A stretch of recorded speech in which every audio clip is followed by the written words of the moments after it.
YouTubes in one kick because the Twitch, I don't know what's going on right now. But like I said, man, before it started tripping, I don't know what's going on with my camera. Give me 2 seconds, man.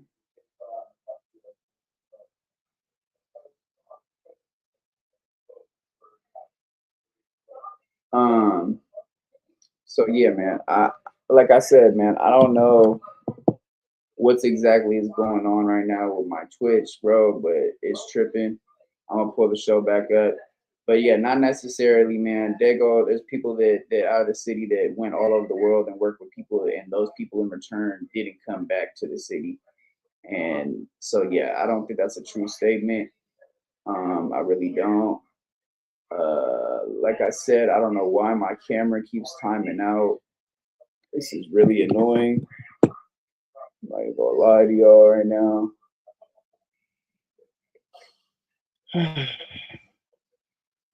don't like when stuff is just not right, man. Because I like to keep all my stuff professional, man. And this is just not. I don't know why my stuff is tripping out right now. I have no idea, man. So we're just gonna here I am, man. Now it's good, but yeah, man. Let's get back into this. I don't know why it's tripping. Let's get back into this, man.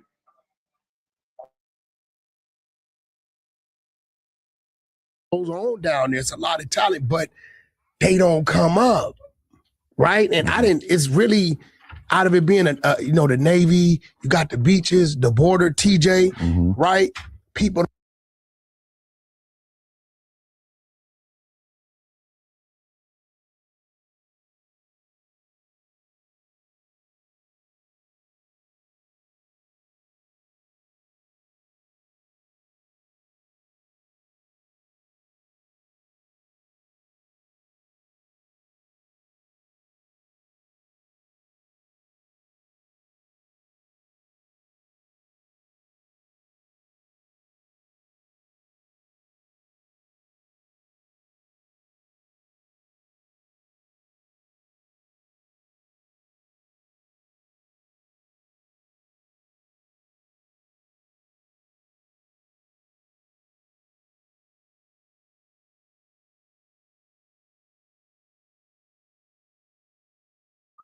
Like I said, man, shout out to Mitchy Sli.Ck, man. True Light is the torch brand he got right there. He's got the wax pens. He's got edibles. He's got flour. Definitely a boss, a CEO right there, a legend. Shout out to Mitchy Sli.Ck, man. He definitely got a lot of people's name out of Daygo and put them in the right room. So definitely shout out to the legend Mitchy Sli.Ck, man.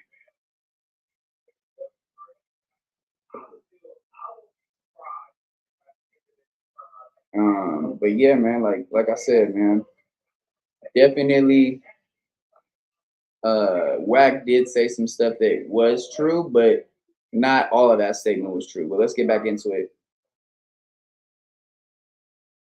Don't know about that inner workings of it, so I had to bring one of the voices, prominent voices, I feel, of Daygo, living legend, Mitchy Sli.Ck. Come on, living legend, sitting right across. Right across. And this is why we sit like this. You got to, because I ain't got. Wasn't me. It was the white guy. It was the white guy. I'm gonna whack on this one. He's calling me the most professional glazer ever. Every time I say something about Wack, he'd be like, "You're glazing. You're glazing." I'm like, no, I just like Wack. It must be hard for you to choose who you want to glaze between me and him, though. No.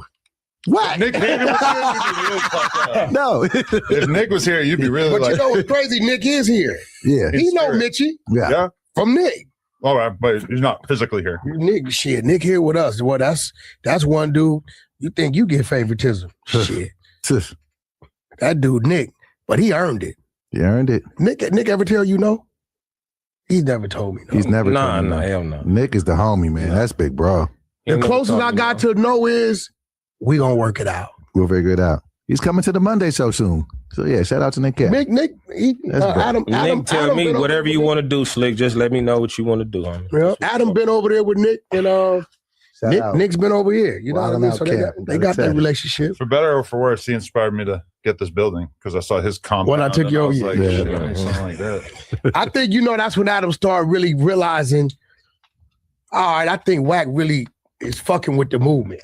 Because everything I was doing, I'm like, Adam, pull up. I wanted him to introduce it. People I knew that could, assist him in what he's doing. And that's what I like to do when I build my relationships is like leave an impression that no matter what, it's like, you know what? I may be a little pissed off, but the little fucker does what he's supposed to do. You get what I'm saying? You can leave it down. Yeah, does what he's supposed to do. You know what I mean? Adam will tell you that I include him. Anything I'm doing, I can include him. I include him in. So he an asshole. I be, he pisses me off, but he like, I hate to say it, I'm the little brother of my brother. So he like my little brother. Right. That to where like, motherfucker, that's him. Yeah, I get it. I totally understand it. You know what I'm saying? Yeah. Okay, so what did I say wrong about San Diego? Let's hear Let's it. hop I into hear the it. Mitchy Sli.Ck version of what He started it. He started it. He just told me. Post on his page. Yeah. Hey, first off, Adam and everybody else, not being tough or stupid. I'm not one of these, like, homie. Right. But niggas really got San Diego, like, fucked up, though. Like, for real, though. Okay. Like, I know what y'all see and what's promoted and pushed to y'all and all that type of shit. And I really don't give a fuck. Y'all call me to this motherfucker. But stop I didn't call nobody and say no. I called you and stop right there. That's one of the problems. What is being promoted and pushed? That's the big thing. Okay, so when I say y'all got Daygo fucked up, this ain't the first time that we've heard people say, little slick shit about San Diego on here. And then y'all tripping off the pushback. Y'all like, damn, they trip. See, because y'all don't really understand. San Diego niggas, delusional as they may be, they think they the hardest niggas in the whole world. They do not think that nobody's harder than San Diego niggas in nothing. But see, y'all don't know that. So motherfuckers will say shit on this show and don't understand why you get that get back. You know what I'm saying? It's a few receipts to this shit, but I ain't gonna start saying that shit because I love my California niggas no matter where they at. Yeah. From motherfucking, the Richmond and Frisco and Oakland all the way down even in IE and Pacoima and all the homies. I ain't gonna leave nobody out. But at the same time, we ain't the only motherfuckers that ain't got nobody cracking in rap. and see, it's all fucked up. Hold on. But then the thing is when you say shit a certain way, it make it seem like we some busters or something. Like we ain't cracking because we ain't dope, or we're not cracking because and a lot of shit that y'all see what's on the fucking internet. San Diego's not really no internet rap town. We're like kind of goofy when it comes to business and industry shit. That's why San Diego ain't popping. You feel what I'm saying? Mm-hmm. So explain that when you say goofy. What I'm saying is, you're saying okay, let me tell you. Yeah. Let me tell you what I'm saying. Ain't no niggas behind us. That's Mexico. We are far as a motherfucker away from the industry. So far as having the knowledge and know how the industry works, no matter how good we know it, we still gonna be game goofy to the niggas that grew up down the street from Sony and Interscope and all that shit. San Diego niggas don't know how the music industry goes. So you will have a situation where not having that knowledge of how the industry really goes will fuck up a bunch of shit. It might fuck up your business. It might fuck up your business. It might have you beefing with a nigga because you think he did something that you didn't even know, nigga. You don't get paid $1 million for doing a song with Lil Wayne, but niggas think I'm a millionaire because I do this or because that's not how it goes. So you'll have friction behind niggas not really knowing how the industry goes. And that's what really keeps the shit from popping. Our gang shit is stupid, and that's what keeps us from popping. And every rapper that you name is somebody that might got a little motion. It's one thing you got to know. I'm not going to say no names. Oh, yeah, San Diego, you burnt ass niggas. I love y'all, but I'm not saying nobody's motherfucking name today. Ain't none of you niggas finna be talking shit about I didn't say her. See, that's why Daygo ain't cracking. I fuck with KT4. I say 700 motherfuckers I fuck with KT4. And then the 708 will be mad. So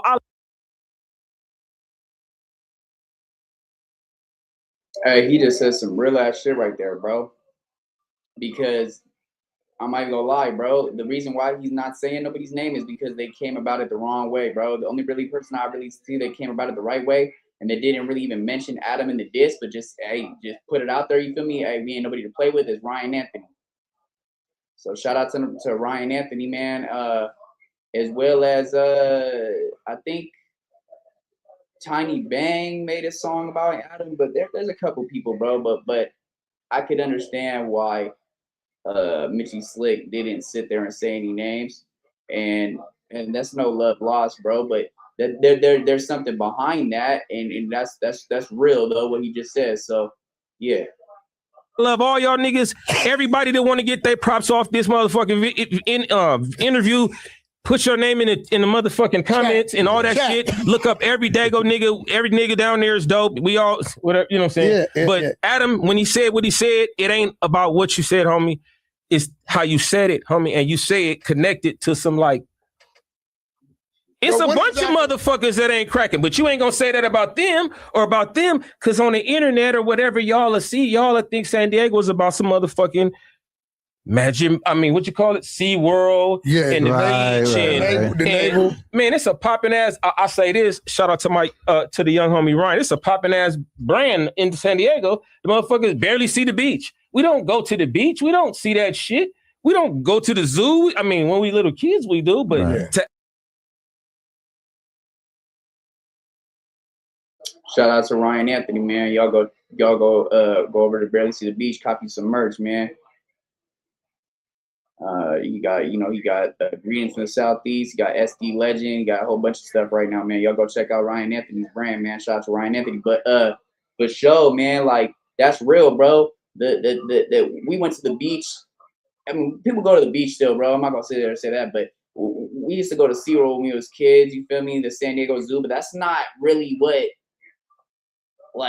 everybody does out in the city, bro. Everybody has their own motion that does what they do or whatever, man. But that's what we're always known for is, oh, y'all have SeaWorld, Legoland, and the zoo and the beaches and stuff like that. That's just one side, though. You got to go to the other side and see all the other different communities and all the different races and different stuff that they have everywhere else, bro. It's a family town, man. Like it's a Navy town, so there's a lot of projects, man. So a lot of older buildings, man. There's a lot of different communities out there, bro. It's not just the beach, the zoo, Legoland, SeaWorld. Like that's not all we are, bro. And that really is the big deception that we get, man. That's the only light that is shed out of Daygo. Is that's what we're known for, and there's a whole bunch of other things that we've done and accomplished with different actors and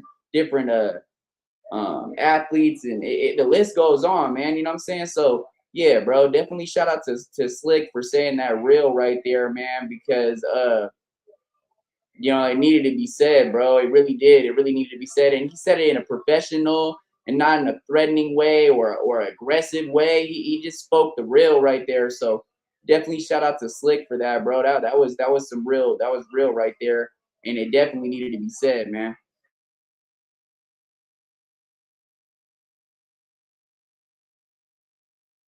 Act like San Diego is fucking SeaWorld and in the zoo. I mean, it's other cities around us that got more tourist shit than us. Niggas got Magic Mountain and motherfucking and the Wax Museum and the stars and shit. Yeah, you feel what I'm Hollywood saying? Boulevard. Come on, homie. Okay, so do you feel like San Diego? I know that San Diego's not gonna follow anything. They're gonna do Daygo. Unless you go to San Diego and say, hey, let's do this, and you gotta go to the right people or you ain't gonna be able to stay over there long anyway, right? Mm-hmm. Will San Diego be able to adjust the new of today to say it didn't work back in the days staying isolated? Because what Adam said, he wasn't wrong. He like, yo, because the only mainstream dude was JL Felony. For a long time. The biggest musical guy, right, as far as I'm concerned, because I know his work, is Mitchy Sli.Ck. Fact. He didn't been on songs with everybody. I remember one day when he like, yo, y'all going on tour? I'm like, yeah. I'm like, Mitchy, you welcome to come wherever. Let me get your spot on the bus. He said, oh, no, homie, don't worry about the bus. Mitchy was in some SUVs, and I swear, we got to the East Coast. Every city we went to, I'm like, damn, who was these people waiting in the front? They was waiting on Mitchy. Mitchy's a right, so that's when I'm like, damn, but why isn't it? It ain't translating. Because, homie, listen, San Diego's not really like, you know how all the other cities, you got this whole trilogy of videos about everybody's hood and who they big homies was and where they started. We don't really do that shit in Daygo. But why not? That's what I'm saying. I'm just saying this is how, like you said, a blessing and a curse. You need your swamp stories. That's a fact. We need that. We need that. Hold on. No. So we can get the origins.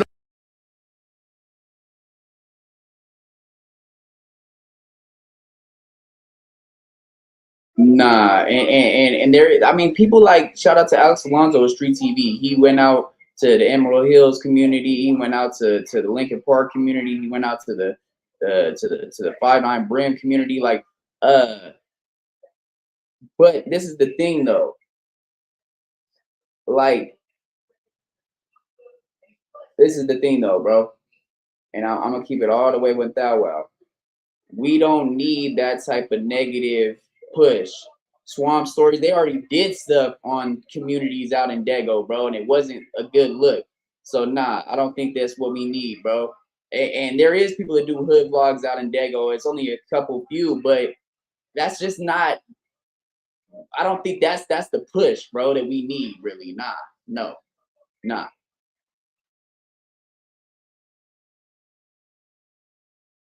Stories. Bro, they got it for all y'all. I don't know if it's still up. They got a gangland segment. They have, see, you know, I know your history. They got a gangland segment on San Diego that's more vicious than any other neighborhood that I've seen. Word? What?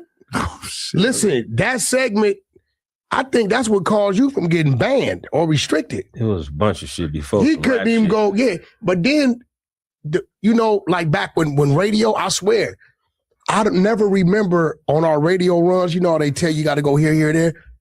I don't remember being like, we got to go to San Diego radio station. Yeah. But again, it goes back to what Adam was saying.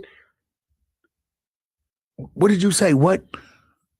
Okay, the exact quote of what I said to Sean Cotton, and actually, honestly, like when we were having that conversation was at the very beginning of the podcast where I didn't even really think about the fact that we're being recorded, but he said, sorry, I'm late. I'm coming from San Diego.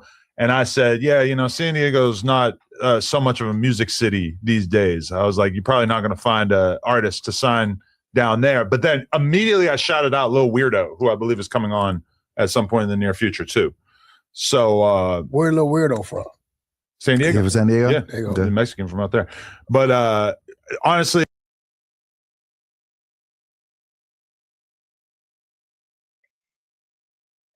Okay, and so this is what's so crazy about that. Like KT Foreign, Little Weirdo. Who else went up to No Jumper? KT Foreign, Little Weirdo. Who else went up to No Jumper? I'm trying to think of another Daygo artist that went up to No Jumper. But like I was saying, bro, at the end of the day, when it comes down to that,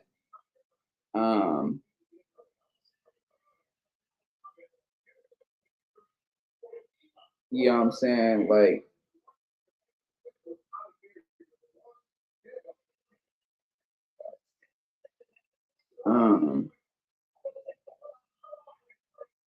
this is what I was gonna say to that. Adam, you've had these people on your platform before, bro. So you know what type of talent. Oh, KT Foreign. KT Foreign, Lil Weirdo, and who else went up to No Jumper?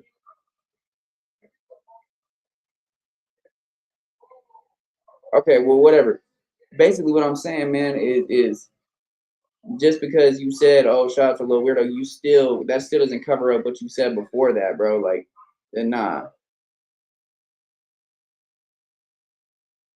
like I've had the same conversation about a lot of other places in recent memory too. Like I lived in New York for 6 or 7 years. I love New York culturally. Almost no city, or really no city in like America is as important to hip hop as New York, because that's where it came from. So, but we've had that conversation where it's like a couple years ago, we were interviewing all kinds of drill rappers from New York.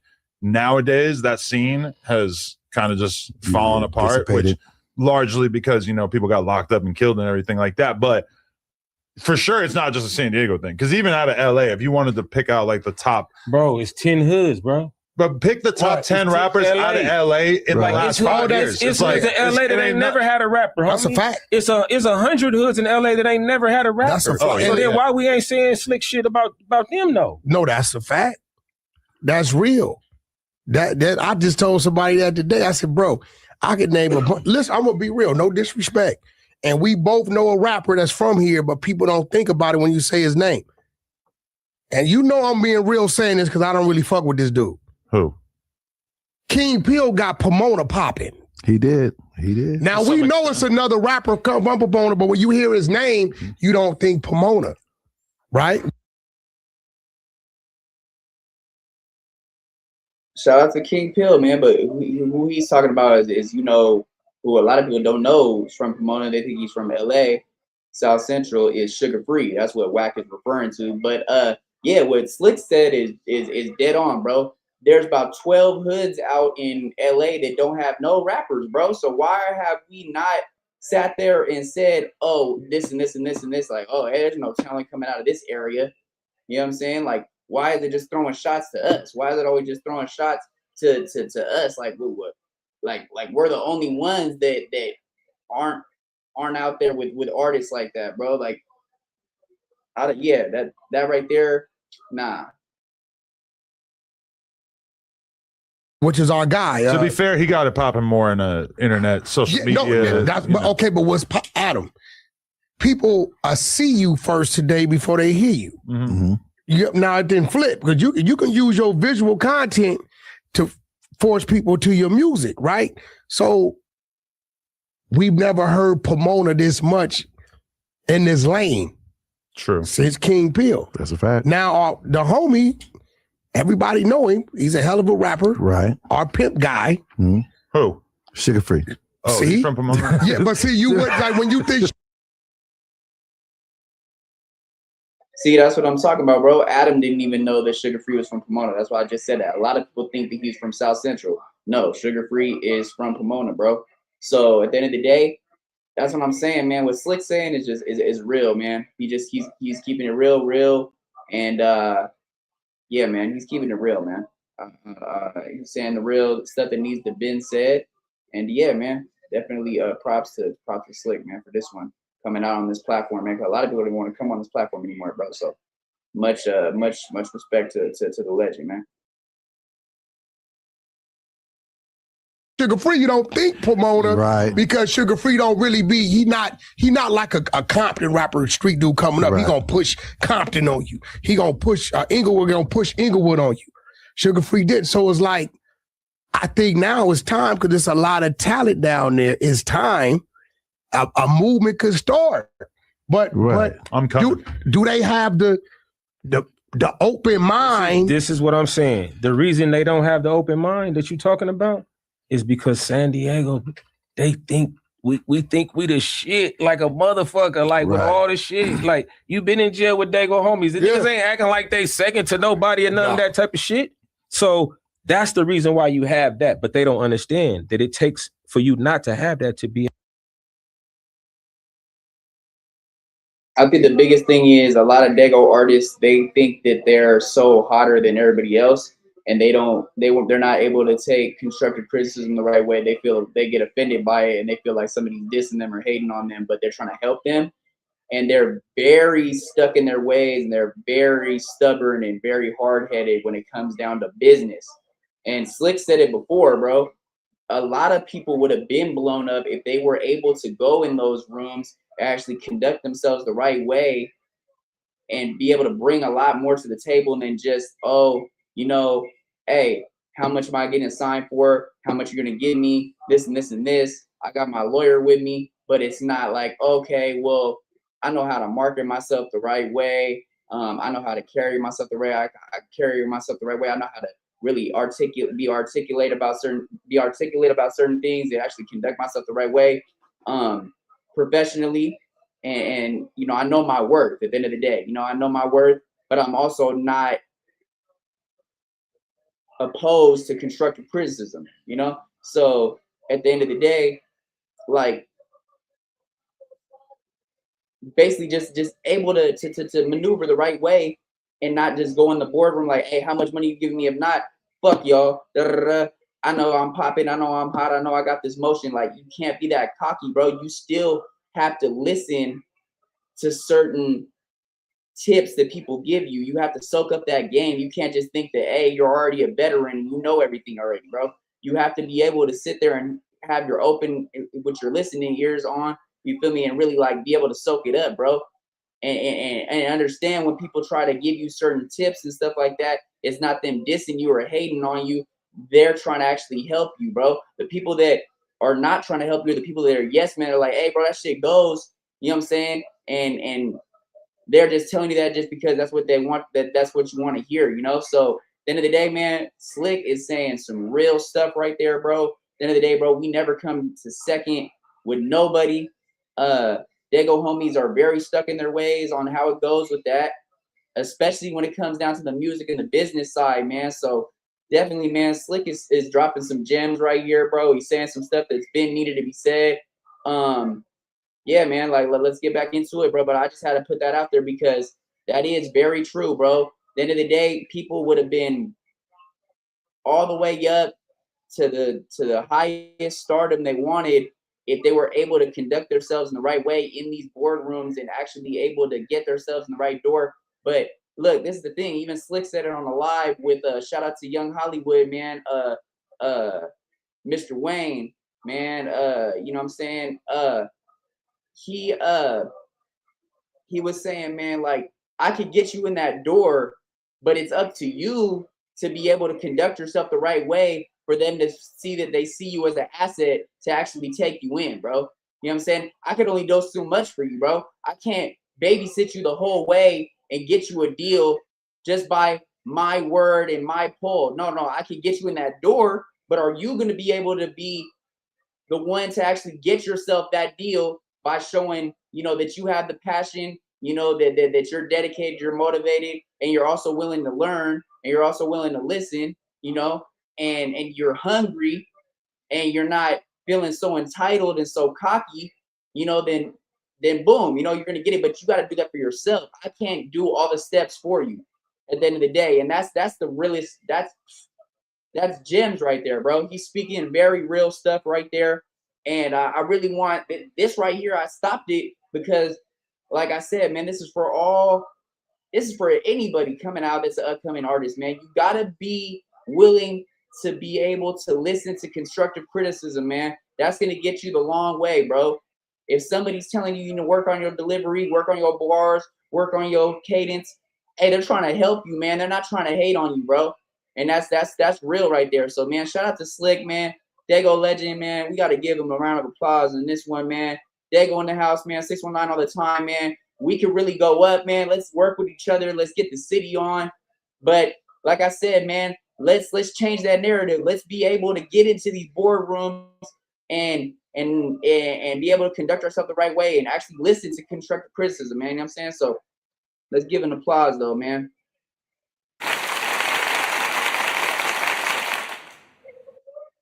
All right, let's get back right into it, man.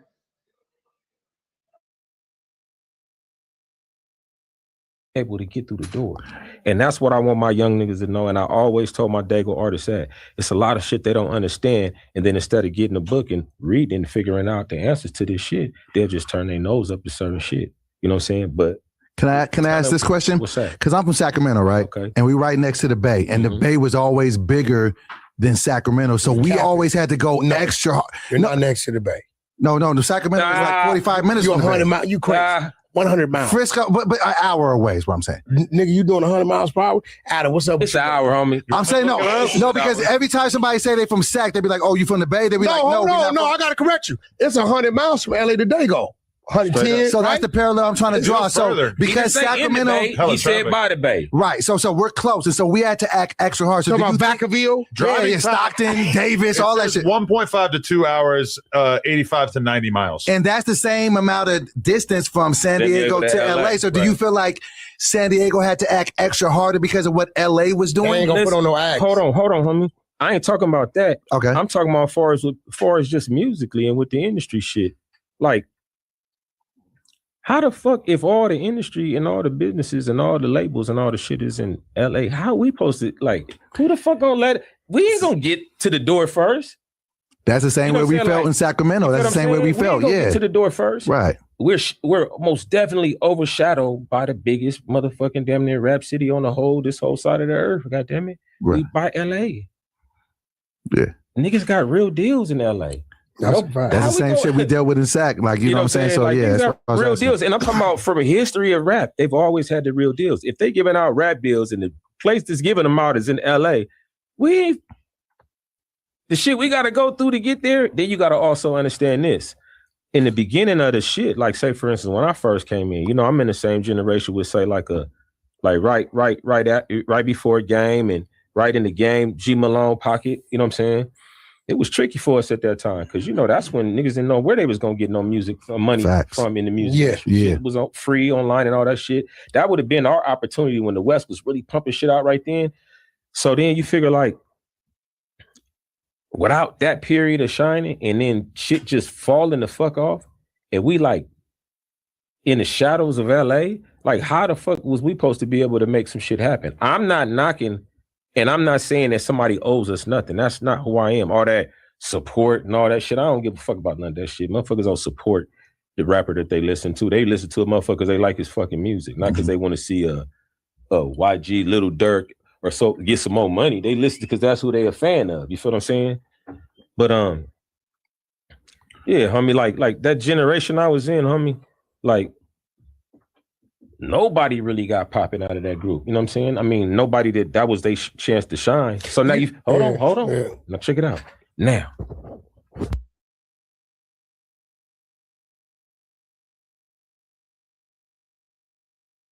That's real too, bro, because like J.O. Felony seen his stardom for a while, you know what I'm saying? But it wasn't like, it was only for a certain amount of time. So like, we never really got that super stardom for artists like that. I mean, other than like, I'll say like Rob Stone, his stuff went diamond, and J.O. Felony, like I said, man, he's definitely somebody that is known everywhere, but it wasn't enough though, really, to be honest with you. It wasn't enough. It should have been more. Should have been more support, should have been more of a push, should have been more. But that's why Slick was like, hold on, let me speak this. Let me say this, Wack, because Wack was trying to cut him off. Niggas don't understand the gang aspect of this shit. San Diego, come on, homie. That's a straight up blood city. Okay, we were arguing about that. In the minds of the out people, hella Crips and Daygo. Don't get it fucked up.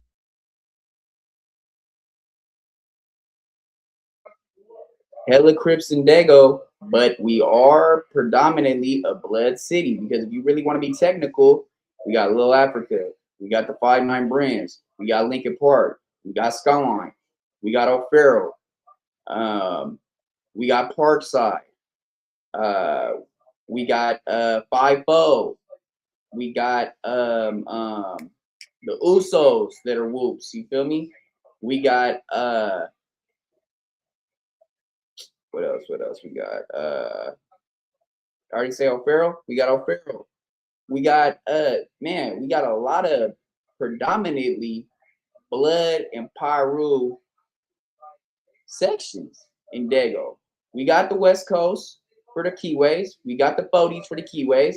You know what I'm saying? We got East Daygo. But really predominantly, bro, it is a Damu Pyru city. That's and especially to everybody else looking from the outside looking in. We do have a lot of keyways, yeah, but predominantly though, the sections are the red team, Damu Pyru. Feel me? Like that's real though. Like, and they with the shit straight up. You know what I'm saying? Not saying that it ain't no Crips in San Diego, but as much as LA was a keyway city, that's how San Diego was. Now the industry is in LA. We the nearest big city to LA. It's a bunch of other cities around, but they're not a major city. So you already know what's gonna happen with Daygo. We got a brotherly camaraderie going on with everything. Right.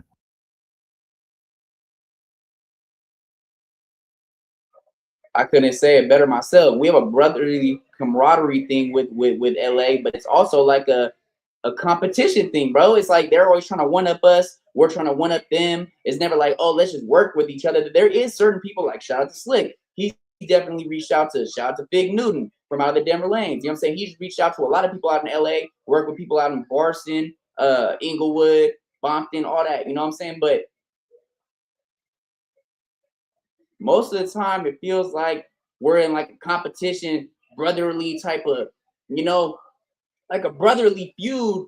It's not like funk or anything like that, but it's like a brotherly, like a competition. Like I one up you, you one up me, but it's not like, oh, let's give each other props. Like it's not like that.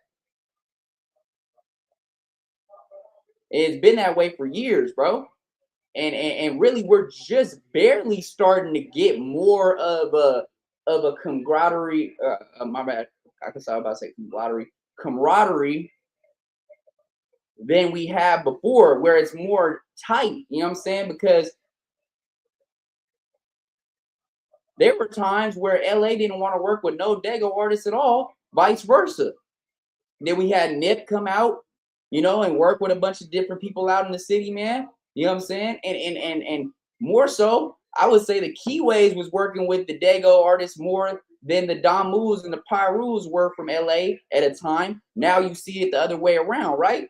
But it's really comes down to, like I said, it's like almost like a competition that we have with LA. And it's been like that for years. And I really don't like that. I want it to be like we're just together, you know, because we are the next biggest city. I mean, you got Stockton, you got Sacramento, you got these places, but we're a bigger city than Stockton or Sacramento is. We're more comparable to a LA than a Stockton or a Sacramento, and that's no smut to the Stockton homies. Shout out to the 209 and shout out to the Sacramento homies as well. But real is real, bro. And then at the end of the day, Sli.Ck is saying some real right here, bro. And I really want people to really put their ears on and listen to this, bro, because this is what's not spoke on, because this is what people are scared to speak on. You know what I'm saying? So for Sli.Ck to come up on here on this controversial ass platform, on his disrespectful ass platform, and to sit here and speak this real, like you really got to give him some props, bro. Because he didn't have to take his time out of his day to come up here. You know what I'm saying? And it just comes down to it, bro. Like I said, I don't know what happened. Everything went black, man. I guess they don't like me speaking the real, but I'm gonna get right back to it, man.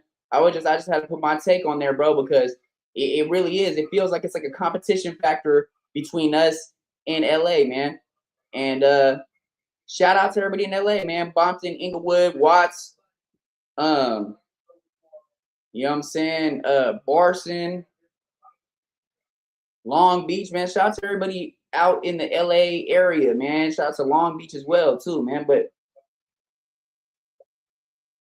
like I said, man, it definitely feels like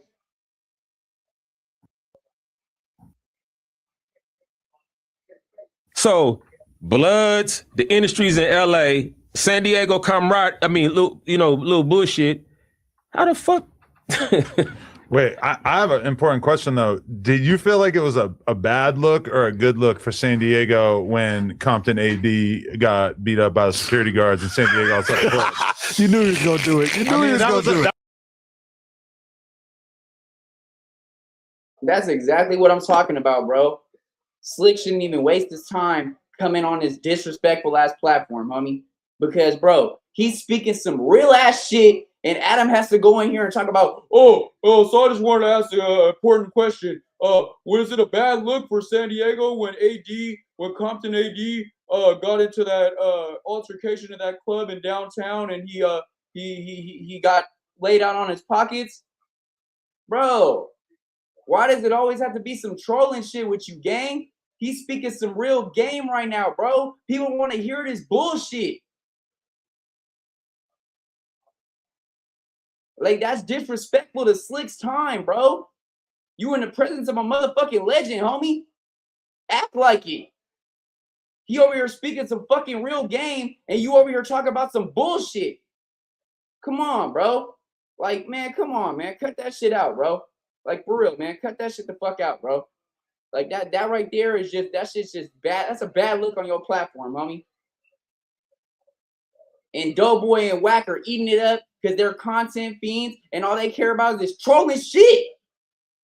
At the end of the day, y'all don't want to hear no real fucking shit. This man was speaking some real ass shit, and you over here interrupt him to say some fucking bullshit. Cut that shit the fuck out, homie. Like, for real, bro. That shit pissed me the fuck off. Like for real, bro. I mostly don't give my energy to this man, Mr. Madam 22 to 16, but come on, gang. Like, for real, bro. This man, Mitchy Sli.Ck, this legend right here in your presence, was just speaking some real ass shit, and you interrupt him to say some bullshit. And Wack over here laughing and cheesing it up. You got Doughboy's groupie ass cheesing it up. Like, bro, this is not what he came up here to talk about, bro. This man did not have to come up to this disrespectful ass platform for this shit. Y'all wasting his fucking time. Let this man speak some fucking real shit. We hear bullshit on No Jumper all the fucking time.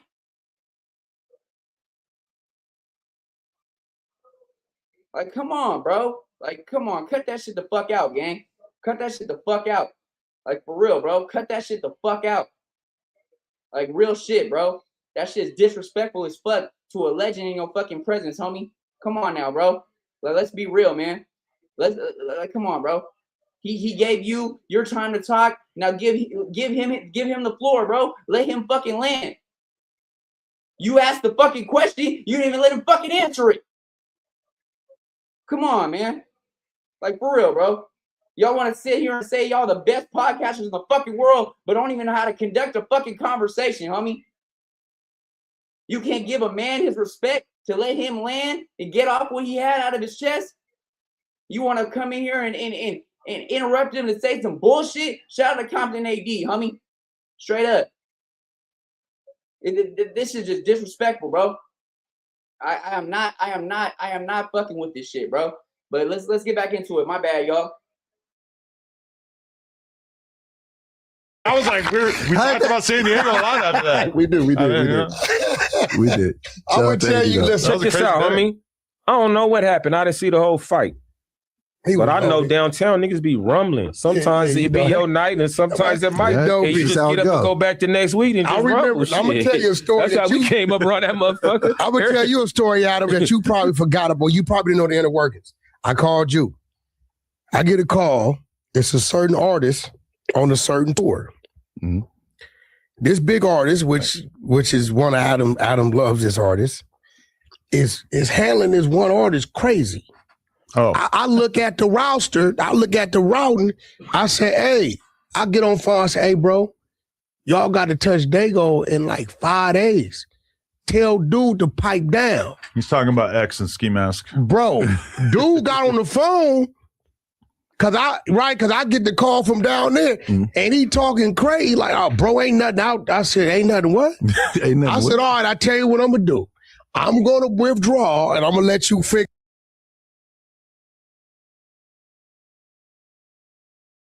What he's referring to is when X was saying some pretty disrespectful stuff about the city. He came out to perform. Shout out to 1207, Jay Spooks, Rob Stone, Malik Burgers, all the rest. If I didn't mention all of y'all, man, my bad. What's his name? I know there's another person I didn't mention, bro. I know exactly who it is. I just can't think of the name right now, but that's my bad. But shout out to all the 1207. But yeah, man, like, boom, you know, X went to perform with Ski Mask. You know, X ended up getting to an altercation, ended up getting dropped, you know what I'm saying? But that just goes to show, bro, there's a bunch of artists that come out there popping it beforehand, go out to Daygo, and then they meet the consequences, bro, because they really think this shit is fucking sweet. And it's not, bro. It's not. There's been bloodshed for all different sides of the community. And like I said, when it comes down to it, LA and other places, we're not like, it's not like, oh, we don't have love for those other places. We do, but there's certain things that we just don't condone out in the city, bro. Like, it's just certain things. And shout out to Wack for sitting there and telling Adam, hey, look, bro, you might want to tell your artist to pipe down because, hey, there is some people out there that are not going to take kindly to that shit, right? And so shout out to Wack for that, because that was real right there. But it goes to show that that happens all the time. That's just one situation. There's numerous other situations that weren't put out all on blast like that went hella viral like that situation. Rest in paradise to X. Shout out Ski Mask to Slump God. Shout out to 1207. Like I said, all I'm saying is this is something that we've seen a pattern of before. But let's get back into it. Get out. And that's when Triple-X get knocked out on the stage. Right. So, okay, just to fill in the details, basically, Fill in the holes for us. Rob Stone gets into it with Ski Mask on tour. We only got to go all the details, but basically Ski Mask is drunk and being kind of a dick to him or whatever, being disrespectful. And then X hears about it. X hops on Twitter, I think it was, and basically just violates Rob Stone, talking hella shit about him. And then fast forward, like, I think because this is before X got punched in the face, but Ski Mask is playing in LA, and I pull up, and I'm cool with Rob Stone and Ski Mask, so I say what up to Rob Stone, but Ski Mask is nowhere to be found. So I'm sitting in back, and I look around, and I see a bunch of guys wearing red, and I'm kind of thinking like, oh, all right, like, suspicious. But I'm like hella not gang knowledgeable at the time, so I'm just looking around, whatever. But there's a TV, so we can see, and then all of a sudden, boom, Ski Mask is on stage, he's performing, just him and one homie, and I'm like, oh, okay, like he didn't make his way through the backstage area, but he's performing, okay. And then as I'm like sitting there looking at the TV, all of a sudden, just a flood of dudes just run up on the stage and just start.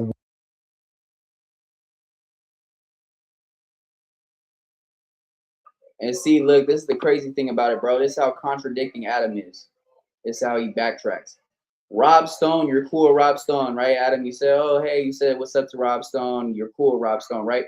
Then why, when everybody was asking if you knew who Rob Stone was the other day, you said, you did not recall the Chill Bill song. You did not recall Rob Stone going triple diamond on the Chill Bill song. You do not recall the 1207 come up with Rob Stone. But now you just said that Rob Stone's your boy, and you said what's up to him. I don't understand that, bro. Which is the thing? What is it? Which one is it? Do you not know who Rob Stone is, or Rob Stone's your boy? Because you can't contradict yourself like that, Adam. Come on, man. But like, let's get back into it though. Whooping them. I kind of like ran out there, and the only thing I really got a chance. Where you think them dudes was from? San Diego, and I do presumably. I believe I saw. Hey, yo, I think he was there. I tried to tell. Hey. Nah, I'm no one to speak on no type of 50s politics when it comes down to the dip, when it comes down to Lincoln. But I am pretty sure that it was a couple people from out of 5'9" Brims. Shout out to all my Brims, man. Shout out to the basement. Shout out to the ocean. But like I said, I think it was a couple people from Lincoln and Brims that were the ones that got into the altercation with Ski Mask. I don't know for sure, though, so don't quote me on that. But I am pretty sure that that is what happened. And Sli.Ck kind of smiling like that right there when Adam was like, I think I seen you there, kind of gives me the answer that that is true. But like I said, don't quote it from me. I'm nobody to be speaking on any type of 50s politics, any type of Lincoln politics, you know what I'm saying, from the other side, from the other side of the board. But at the end of the day, it's still love. But I would never be one to be like, oh, I know for sure this and this and that. I can't tell you. But just off of Sli.Ck's body language and the way that he smirked right there kind of gives me the answer.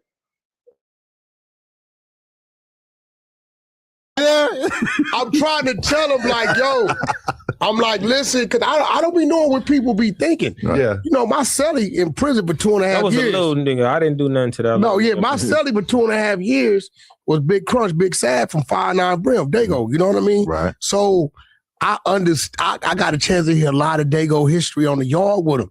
And and he right, like them dudes, they think they the swollest, strongest, Toughest. like So they when ain't nothing about them minimized Right. when it come to them. You know what I'm saying? So, but we ain't on the internet doing that shit, so them motherfuckers think it ain't nothing but SeaWorld and the wild animal And fish park and shit sandwiches, like yeah. That's the deception we get because a lot of people aren't cool or comfortable with the social media and the cameras. But when you go out there and see those people face to face, they're on that type of timing. They're on that. It's not sweet, but you think it's sweet because you don't see us doing as much as what LA does with the going on live and popping in with different oppositions of people's oppositions and going back and forth and doing all that. You don't see a lot of that in Daygo, especially when it comes down to certain sections. They don't condone that. So that's the reason why people get the deception like, oh, it's sweet. We could talk about Daygo all we want and then come over there and nothing's gonna happen. But that's a deception. That is the deception. That's exactly what it is. Sli.Ck is saying the realest shit, man. Like anybody from San Diego, man, y'all know what it is, bro. Get in the comments, man.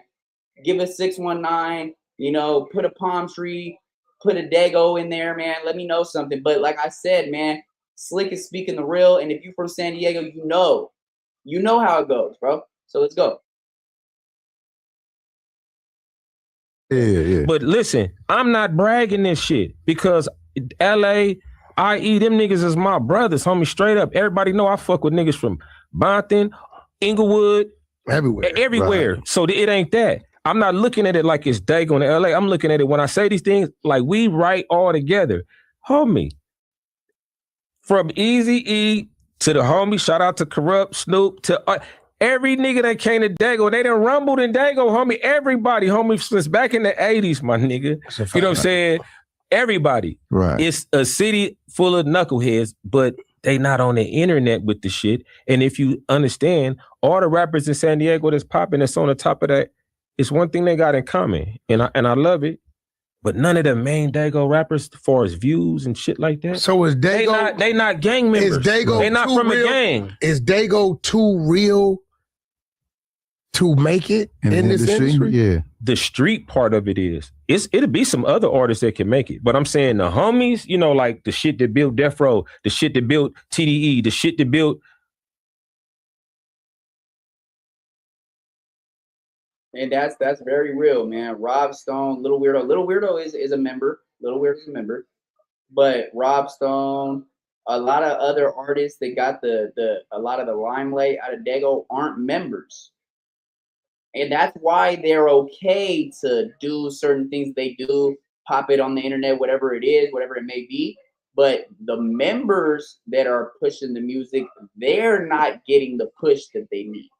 That's what it is. The members, these certain sections, because every section has a list of rappers, man, out of the city, bro.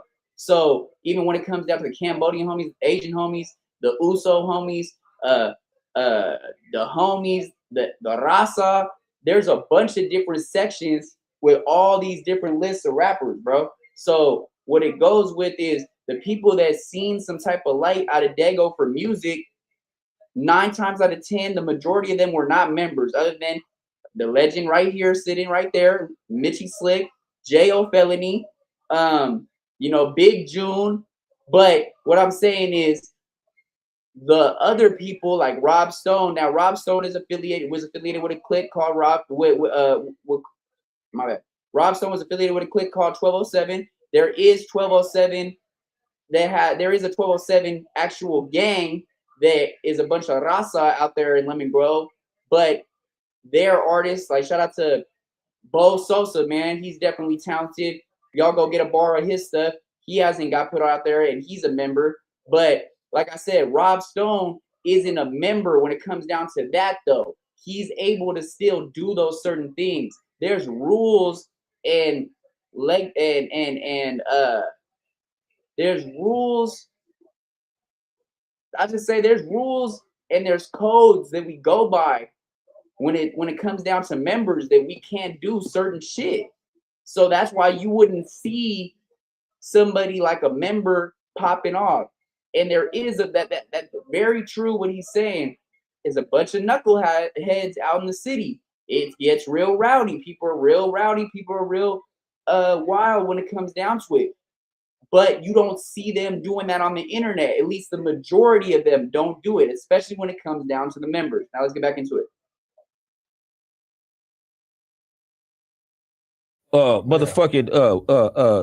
Goddamn Cash Money West, the street element of it. You know what I'm saying? That part. San Diego niggas, the hustlers, the niggas that would be in your position, would be in a Sli.Ck position, that would be in a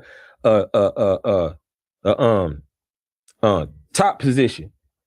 Them niggas don't want to put no time in the music and money in the music and shit. We do other shit in Daygo. We're not like you said, we're not a music city.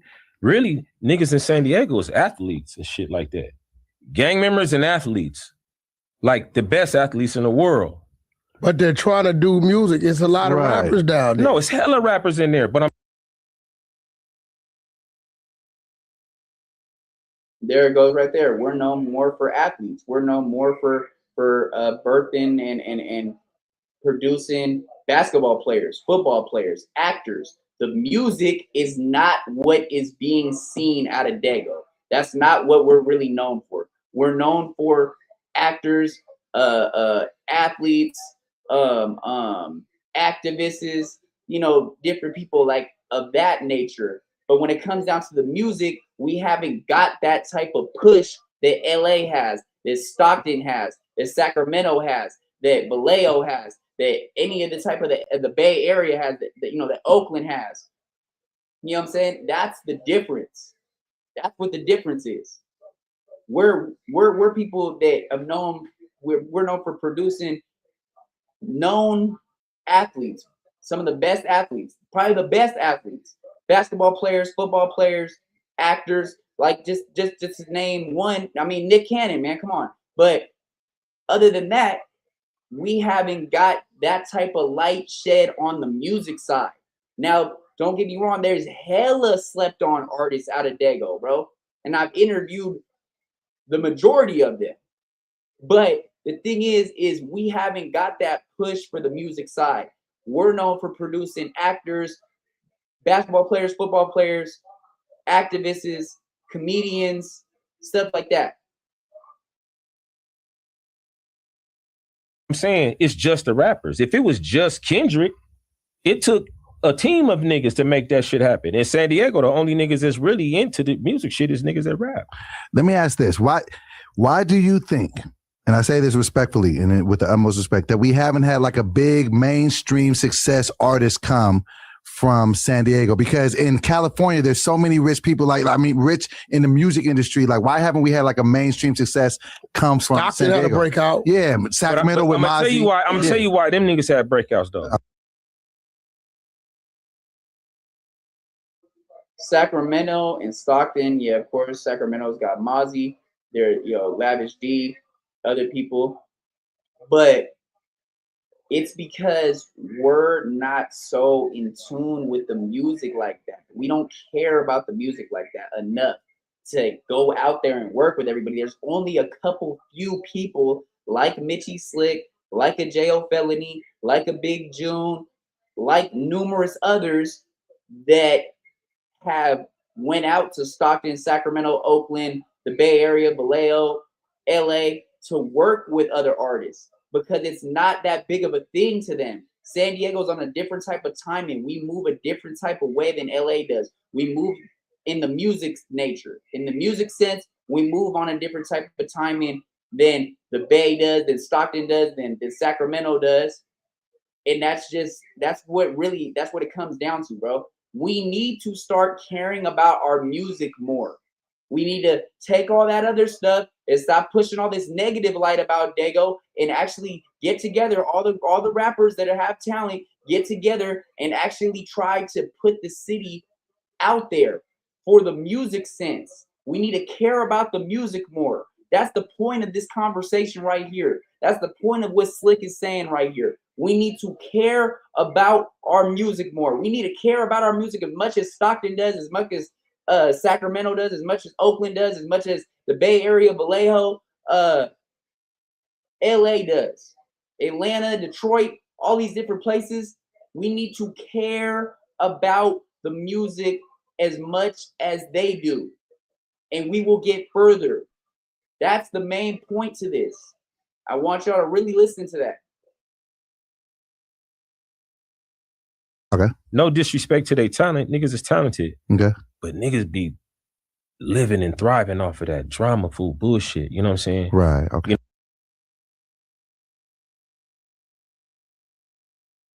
right there, the drama sells, and the drama is addicting, and the clout is addicting, and the clout comes with the drama. So Daygo is known for the negative light and the drama right now. We're not known for caring about the music enough.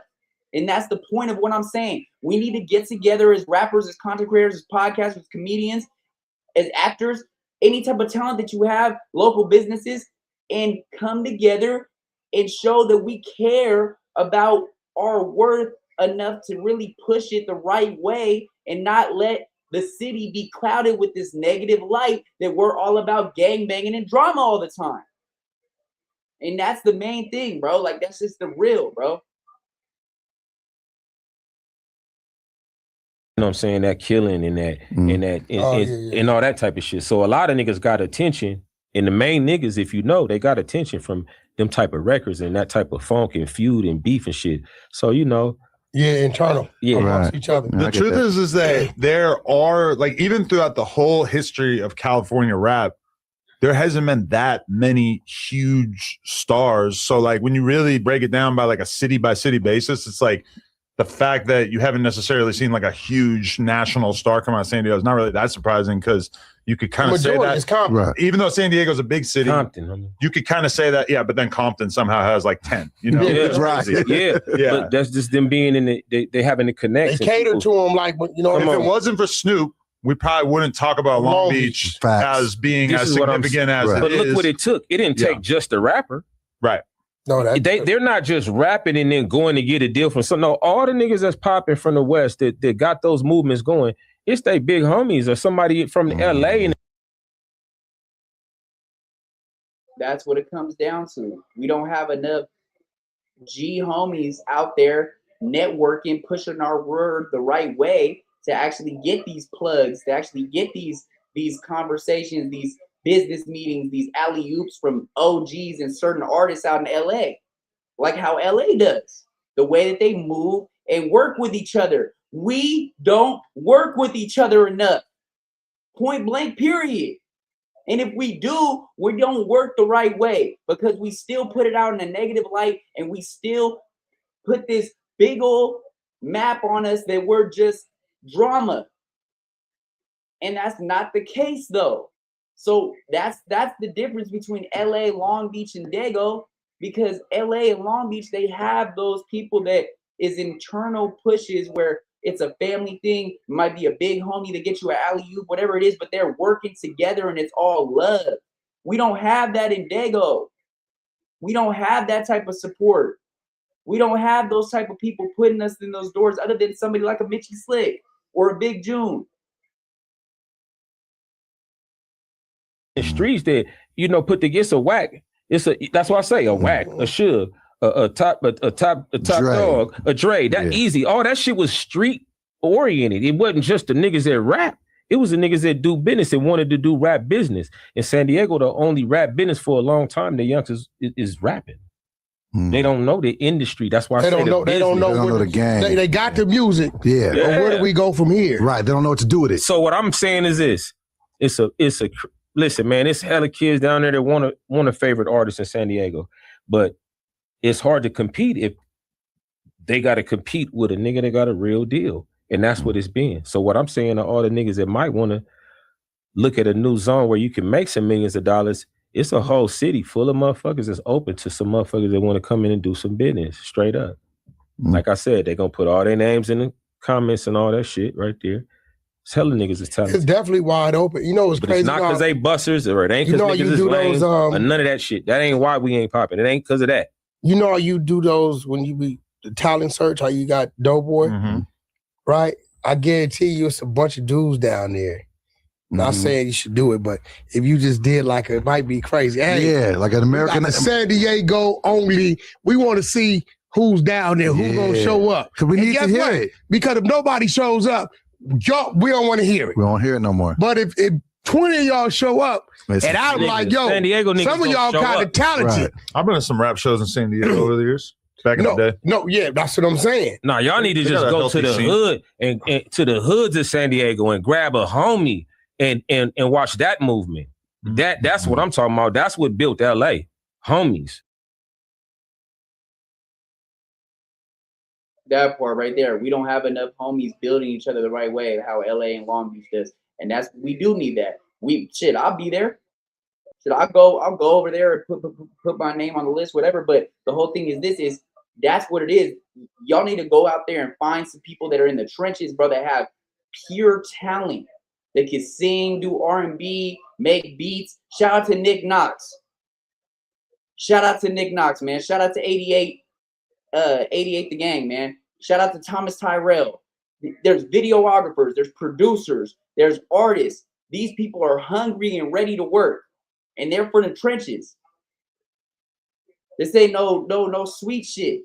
They seen it all. You know what I'm saying? And that's what I'm saying, man. If there was something like that, I hope that I would see somebody like a Nick Knox up there. You know, some of the artists like a Von Dream. You know, a Don Elway. Don is the hottest. You know, some people that are really hungry, bro. You know, and I would love to see that. I'd love to see them get some type of exposure from that in a positive light, you know. But especially like a Nick Knox, a Thomas Tyrell, a 88 the Gang, somebody like that, man. These are people that have been grinding for years, bro. That are hungry still. They still haven't took a break. They still haven't took a day off. They're still pushing every day. So that's really what if Adam and the No Jumper team wants to go out to Daygo and find some talent. Think about those names. Nick Knox, one of the most legendary producers out of Daygo. We got Von Dream, very talented rapper. Adonis the Hottest, Don Elway, and I can name a bunch of others. But when it comes to Thomas Tyrell, videographer, 88 the Gang, producer, beat maker, there's these people right there, man, and those people are hungry, bro. And they've been doing it for years, man. And so that's where he needs to go. He needs to go and find people like that. Not the people that are just trying to get their 15 minutes of fame for some clout shit and just keep it all about gang banging. Nah, that's not what it is, bro. That's not what we need. That's not what we need for the city. That's not the type of light that we need. We need the light for those people that have been grinding and have been hungry for years, pushing. That's what we need. Yeah, that's homie types. We got it. I ain't saying exclude the other niggas that rap about other shit or that ain't from no hoods. Now you got because until you showcase that, motherfuckers ain't really gonna respect the city because they think the city is some other shit. Go get it. There's probably San Diego hood vlogs going around, right? Is it? I don't know, Not bro. really. I Like don't. they do so much of this shit. I mean, like I'll say it again, we don't have a lot of hood vlogs going around in the city. There is only a few people that have done hood vlogs and different documentaries in their sections and their communities. Like I said, shout out to Alex Alonzo with Street TV. He went up there to the Emerald Hills community, the 5-9 Grams community. I'm pretty sure he went to the Lincoln Park community. I don't think he went to the Skyline community, but that's no love lost. But at the end of the day, we don't have that. We're not doing that. That's not something that really we're keen to doing or we're even comfortable with. I mean, I'm not gonna lie, I had an artist out of Oceanside. Shout out to Bando, man. To Bando Key. Y'all go check out Bando Key on all platforms, man. Definitely a dope artist out of San Diego, out of the Oceanside area. Shy Ratchet Daygo, man. You know, he locked in with everybody. But he did want me to come out there and shoot. He wanted me to shoot a hood vlog in his section. And I told him I'm not opposed to it.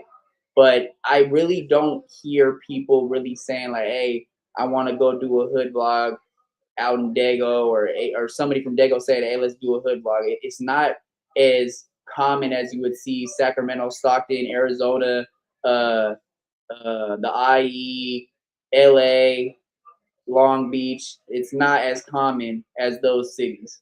Definitely not. If it is, Adam, No, is it like, ain't the real shit. it don't get no boost. It ain't the real shit. Right. They ain't If getting that somebody push else that they doing need. it on saying it ain't the real shit, it's some bullshit. Cause niggas know you fuck around and do the wrong shit on there. Them saying niggas will fuck you up. The homies, that's why I don't even. I'm feeling funny about even coming on this motherfucking show right now. Goddammit, what the fuck I'm gonna say? Who gonna say something about what I said about? I know I'm finna, but at the same time, I'm gonna represent for the city, homie, and let niggas know. Yeah, we ain't got no super whatever. But you did make a lot of statements that was incorrect because ain't none of them records you was naming. Salute to every. They ain't got no record bigger than Rob Stone. Yeah, record, white bro. boy. What records? Yeah, white The boy. record that got a billion streams. That record. Yeah, Adam, that's true. What do you have to say now? Rob Stone's record is 588 million on YouTube and 5.8 billion on Spotify and Apple Music, bro. Chill Bill. Go look it up. Chill Bill. Dun, dun, dun, dun, dun, dun. I'm pretty sure everybody knows that song. Rob Stone, Two Damn Phones, Babylons Can't Crack the Code. Used to step out styrofoam, misfigured. I should stick to dro. Backwoods overload. Don't like to smoke no swishers, ho. If you hit my liquor store, it's 50 cents for single post. Come on now, man.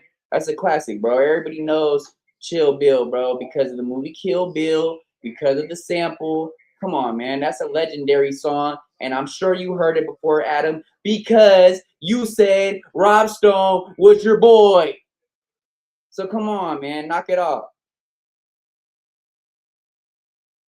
Knock it off, man. Talking about what song is that? Knock it off.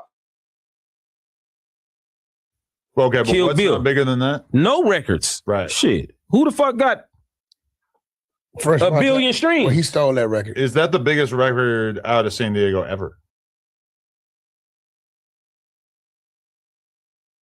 You see how Wack can never let us get any type of shine, bro? We can't just get no type of cool points or no compliments, right? It's just, oh, we stole that record. No, that's a sample that he paid for. Yes, the sample came from the movie Kill Bill, but no, the song is named Chill Bill, and it has nothing to do with the Kill Bill movie. The sample is 15 seconds, 20 seconds long in the hook. The rest of the beat is the whistle. Oh my God, he used the whistle from Kill Bill. He got it cleared for the fucking sample. How the fuck do we steal the record? Tell me that, Wack. Tell me how he stole the record when he got the sample cleared to put out there and got 6.8 billion streams on Spotify and Apple fucking Music. Come on, bro. Knock it the fuck off. Let us get some type of fucking love, bro. We send shots. Send shots of love to LA all the time. Let Daygo get some fucking love, bro. All you have to do is disagree, agree to disagree, or whatever it is, man. Or just sit there and say, okay, well, maybe that's how you feel, or whatever. But at the end of the day, bro, that was a classic hit that was listened to all around the world. Not just California. People in New York listen to it. People in the South listen to it. Come on, man. Let us get some fucking love, bro. The first thing that comes out your mouth is that he stole the record. Come on, bro. Because he used a sample from the movie Kill Bill.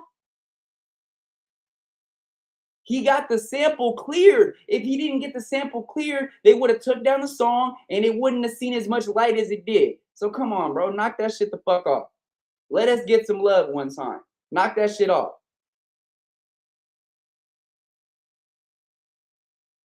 Possibly, shit. That's crazy. I don't know nobody else who would have a billion. Why are you saying he stole it? Because he didn't have that sample Well, cleared? You didn't talk to Stat about that? You should have brought that up. You were I'm slipping. talking about Rob Stone. No, I'm not. No, he didn't steal nothing. I'm saying if he got 1 billion streams, that's what you saying he got? Like a motherfucker. There's a sample, like the whole all the feed is streams. the sample. But that's just like on YouTube. I'm talking about all together. There's probably like a couple billion streams on this one. Damn. Okay, so where did he go from there? What's the next step? Movement for a little while, but I feel like it kind of cooled off at some point.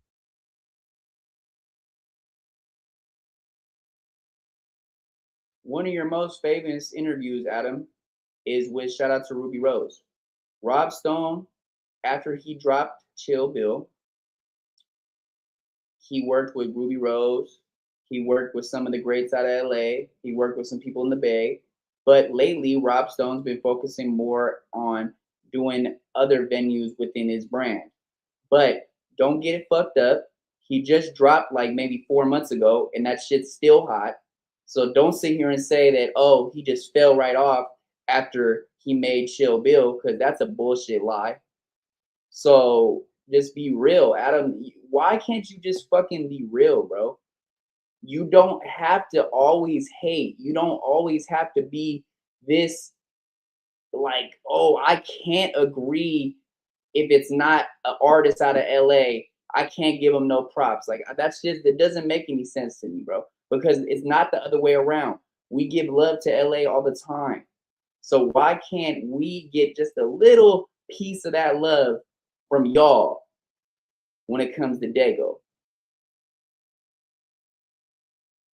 He watching his words now, huh? He don't want to say the wrong thing. I mean, it's in his face like last week. Also, that song has 566 million views on YouTube, which is insane. Nah, me and Rob Stone were kind of arguing in the DMs the other day. I ain't tripping on him, though. I wasn't trying to be disrespectful. I just said Rob Stone had a big song. He did an interview, and then it's been a while, and I ain't really heard anything. And he was not feeling that remark. He didn't like those remarks. I will say this.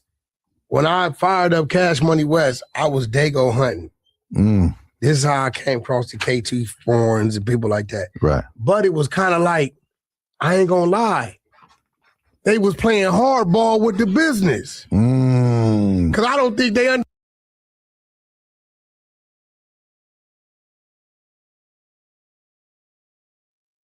Let's address the elephant in the room, because I was just right about to say that. He just said, oh, when he was started off with Cash Money West, he was Daygo hunting. Oway was noticed by Blueface, my bad. Blueface played Oway's song, Getting Shifty, on a reel on Instagram. People are going crazy. You know, Wack was in the comments, who's that? Who's that? You know, I do recall them having a meeting with Oway, Lil Weirdo, Lil Maru, 22 G-Fay. I think it might have been KT Foreign was the other person. But if I remember correctly, the business just didn't align the right way. Either the numbers weren't,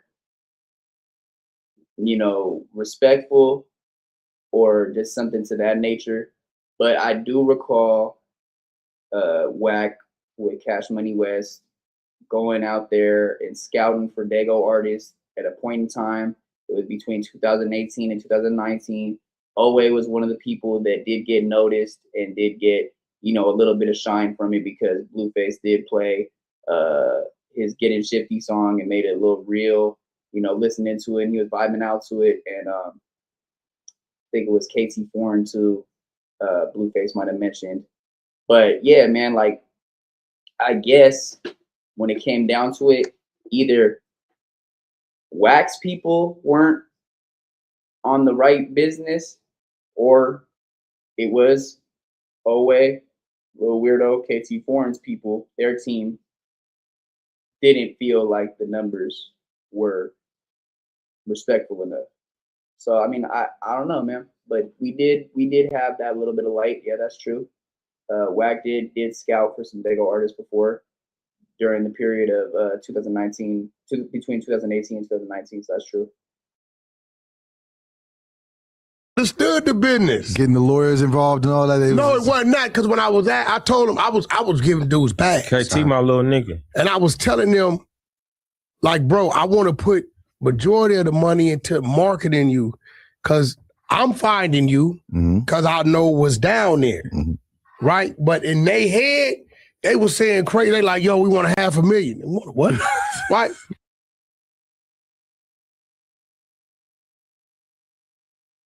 And that's how it goes right there.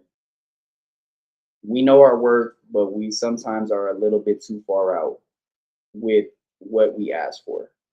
Because that's reaching. $500,000, come on, man. Now, I could understand that's respectful what Wack just said. He was going to put the money towards more marketing than instead of giving a big advance. Now, I respect that. I don't know who he's referring to that said they wanted $500,000. Now, let me know in the comments if you feel like KT Foreign, Owe, Little Weirdo, Little Maru, 22G Phase worth $500,000 right now.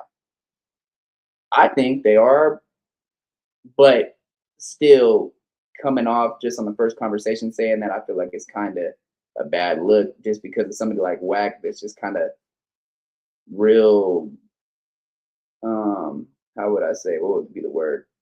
He has to see you produce something first.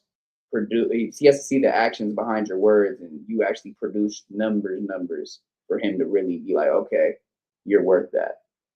Now, I'm not saying they aren't producer numbers, because they are, but he's looking at the long scheme of all these different streams and different things. So at the end of the day, do I think that any four of those artists could have got that $500,000? Yeah, maybe somebody else would have gave it to him. But just Wack, I feel like him looking at it, he didn't see the bigger picture around it. That yes, they have this much motion, the fan base, the streams, the virality, all those different things. And he was like, whoa, that's a crazy number to just throw out to me when I'm already just basically reaching out to you saying, I want to put all this money into marketing you and invest in you. And you that's kind of disrespectful. You just want to throw off like, nah, I can't talk to you unless you want to give me $500,000. Like, I could understand that.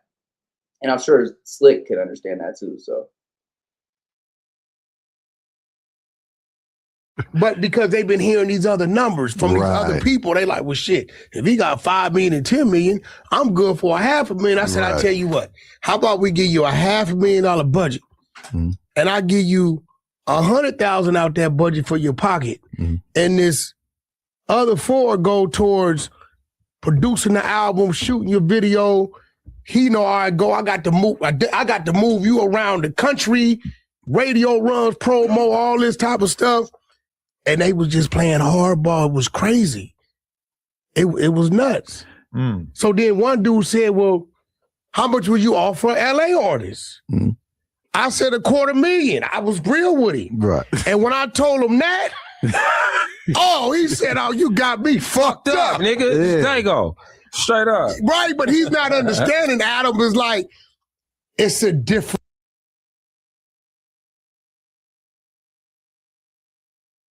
It's a difference, yeah, it's a difference. But that's kind of lackluster to say. That's kind of like bias of you, though, just to be like, okay, well, if the same person came at me, but they were from LA, I would offer them $250,000. But for you, I'll give you $500,000 budget and give you $100 advance for your pocket. I don't know, bro, because what if that person that you're offering the $250,000 is producing the same numbers that the person is out of Daygo that's you're saying that you're going to give the $500,000 to? That just, I don't know about that. That doesn't really make any sense to me. It's kind of a biased look at it. Vibe. It's a different conversation. What's going on right now? You watch Blueface was running around on the roof of his own car. He had his buzz going. I got to get you there. So that extra 150 is going to go into getting you to where he's already at. Okay, but is part of the problem that you are used to being able to just sign any old rapper out the hood by giving them 20 grand, and now the rappers are getting smarter and they know I never gave a rapper 20 grand. I know, but I feel like that used to work on rappers a lot easier, and now rappers know how much money they can make in the industry. So when a label's like, here's 30K, they're like, no, they're doing that now. Today, that's what they're doing. Labels? Yeah, for sure. Bro, I'm going to be real. Somebody told me, I ain't going to tell you who, our guy, Lefty Gunplay. after receiving his Grammy, went to a label. They offered him $30K.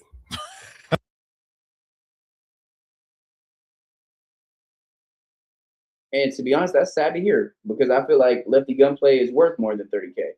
So for a major label, and I don't know who he's referring to, but could be Interscope, could be Empire, could be Def Jam, could be any of those.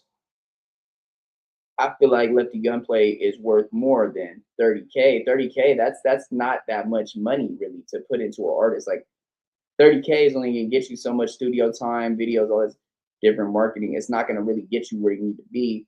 I would feel like more so like maybe like what he's just said, like $250,000 is sounds more likely because this is somebody that just got a Grammy. This is somebody that definitely does have a big fan base, a lot of virality, a lot of streams, you know, and his face is around, his face is known. So I don't think that that's very respectful. 30K is that's pretty lackluster. That's a lackluster number. That's sad, like to hear that, because I feel like Lefty Gunplay is worth more than 30K for sure. I feel like any of the Daygo artists is worth more than 30K as well. Like they at least worth over 100 bands, man. Like, come on, bro. Like he and I'm pretty sure Lefty didn't take that because he knows his worth, man. So respect your Lefty. Yeah. Bro, it's crazy now. It's nuts now. They ain't, bro. Times where a guy get 2 million, he had a dog fight to get 350, 500, and that's to do the whole everything. It's nuts now. But back then, bro, if you are underground artist, and the money I'm telling them was for their pocket. I'm giving you this for your pocket. I still have to do all the other stuff. Yeah. So they give me a budget. So I'm like, shit, where is he weak at? Right. So automatically I got to move him around the country. First, I got to start in the regions. You know what I'm saying? Got to work and it's easier from being from the West Coast to tie him into somebody down south and get you that and then bring him back. Because once the South start claiming the West Coast dude, then the West Coast dude start claiming him. Yeah, straight up. Right, but now I got to go down there and leave him down there for a month. I got to put you in the room. Wasn't no Airbnbs back. I got to put you in the room. You know what I'm saying? Get your rental car, security, put you in studios. Find an artist down there that's popping that don't mind co-signing you. Don't you feel like you got to get them hot on like a local level first? Well, who else you do that play with, homie? Huh? Who else you run that play with? What? That same play, like when you took them, got them, you know, artists. I did that play with Blueface. I did that play with True Car. Fucking Savvy Third, but so the only niggas you couldn't get that off with was San Diego. They was playing hard. I asked them, and I ain't gonna lie. I swear to God, they was playing hardball. My little niggas. I ain't talking about KT. I'm talking about they was playing hardball. I brought other executives to San Diego to do business with artists, and they went other places and they can get shit done, and they couldn't get it done in San Diego. And it's real, I'm telling you. But what I'm saying is it's only because of the lack of knowledge, homie. They don't know. It's not because of the lack of overall knowledge. It's because of the lack of the business knowledge. And that's exactly what Sli.Ck saying is, like I said, man, I could get you into the door. I could get you into these rooms with these executives, but are you going to be able to conduct yourself the right way and understand exactly what you're getting into and be able to produce these numbers and actually be able to be not opposed to constructive criticism and work with somebody, you know? And that's really where it is, man. Like it's all about, man, getting more knowledge, man. You can learn something new every day, man. Read up on it, man. Do your research, do your homework, man. And that's really what it is, man. If people are not, like I said, those people I shouted out, those people are ready and they're business ready as well. Not saying anybody else ain't business ready, but those people are hungry and they're business ready. Shout out to Wild the Hippie, he's business ready as well. You know what I'm saying? He's ready to get in those rooms. So, and I'm not trying to be biased or smut anybody, but some people, they're not. They have the music, they have the numbers, they're popping, but they're not able to conduct themselves the right way with the business side when they get in the room. And that's just, at the end of the day, that's just the bottom line.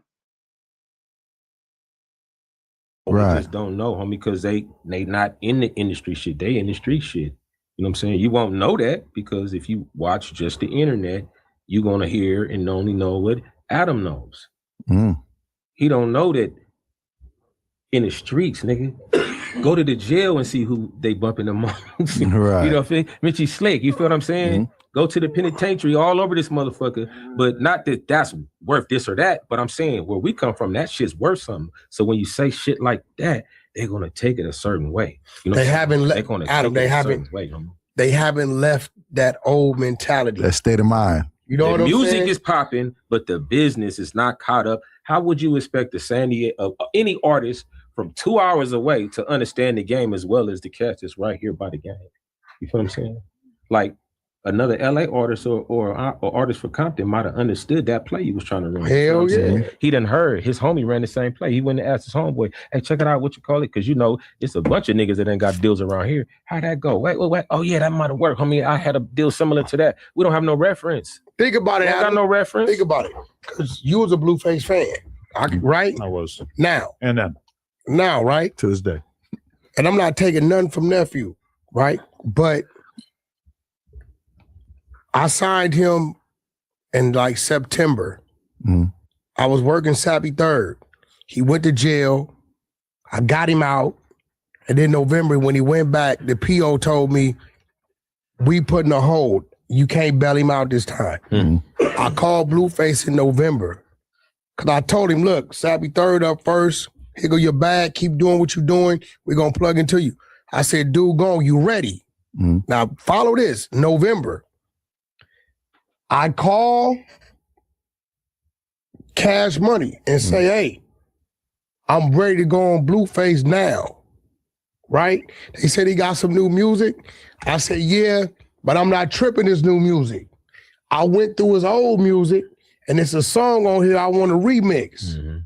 Bro say, Wack, everybody shut down. I said, bro, I gotta go now. He said, Wack, do what you gotta do. You got my blessings. A lot of people don't realize this. So while we at Cash Money West, I went to E1, took Tatiana, a song that had been out 7 months before I even knew this artist, and started Lyrical Lemonading it and remixing it. Lyrical Lemonade remix YG. Lyrical Lemonade remix Cardi B. Yep. Right?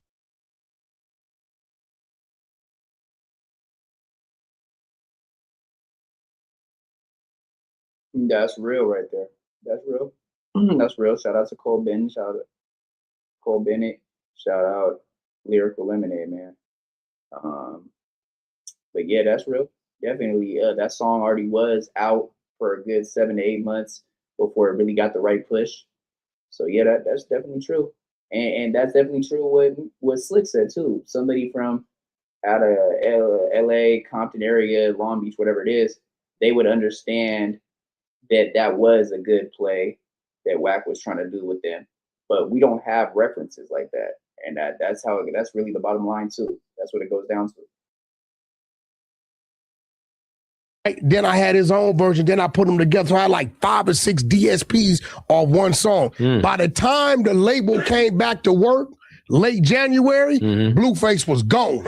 Boom. Okay. Without that shit, it's a good chance everything else wouldn't have happened for him. I turned around, I'm touring game crazy in Europe. And one thing people that know me, when I do my tours, I do them date by date. I don't go to the agencies, right? So when I was booking games tour, I'm like, look, I come to your market, but I got this new artist need to follow in 4 months. Wasn't no way fucking Blueface was supposed to be in Europe the first 6, 7 months. That don't happen. But I'm using the leverage of game for them to cross book Blueface. You have to work. So it's the look, Adam. You know what I'm saying? Like, what the fuck is in Europe? From that, endorsement deal started coming, and then all the other shit, you know, shit got involved, the other shit, and whatever happened. But again, if he wouldn't have did that deal when he did it, I wouldn't have been in position. Stat Quo had Cole Bennett. QCP was managing Cardi. Right. All my ducks is in order. Cardi loved me as a person because I knew her prior to. So these things was able to happen for him, which led to what it is today. So sometime, bro, you know it. Yeah, absolutely. When Adam brought you in, he didn't tell you, hey, here go this big contract. He said, come sit at the table. I'm gonna do another show with you. Yep. So now let's see where that goes. People may look at you like, oh, you a fool. But a couple months from now, when that shit then blew up, which is gonna blow up, Right. Then somebody would say, well, shit, I should have did that. Sometimes you gotta sacrifice. Hey, bro, if you do what you did for Blueface, for a San Diego, it's a nigga in San Diego that you could do that for, homie, and he'll go up. Trust me. Yeah, but the niggas, bro. I wanted to ask this question. Do you feel like, okay, because in the fractions of California, like you got up north in the Bay Area, they got their own sound. You got Southern California, they got their own sound with LA. You on a good topic. You on a good topic. Do you feel like San Diego has their own distinctive sound out of the other shit that goes on in California? Yeah. Okay. But the thing is that that's not the ones that's popping. The Daygo sound is not the artists that are popping. It's not because it's not popping either. It's just that like I said, I didn't want to say no name. I have to go, but I'm saying no, there is a Daygo sound, but a lot of the artists in San Diego don't understand that, you know, that's what it'll take to make it pop. You know, they trying to do what they think everybody else the pop. Everybody else, because they done tried all the shit. They don't know what the answer is. They think that might be the answer. Right. They might think it's the music. It's not the talent. It ain't got nothing to do with the talent. That ain't why Daygo ain't popping. Daygo ain't popping is because lay a play like that for a San Diego artist, and then you'll see what happened. Yeah, but see, in order for me to lay the play, you gotta be with it. They can't be playing hardball. You gotta be with it. Oh, you with the jigs or not? Yo, you know what? In defense, right? It's other artists in LA. What's his name? Rucci. And RJ, but RJ was still tied into. He was dealing with his thing, what he had going on with Mustard, right? Right. But I hit Rucci. Rucci, one of the first dudes I hit because he didn't know I knew his daddy. Me and his daddy did time together. Taco. Much love to the homie Rucci. And Taco been Rucci and them remade one of my songs. Man, salute to the young Taco homie. had been expedited and shit. You know what I mean? Back to El Salvador or whatever. So I knew that was the homie's son, right? So when I reached out to Rucci, watch this. I offered him a bag, but he said, I gotta tap in with my homies. So when I heard that, I can't sign a motherfucker's hood. Right. I can't do that type of business. Because that's telling me you gotta talk to somebody else, this person, that person. Yeah. That's one thing about Blueface. Blueface is Blueface. Right. You know what I'm saying? Like you know, Blueface is gonna run his own ship.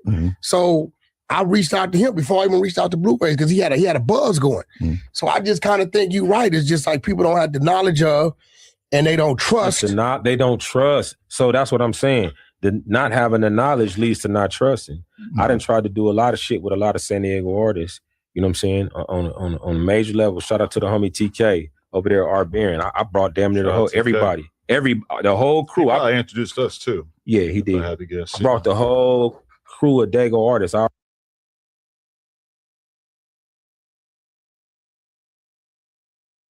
Yeah, and that's the thing. Like, we can't have the knowledge. We can't trust the knowledge if we don't know references. Like he said, like we're not going to just automatically, just because of your name being Wack 100 and you doing this for Blueface, us just trust you that you're for sure going to make us pop, and we going to take our time out and not waste our time and all that. We don't know we could trust that. And a lot of people still have to do that. Like, hey, let me call the homies and make sure this is a good look. Like, he's not bad people. Like, there's a difference between the industry and in the streets, you know what I'm saying? And they're two different things. Shout out to TK though, but let's go back in. Already did this. I brought every artist that had a buzz in San Diego to the studio, let them work with Ron and them and all the shit. Brought TK in, and for whatever reason, I'm not finna get into all that. They just didn't really understand how I was supposed to go. You know what I'm saying? They didn't understand that TK and them came down there to see me shine. Right. You understand?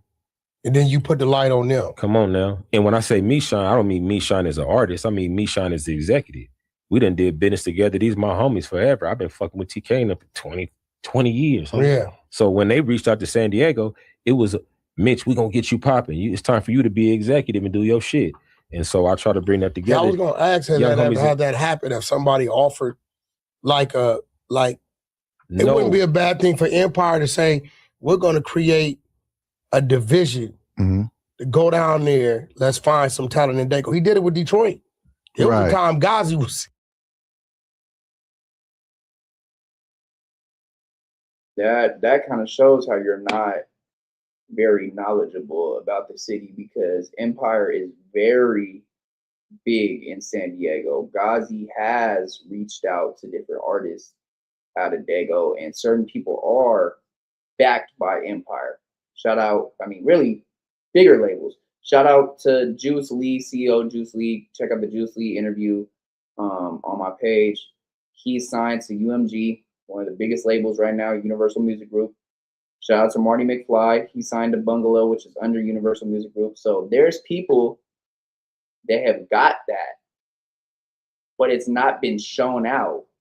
It's not been spread out like how other people have had their music spread out.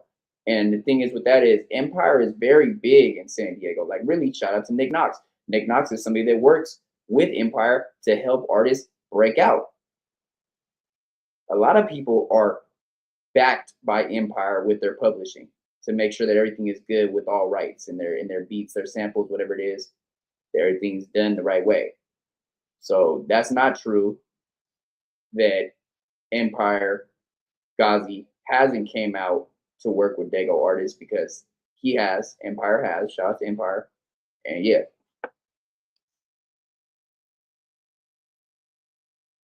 Ghazi would have signed every damn artist in Detroit. Yeah. Rio the Young OG. all them Ghazi, cats, my yeah. brother, man. You get what I'm saying? I That had might be a conversation. Hey, I had the first physical CD distributed on Empire. Me and Ghazi walked to lunch every day and chopped game before that shit went crazy.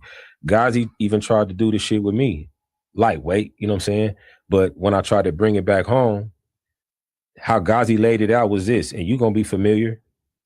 He said, Slick, we'll get you popping. I mean, we'll get them going. I'm telling about this artist. I'm telling about that artist. He like, yeah, homie, they're dope as fuck. Right after we get you popping, then we bring them along.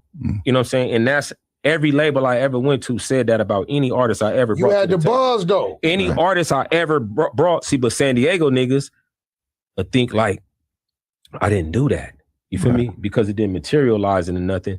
And that's only because I didn't understand the business. I ain't knocking my brothers. All I'm saying is get in the motherfucker. Quit worrying about just the studio, because it ain't the most talented niggas that's popping. That's not who's popping.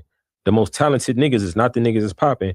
And in San Diego, a lot of the homies think that that's why they jumped on y'all. Because I understood what Adam was saying. I don't like how he said it, but I understood what he was saying. The story of our life. You know what I'm saying? Like he's saying, You gotta have extra security at the building these days. it's about numbers, y'all. At the end of the day, it's about numbers. The only shit that this motherfucker understands is numbers. That's it. Right. That's it. Internet.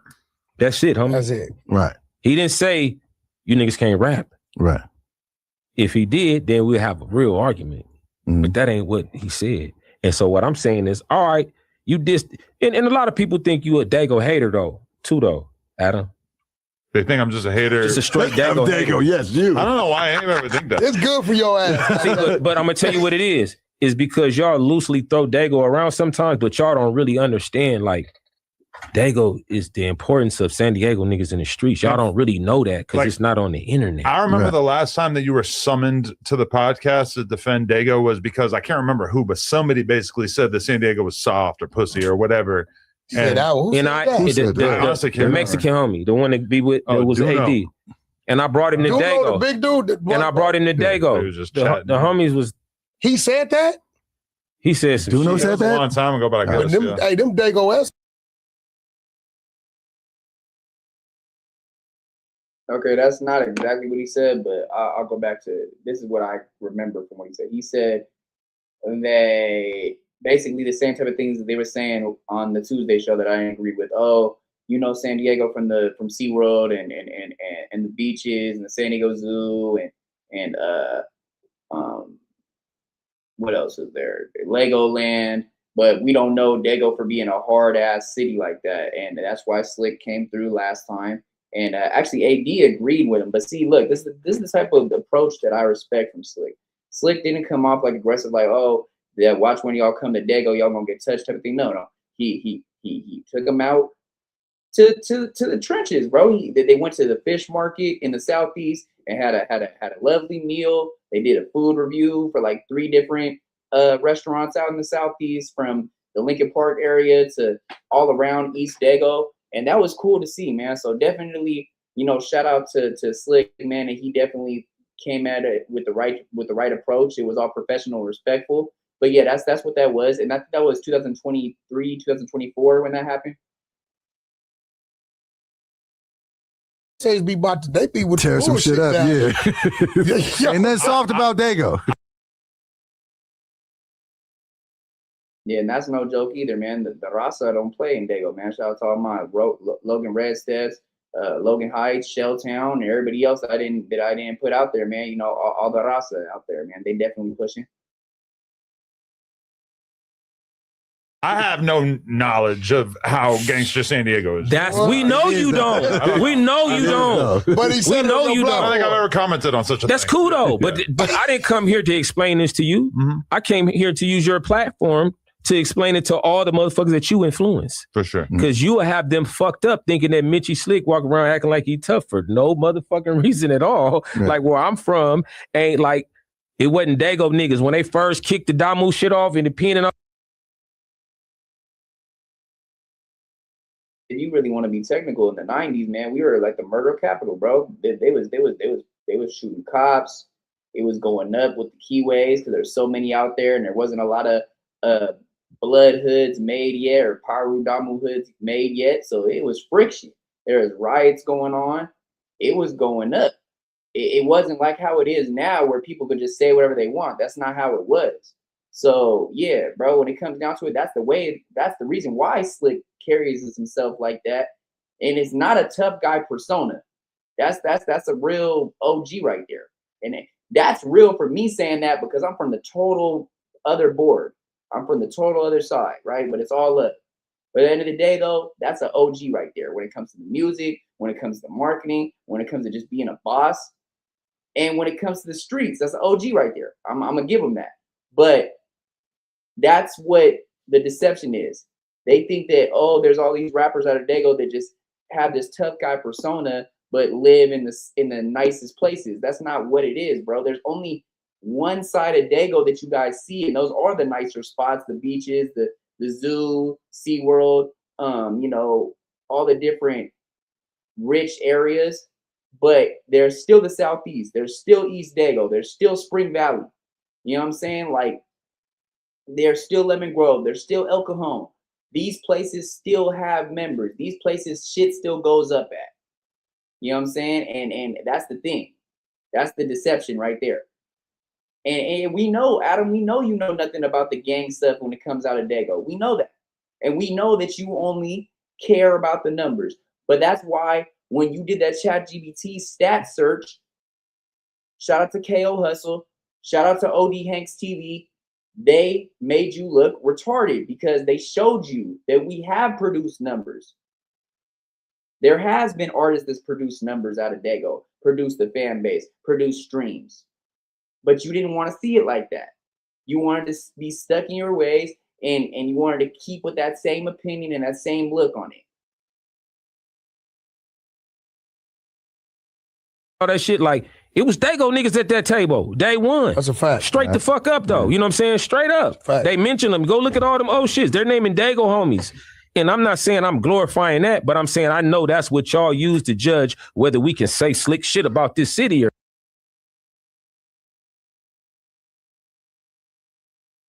I mean, man, go listen to the Relatives album, the Relatives album, Blood and Crips. Listen to Pyru Love. They shout out every blood section from Bompton to Daygo. They shout out everybody. And there's some known names in there too. And so if you want to really go back, like even D Braze, Damu Radas, all that, they were shouting out Daygo, so that's the thing, man. Like, it's been like that for years, but in the way of the gang aspect, we've got our respect. For the gang aspect, for the members, yeah, we've got put out there. But for the music aspect, no, we have not. We have not. or not. Y'all just don't understand Daygo and how we feel about Daygo. Right. Like it's not we might be delusional about some rap numbers or some shit, but we're not delusional about the gangster shit and the motherfuckers being busters and all that shit. We're not delusional. San Diego open to yes, the fuck they are to people like this interview right here will open up a lot of the youngsters to. Cause guess what? To a different option. I'm gonna be real. You know, DC Baby Draco been in jail a couple weeks. Yeah, what's up? Yeah, he really locked up. He hit me. Somebody hit me from his DM. Somebody just hit me saying that they want me to interview the girl that he allegedly got pregnant while she was not 18. Hey, listen, man, ain't nobody bigger than the content. I just went and got the paperwork they told me to get. Shit, that's what it is. That's what it is. But he in there for some, what the fuck is it? Yeah, so while he's looking this up, let me ask you this question, Mitch. One of my favorite records from you recently was "Keep Up the Name," and I forget the young brother that was on the record. Come on, man. And so when that's the type of nigga that don't get the shine. And so when I hear that record, that's not a nigga you gonna say ain't dope. It's fuck it. Fuck it. So let me nigga Eddie Mack. So let me Eddie Mack. Let me ask you this question. So when now that's what I'm talking about. That's love. Appreciate you, dope boy. That's real right there, bro. Y'all go stream Keeping the Name. Shout out to my guy Eddie Mack, man. He really been that's another person that I forgot to mention right there that's hungry and that's been pushing for years, man. Did stuff with Mozzie, done stuff with a lot of different people, but hasn't got that push yet. And that's a talented, dope artist that's hungry right there. Shout out to Eddie Mack, man. Eddie Mack interview coming real soon, man. We just been trying to line it up. But yeah, Eddie Mack, man. Shout out to Eddie Mack, man. I hear that record, that felt like a real San Diego feel type of record, and it felt like you was trying to bridge the gap from the older generation to the next youngness. So what is holding back a cat like Eddie Mack from getting that one that'll pop him across the world? Because when I heard that record, I was just like, I listened to that record several times. I was just like, why isn't there a nigga like Eddie Mack on the map like this? So what can we do? Because you as an OG from San Diego with that San Diego sound get to propel a young brother like Eddie Mack to the forefront of the world.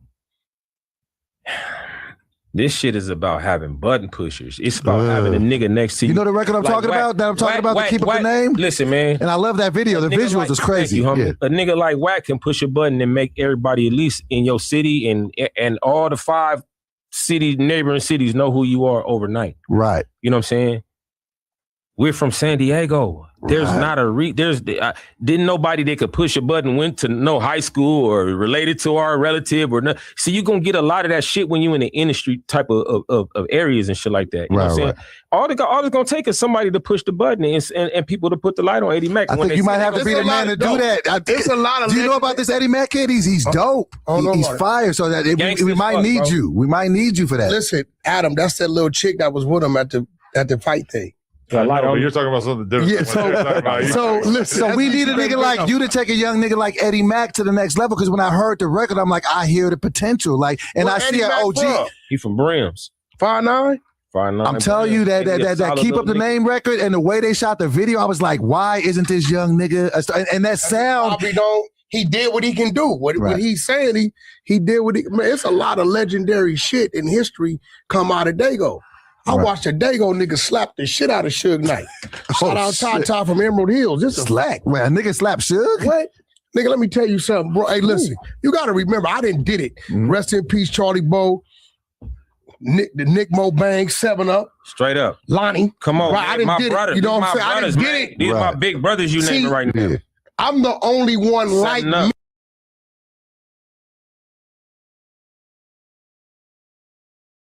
Rest in paradise to all the OGs out of Emerald Hills, man.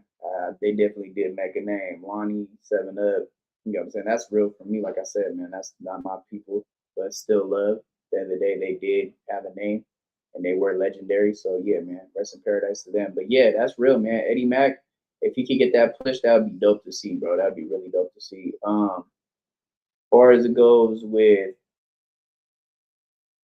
the other, like, it's just, there is no button presser for us to just go up like that. Like, oh, hey, I know so-and-so from high school. It's not really like that. we don't have that type of connections. Big Bo Bang. From those eras that's still here sitting on this type of shit. Right. Can't nobody, you know, the shit I done seen and witnessed and I know about, nigga, you wasn't around. You know what I'm saying? So it's like it's some real deal things that come from that. And if it wasn't for my direct connect and Gang direct connect, right, you would have people, and I be watching the plays because they know we close to certain people. They'll try to take something, start some bullshit. Game had a song, right? And he was referring to Lincoln, the president. Right.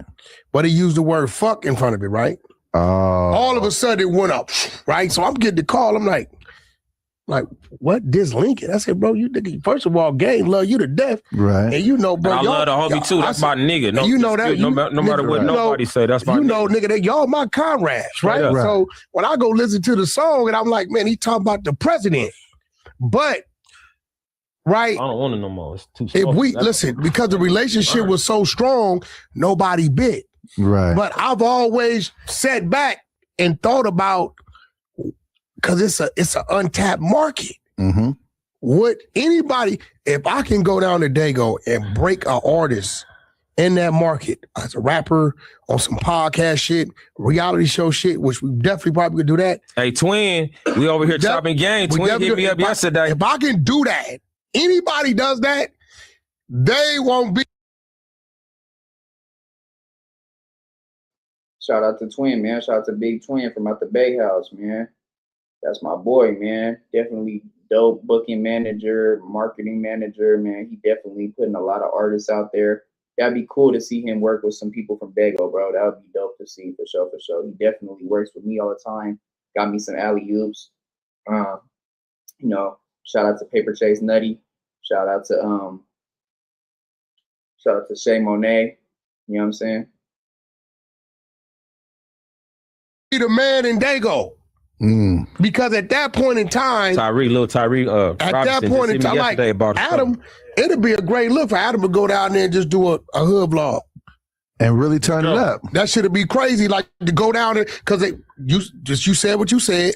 Mitchy pulls up, let you know. I hear what you said. I don't like how you saying it, but the fact that you would take the time out your day to drive down there, now people gonna say, you know what? I'll do it. Adam ain't tripping. He just didn't know. You come. That ain't a problem. You're the ultimate hood pass. Problem. The homie Beezel right here with me and shit. You gotta go to some Mexican hoods down there. Listen, for all y'all that got a problem with the word checking in, I tell people this. I don't know where y'all come from. Right. I check in with my homies when I'm coming to that. Do you not know a week or so ahead of time when I'm coming to Daygo? On everything. I checks in. Because sometime it'll be, Wack, don't go to the other spot you go to because it's hot or this been going on. They know what's going on and they joke. I don't know why people think that's some pressure shit. Right. I checks in. Just to be like, hey, I'm here in your backyard. Am I good? Homies Tell me where to go, where not to go. That's just this is a proper protocol. Yeah. He didn't came to my backyard. He came straight to Pacoima on some real shit. You know what I'm saying? And the love he give me, I overextended back. But Mitchy been coming through all these. He kind of like Mozzie. I think Mozzie studied Mitchy. Yeah. Because the shit I watch Mozzie do everywhere he goes is kind of how Mitchy was doing. Right. And move correctly. Yeah. But I mean, I really think motherfucker go down there and do some hood vlogs because it's like people really think that people don't like Daygo. I think people just don't know. Yeah, you know what I'm saying? Because if Adam go down there and witness some shit and meet a few people, hear a few people, see a few people, some personalities, some characters, now he has a different conversation because he's in touch, he's in tune. Yeah, he didn't know about rolling 60s like that until Brick came up here and was damn near living with him. He knew it existed. Pause. He knew it existed, but I don't think you know what I'm saying? You really wasn't engulfed in it. Hey, we got to take in the Trigger Racer Station, homie. Oh, yeah. We got to take in the Trigger Racer Station, homie. This the hand guy right here, homie. Hey, this is the 25th anniversary, Trigger Racer Station. This right here kicked it off. Damn. E40 on that thing, Yuck Mouth on that thing. It's crazy. All right, so let's get this clip. What's happening, man? Can you tell us about how you and Lil Wayne joined forces at that time? Because in my head, I'm imagining like he comes to San Diego, he's a blood. I was with Menace. Right. He taps in with you. It was with Menace. What were you Blood doing niggas. together? Him and Menace got an incredible relationship. Me and Lil Wayne don't have no real relationship. Shout out to the homie like that. No, that was through Menace. Right. I fucked with him, good nigga and all that shit, but Menace did a good favor for the homie, you know what I mean? Mm-hmm. And his appreciation for that was shown by doing the record and for us. Right. And at the time, Menace was freshly coming out, you know what I mean? And he wanted to have his best street nigga that was a Damu and his, you know, and his best industry nigga that was a Damu. right. And it was right before Weezy was finna go to the jail where he went to the pen or where he went to. Yeah, I think it was right before that. He had to go to New York. Blood niggas. That was a I'm talking about that record. video drop, and that, the next week that nigga was in jail. You know, so he set it up right. Shout out to the homie though. Yeah. I got love for the homie for doing that for some niggas, because most niggas on that level, you know what I'm saying? Yeah, they don't. You know, one thing about that whole Cash Money crew, they on that level, but when you meet them in person, they don't make you feel like that. Right. You know what I'm saying? Them niggas like, yo, let's go to the liquor store, get a bag of chips. Right. You know what I'm saying? Absolutely. On some real shit. You know what I'm saying? So let me ask this question. The Strong Arm Steady crew. Right. How did that come about? Because that's such a diverse group of individuals. Like, how did that group even come together to build that powerhouse on the West? that was Exhibit's move. That was Exhibit's group. But you was a part of that, right? For sure. Right, yeah, for sure. Fuck yeah. Right. Did Big Reese play a part in that? Big Reese played a giant part in that. My story is kind of you know long, but we go fast. I met Sir Jinx through Reese. Reese met Sir Jinx through DJ Jam. Shout out to my big brother DJ Jam, legendary DJ amongst all DJs. He'll tell him it ain't no fucking talent in San Diego. He'll fuck around it. Turn this motherfucker. DJ Jam ain't trying to hear nothing. DJ Jam like, nigga, I'm the first DJ for Dr. Dre and Snoop, the whole Dog Pound, all that shit. Anyway, he turned Reese on to Sir Jinx. Sir Jinx turned me and Reese on to Exhibit when he was working on his album 40 Days and 40 Nights. And then we was around Exhibit for a long time. We started a group moving around with him. It was a lot of other artists around, Razcast, The Far Eye, motherfucking Chase, the homie Chase Infinite. Right. It was a lot of other artists around that had deals and shit. We was like the only homies. And I was tied to the alcoholic. The whole movement, It was all the yeah. liquid, it was all liquid crew. Yeah. It was all liquid crew shit. Shout out to J-Ro King was T. the only what we would consider mainstream artist from Pacoima. Right. Oh, that's crazy. That was my nigga, man. Yeah, you know me and J-Ro used to live with our parole. We lived For real? I did not know that nigga. J-Ro from Pacoima like a motherfucker. What was the homie name? Which was one? it Milk or something? The kind of albino dude. Crondon, yeah. Crondon. So anyways, we just start going on tour with X, but this is during the time when the mixtape game was crazy. G-Unit and all that shit. Yeah. And we started going crazy and tearing the streets up and really started really making a name and have the shit in every store, everywhere, every hood, from here all the way up to the Bay. Strong Arm Steady mixtapes. And then, Exhibit went and did, a deal with the Pimp My Ride shit. And then we went over there and started fucking with Talib Kweli. And then I got to, I toured the world, with mostly Europe and shit with all them niggas and shit. But, I learned a lot of shit. But you said we was so diverse. We was together because I was just there because we was holding X down. That's how I got on. Just me and Reese and all my homies and Beezel and everybody just holding Exhibit down. You know what I'm saying? Right. I don't think it was because of no other reason other than that. You know what I'm saying? And Big Reese used to be security and hype man.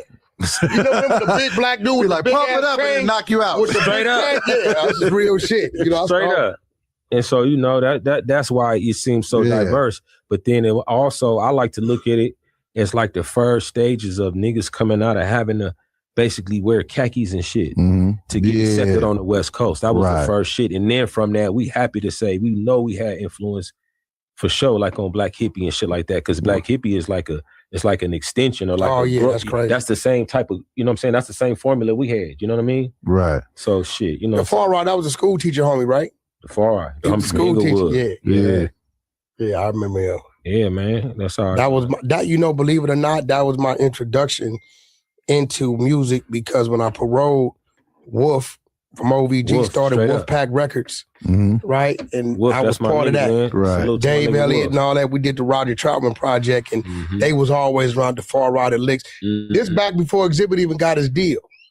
That's way back. Wait, I have a really good question. What can you tell us now in retrospect about what went into getting XXXTentacion knocked out on stage at that venue in San Diego. What were the logistics of how that went down? That mouth. But it's a whole fucking story on YouTube of the whole shit. Yeah, but you got the insider perspective. They really got that shit right though. This is exclusive. No, they got it right on the YouTube shit. It's really. I warned him. Nah, what happened was Crazy shit. He was talking reckless. what happened was Little homie was on tour, wasn't he? Yeah, that's where it came from. Listen, they was on tour, and what I heard was Ski Mask wanted to perform right before X instead of being Ski Mask, Rob Stone, and X. Yeah, they had Rob Stone at the top of the bill. I think Designer might have been the headliner. I forget exactly who's the headliner, but like they had Rob Stone right below it, and Ski Mask felt like they're going more crazy for me. I should be moved up on the bill, which probably was true, but it's like, you got to talk to the team about that. It was more Rob Stone and them was out on the road with just young homies. And then they on the road with they big homies and everybody. They're like, nigga, get, you know what I'm saying? Trying to push on the little homies like, well, you know what I'm saying? Yeah. As they should. Nigga, that's how it go. Niggas, dog, you feel me? That's what they was supposed to do. But they didn't really know that little homies, the Daygo niggas is, Daygo niggas be wanting to sock niggas and shit, I told him, I said, bro, something gonna happen. Something gonna happen. He knocked him out on stage, right? I've never seen a rapper put him in the bed. Yeah, he put him in the bed. Whew. I mean, it's the craziest. Like you probably never seen a rapper get knocked out like that. Never mind on stage, and he's at the quiet part in the song where he's like singing and shit, holding the mic, and then all of a sudden, Shaw's on the other side of the stage. Hey, check this out. Planking. Hey, I gotta tell the whole story. So y'all say why Daygo ain't popping or whatever. Imagine this. Do you know motherfuckers was saying fuck Rob Stone, chanting fuck Rob Stone after this happened for knocking a nigga from Florida out in San Diego? That's crazy. That's wild. That wouldn't happen nowhere else. That shows a lack of unity. Come on, bro. In Daygo, it's on video. They saying fuck Rob.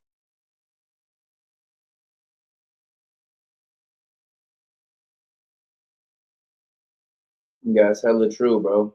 People were saying F Rob Stone, and people were very, there's a lot of X fans, a lot of Ski Mask and Slim Gods fans that were livid over that situation, bro. And these are people that lived in Daygo, mind you, that were just livid over the situation. And that's true. You would never see that anywhere else.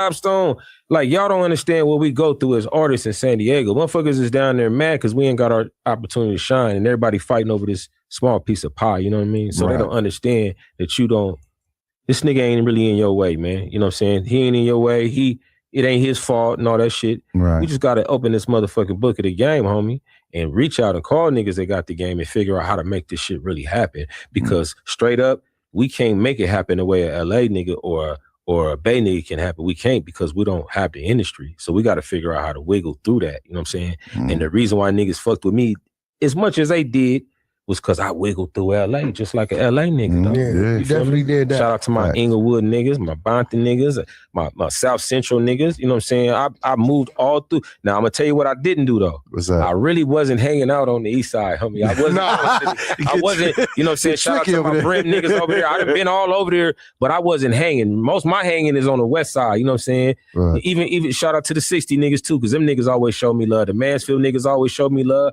Like I walked to the store and all that shit in the Mansfields, over there with Crying Down the Field and the homie Mac and all them and shit like that. So me being in LA and actually being around motherfuckers to learn the game for real, see what's happening and what ain't happening, I was privy to have information that most San Diego niggas really got about the game, homie. They just don't know.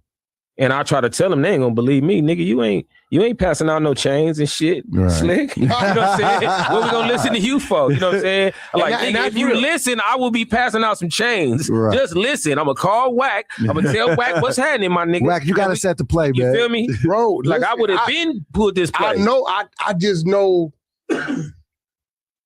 And you still, it's gangs down there, so you still got your little division. Even though somebody may want to fuck with this dude, you're gonna have the people on this side of his neighborhood saying something. So, you gotta be a certain type of dude to really do this business. Right. Everybody's not gonna agree with your decisions. True. These are facts. You get what I'm saying? It's funny today because they be like, yo, Wack, man, why you go to that no jumper shit, bro? You know you supposed to be whoop, whoop, whoop. And then I just thought of something. but then now today, they I say, just yo, thought of Wack, something, homie. can you open us a podcast so we Door, yeah. You know what I'm The saying? game of change. What's up? I just thought of something, homie. Listen, the way San Diego is, I ain't saying everybody you got to bend the rules and make it right for San Diego, but I'm gonna tell you what it would take in Daygo. You can't just put one nigga on. Yeah, bring everybody. You got to put like 4 niggas on at one time. See, that's crazy. So do you feel like that might have been a hindrance? That mindset might have been a hindrance to why we have.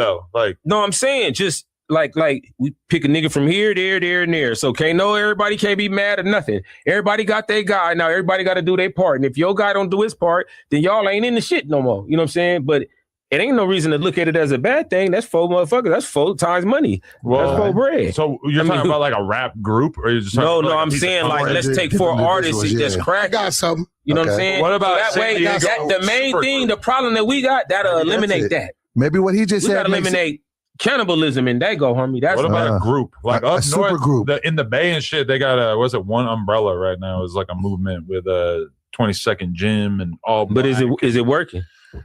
I feel like they got motion. Like I feel like they probably got. It ain't gonna be a group. It can't be a group. No. Okay. Nah. Just you got to keep everybody apart. Okay. Just get him something, and then whoever is involved in the shit, believe me, they gon' see why it makes sense. What about giving them an opportunity? Yeah. Right. Okay, because look, we this Sunday we launched Nothing But Content. Right. I have a reality show that I'm supposed to shoot. Come on. It's called On the Fingers, which that's Lil John's thing. But On the Fingers, it could be Crip Blood, Fuck You Love, Power, it could be whatever, right?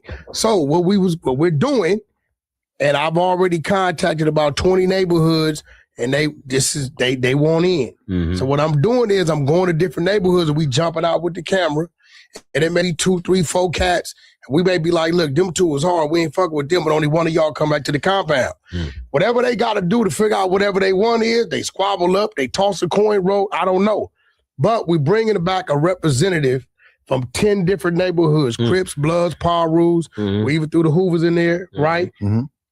Back to the compound. But when we get back to the compound, all the challenges is going to be like a artist development course. It ain't going to be no gangbang shit when we get back. It's going to be all shit that you supposed to know or learn in the game, right? But at the end of it, it's going to be a deal. It's going to be marketing. It's going to be promo. It's going to be features, a distro deal in the bag. So quite naturally, when I'm talking to the fellas on the phone, all the neighborhoods is going down. It's LA County neighborhoods. Now, I said I got to include Daygo. You know this because I called you. You damn sure did. I called you, right? But listening to what you saying. About a month ago. Yeah, listening to what you saying, we may have to include more than one fraction from the Daygo compound. Of it from the Daygo compound, right? But I'm gonna tell you this: I'm not dealing with the politics, so you're gonna have to tell me. So you, Mr. Mitch, go have to tell me. Hey, okay. Who's the guy? Hey, we're gonna find a way from everybody to pick this nigga. He ain't gonna kill me around that. Y'all figure it out. Hey, y'all got it figured. Because what I'll do instead of it just being one, I'll open the gates up to it like 2, 3 from Daygo to come compete for it. Right. But y'all got to figure out where we going to end up going to do this with these people to get them back up to the compound. Discussing you hear that, Beans? He said you got to figure out where we're going, homie. Yeah, that's a good idea, G. Beans figure it out. Listen, down there, you got burgundy bandanas, red bandanas, green bandanas. Right. Yeah. You get what I'm saying? And they all, the older cats is tapped in, but we don't have time to deal with the politics. Y'all gotta figure that out. The Skylines is already looking at me like, nigga, you gotta come over here. Right. But before them, the Lincolns is looking at me like, Wack, we've been your extended family. Hey, B said he got one from over there too. You got, so right? Right. Young Holly, my nigga, Young Holly. Shout out to Young Holly. Shout out to Richard Wayne, man. He got his own label. He got his own stuff going, shows, artist development for the artists. I would love to see Young Holly out there on that reality show. That'd be dope, bro. I was just mentioning him earlier when it came down to when he was on a live with Sli.Ck when they was talking about the business aspect within this shit. and he was speaking game, man. And definitely we have an interview on the way too. We talked a couple times about lining up an interview. But yeah, man, shout out to Young Holly. Definitely a representative out of the Skyline District. And that would be dope to see, man. And so, and then we got but then you got, bro, it's gangs out. You ever heard of Little Africa? I have heard of it. You got Emerald Hills, you got the Coast, you got all kind of shit. Probably some other shit I don't know about. You know what I'm saying? But I don't mind doing that and putting the light on them. And guess what? Even if they're not the winners, Adam knows this, bro, what you take from that vision, that visual, they can't go down there and sit on their hands. Even if you don't win, they may do some shit that's viral enough to push their thing. So let me ask you this, Mitch. If we started that show today, who are the top 3 artists? Not trying to exclude nobody, but if he tell you I need 3 artists today, who are the 3 artists from Daygo that you pushing to say these are the 3 guys that are the best representative of San Diego? Who are those 3 guys? Trying to get me killed. I don't want to. I wasn't naming names. Hey, yo, but that's crazy though. I didn't That's see San Diego, that. homie. Anybody That's else so here? crazy. I name names. Right. See how the politics, it's a little. And I don't want to get you harder into to no do the mix, but I'm business. just saying, like, you name names, we're being objective about who has the most motion. Like, I feel like he's gonna. Y'all know who got the most seem motion. like he's playing favorites. Though. Y'all got the most. Y'all know that. names because it's like not as big an artist. So I tell you what we gonna do. We ain't gonna single out nobody. Everybody, all the Daygo. Y'all I'm trying to put figure the out light on what all neighborhoods, Daygo. right? Yeah. And we gonna pull up, and whatever ones is fair, we gonna give them action, and we gonna let the people tell us right there what it is, what it come down to, and who gonna be the one. So if it's 5 niggas from over there, 6 niggas, we gonna put the top of the camera to see what they about, and we gonna get to the bottom line. I got a question. Do you look at Wes Watson as a Daygo representative? Wes Watson? Yeah. You know the white boy. You know, hold on, no, bro. I mean, he's locked up again. He's locked up again. They try to give him all day and night. He's locked up in Daygo? Miami. No? He's a white Daygo? boy. Yeah, he's a white guy. He's a white He a boy. skinhead white boy? Nah. I ain't never. I think he won with the white card when he go to Maybe jail. I have though.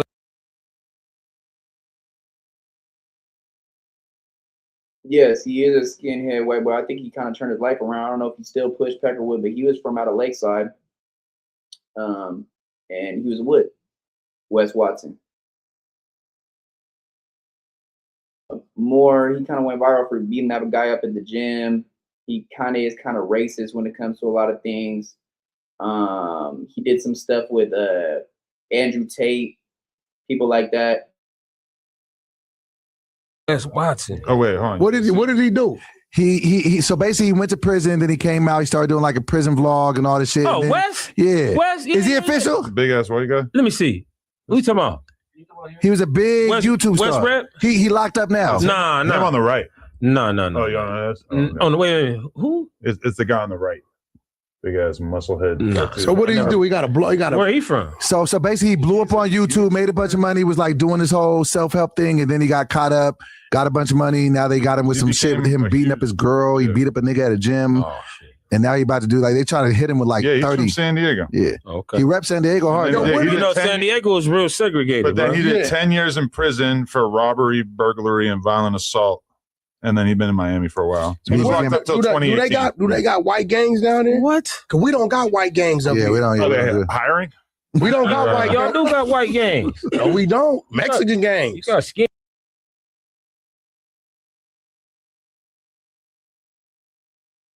You see Adam, he's like, "Oh, you guys got white gangs out there? Are you guys hiring?" Like, it's just, bro, it's all fun and games then. But yeah, bro, we do.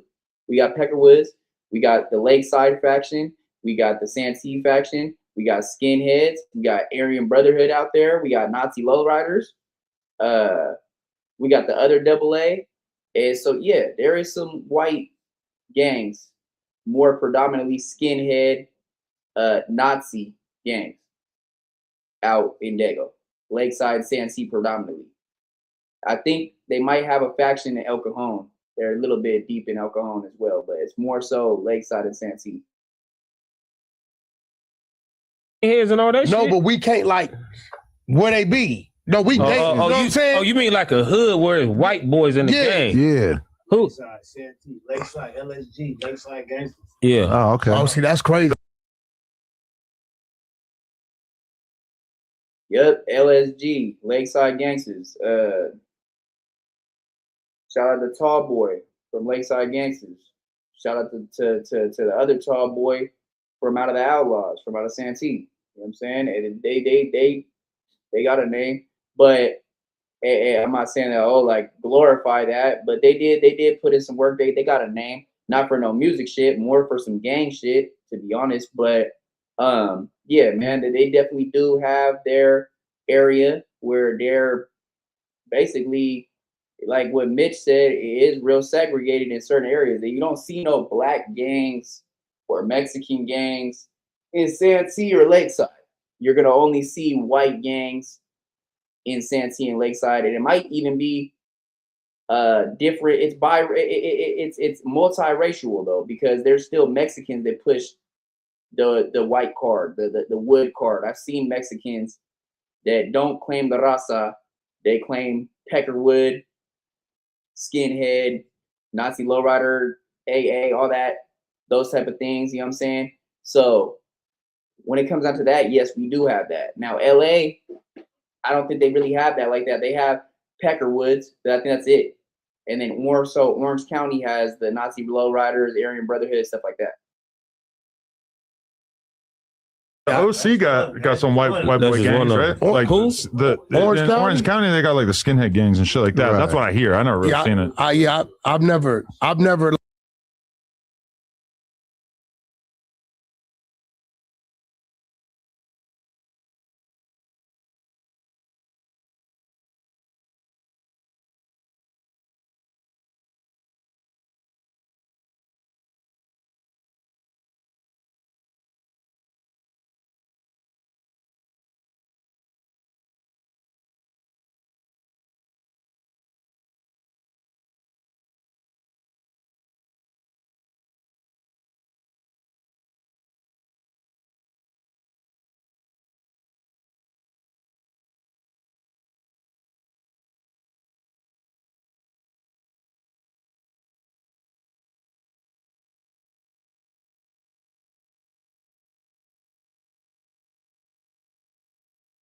What the? Here it comes. What the hell? Like I know like the bikers, but I'm like, if you want to know, you can go on Google and put in Crips and Bloods. It's gonna give you a whole outline where red, blue, orange, where they at. Like if a motherfucker said like, yo, where the white gangs at? Right. I know some white boys from some black gangs and Mexican gangs, but not just white gangs. I don't even know the name of no white gangs outside of the prison Nazi lowriders and all that type of shit. But they may have some in Orange County, right?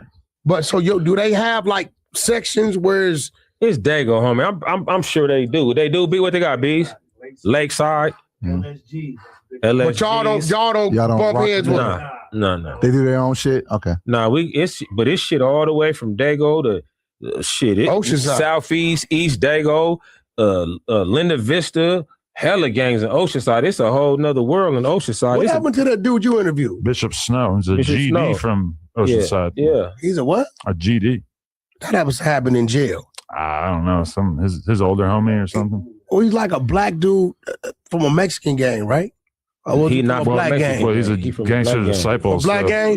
Yeah. Also, he's a GD. So they got like a movement, a GD movement down there? They do, huh? Oceanside. Okay. But that's like, 40 minutes. Yeah, I know where it's at. Yeah.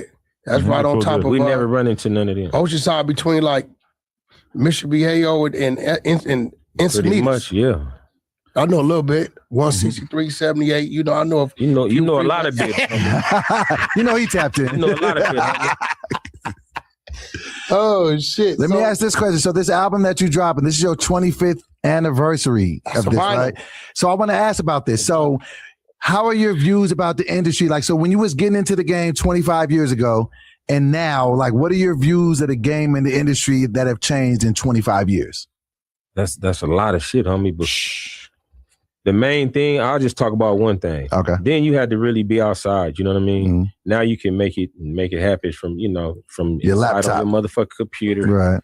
But back then it was a lot of pounding. I mean, what you call it? Pounding the pavement. Paving the poundment. Pounding the pavement, homie. And what I mean by pounding the pavement, me and the homies went, and when I dropped that album, me and the homies, about 5 of us, went all bought brand new Escalades and Denali's and shit, and wrapped them and drove to every hood from San Diego all the way to the Bay to Oakland. I went to all the hoods in Oakland, Sac, went everywhere. Yeah. Stayed in Sac for weeks, hung out with motherfucking in the Strawberry Manors with the homies, and over there in the Garden Block, all the homies. Looney and them, I was up there with, I really pounded the pavement, homie, with this shit. And that's one thing, I don't think they do no shit like that. I'm talking about we putting up, remember the shits? Yeah, street teaming. The street teaming. So is it almost foreign to have to do this digital shit now these days versus the on the grind shit? Me, because I'm from the beginning of digital shit. I just missed out on being a kid during that era. Right. See, me, G Malone, if we'd have had Instagram and all that shit when we first started came out, shit would have been way easier. Story right now. Because the shit we was doing, then I will put it on. But now I'm not finna show y'all what I'm doing every day. Right. Where I live and how I ride around. I'm too old for that. I mean, but think about it though, Ruck, with the shit they had to do. He talking about driving a 500-mile radius. Everybody on rims with TVs and they shit. We smashing all the way to the Bay. And with the cars, or the visual, with the loud music. Right. And you stapling the posters to the poles. But we could just go on Instagram and do it way faster, and then the world sees it. Yeah, but you got to be a certain type of nigga to even jump out in the middle of Oakland and post some shit up on the wall. It was dangerous out there back then. You couldn't just hop out. But niggas was loving us and was loving the fact that we was coming like that. Niggas wasn't on Southern California niggas driving all the way up to Frisco, and that's how I built the following I got in the Bay, to where I got songs with all the legendary niggas and they don't love. I don't give a fuck what they say. They don't love no Southern Cali nigga in the Bay more than Mitchy Sli.Ck. I say that more than no, that's facts. Hey, you go look at my listens and streams and all my analytics and shit. The Bay, Frisco, all that shit be up there. You know what I'm saying? Shout out to my nigga Messy Marv. We got an album that's a classic. Shout out to my nigga Recipes Jacka. Them niggas like, it's one thing you underground street nigga and a nigga come call you up to hop on some shit and he put you on a song with 40. You know what I'm saying? Right. That's different. You know what I'm saying? That's the type of love that niggas that have with me. Facts. Shout out to my niggas, all my mob figure niggas, everybody. Let me get Messy Marv's number. I'm trying to get it. Man, please, man. I'm so sad about Marv is a legend. Messy Marv is a legend. We gotta do something about this shit. I set it up. Straight up. What do you mean? Because the homie needs the game right now. So he's not in a great spot. Not in a great space. And it would be if anybody got something, and I know in the whole Southern Cali, Northern Cali, between the two of us, got some type of way to offer the homie some type of rehabbing or something. Assistance it don't or something, make no motherfucking sense, man. That nigga's that's and he birthed so many. Greatest. Come on, man. Messy Marv. He Lush. definitely is. But no, Messy Marv is definitely a legend. He definitely influenced a lot of people, and I think that he gets kind of like tossed by the wayside because of whatever he might be going through. And I most definitely try to hunt the homie down and reaching and shit like that. But right, I'm gonna find him. Yeah, man. Are you looking him up right now? No, I'm gonna find him. Okay. I messaged him. I'm gonna hit general. Niggas need to make something out of it, especially in the Bay. They need to make it a real deal obligation of the whole Bay, man, to go find Mess and put him up, man. Yeah, fact. I'm gonna tell you who I want to interview. Who that? Because I'm a huge fan, but he got mad at me. Who that? I know why he got mad at me. Spice One. Spice One is I'm a legend. Huge fan. That's my big homie. My music by Mel tapes. Every time he dropped something, I had it, right? Spice One. But he got mad at me because of Tupac shit. Right? Yeah. But I think he knows now that Wack's a fan. Like I'm like him, Sebo. These are dudes that I kind of discovered I was in prison. Sebo went to prison for his lyrics. No, I was there. I was there. I remember in the Vibe magazine where it told us one of his conditions was he couldn't say nothing about the police. And the next song he dropped, they locked his ass up and violated him. Yeah, Sally Sale, cats like that. Because I started doing Thompson Soledad, so I was up north from my Bay Area. It's called Bloody Waters. Okay, Don Moves and cats from the Bay, we sell with one another, we click with one another. So, do you know about his Tupac take? What? He said that the Game was a bigger rapper than Tupac. No, I did not say the Game was a bigger rapper than Tupac. I said that. But I said this. I said that the Game had more of an impact on the West Coast than Tupac. And the reason why I said that, because Pac had Impact was it Impact. No. He has more classic albums too. But what I was saying was he just got more albums. And when I said it, they said I was a Wack glazer, but I'm not. Pac got like five, six. But what I said was, you remember the time after Pac had an impact on the West Coast from like 92 to like till he passed, like 96, right? And then after he passed, the West Coast on a mainstream level was in a drought for a long time. And then when Game came, that's when I came out. Exactly. And so when Game came, he was tasked with, because the West Coast was being blackballed and he had to bring us back to the national stage. Definitely. That was hard. So am I wrong for that take? Okay, I'm going to say this. Okay. And they ain't going to like it, but it's the truth. You know what it is. Pac didn't do a motherfucking thing for the West Coast. The West Coast did it for Pac. Come on. And I ain't talking about the Bay shit. Mm-hmm.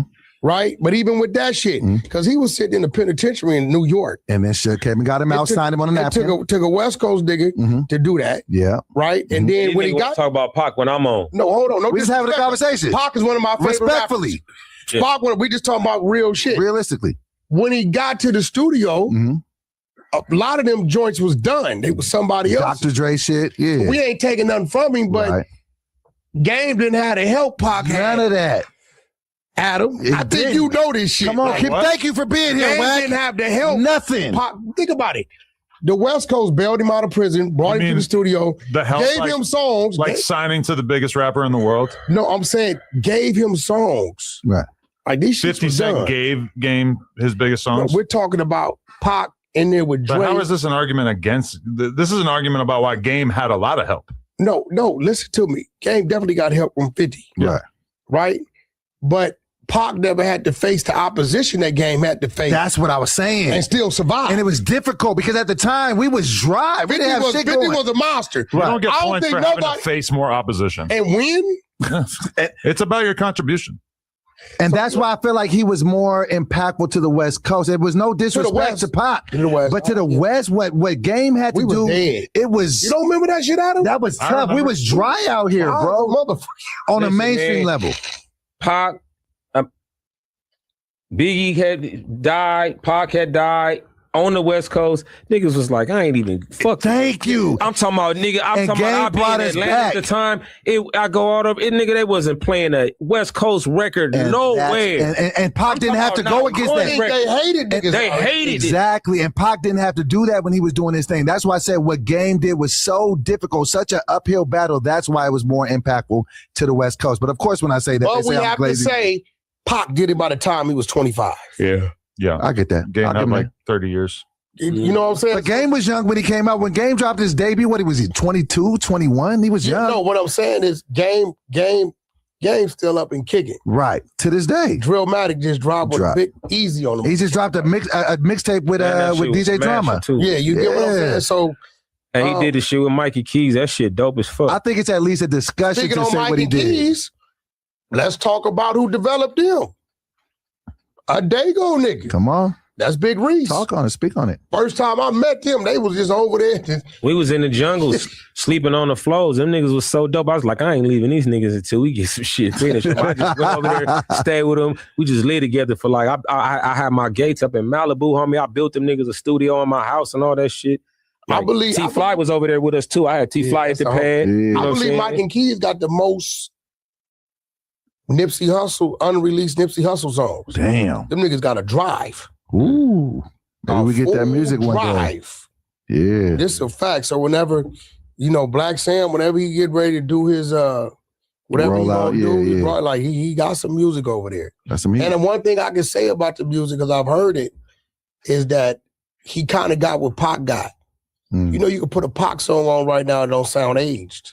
Yeah, that's a fact. You know what I'm saying? And that's the type of shit Mike and Keys got. The timeless shit. With Nipsey is timeless. I got an album with Mike and Keys right now finna come out. A whole album? A whole album. Yeah, that's love. But I mean, with that, you're not gonna win that one. Yeah, I know, and I know. I got creamed in the comments, and they was getting that. Hey, I got CeeLo Green on the album. That's hard. That's hard. You did a record with Gladys Knight too, right? Talk to me about that.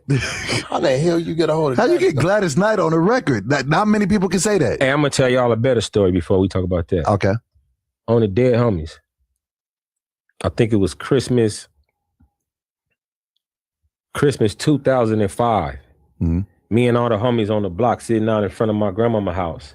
Harley's in the front, everything in the front, hair out, looking brazy and all the shit. And my uncle Doug Rashid come walking across the street. And all I hear is Trickery, station. Singing it way better than I sung. I like that one, baby. On my mama, on the dead homies, Sli.Ck, nigga, in front of my house, nigga, singing Triggeration Station to me on the dead homies. Nigga. That's crazy. Talking about, I like that one, baby. Triggeration Station. That's slapping. But I'm gonna tell you what, like Shaka Khan and Whitney Houston were like really in touch with the streets. Shit, yeah. Doug Rashid, she was married to Doug Rashid. That's my uncle on my block. Brought her to Granny's house on Christmas Day, singing that shit to me, Shaka Khan, on my mama, and with all the homies on the block. And so you got Shaka Khan singing your stuff, and then you did a song with Gladys Knight. How does this even happen? The Gladys Knight collab, how does that even happen? Gladys Knight married to my uncle. Dope. And I just spend a lot of it's family. And it ain't just we family. Just being at the studio and we just knock one out. That's crazy. I got a call. I love my auntie Gladys. Janet want to do a song with Kendrick. Shout out to Uncle Will. Love you, Unc. You already know. Janet and a Kendrick record. That makes sense. That make a lot of sense. Right. When's the last time she put music on? It's been a while. I don't know, but shit, it don't matter. That damn movie out, she could put some. You know what I'm saying? And guess what, Adam? Guess who called me? Fucking Stutterbox. Yo, what are you talking? J Hood, brother, I swear to God. He called me. Wack. Janet want to do a song with Kendrick, and I know you were too with TDE. She did put an album out 3 years ago. And then he puts me on the phone with somebody, one of the top NOI guys who were covering security, and there it went. I sent Top the email, and whatever they doing. So it'd be a lot going on, bro. Beyond the scenes. Yeah. It's a lot. I would love to hear that though. Janet and Kendrick, I think I'd be here for that. Yeah. Now I got a bone to pick with you. Oh shit, here we go. Let's do it. And then I'm gonna put some shit on your ass. We're gonna rewind. Oh shit. Out of respect to you, I had the conversation. I heard you say Wack was scared to sit down with Moose because of the conversation. But when I had the conversation with him and asked him what his issues was, everything he was talking about was some YouTube shit that he was unaware of the inner workings of. He didn't really have, like, I thought he really had him to like really try to say what he wanted to say to you. It left a little bit to be desired. Yeah, he didn't really have much to say. Bro, and to say, stop shitting on him. I'm not shitting on him. No, Adam, like I thought, listen, listen, Adam, I thought that he really like has some real like Little Weasel. Like on some, I thought he has some. Bro, his whole shit was people that no jumper. No, but this was the contradiction. He was coming at Wack saying Wack is bad for no jumper because he promotes division. Meanwhile, he's beefing with Flacco. He's beefing with TF30. He's beefing with you. He's doing the same things that he doesn't want you to do. And even as my brother, like I have a podcast with him. He's cool. He's a good guy, but I got to call the ball, and the strike a strike. You're not keeping it. How are you going to call this man out for creating division? But here's the thing though. Who do I got division with?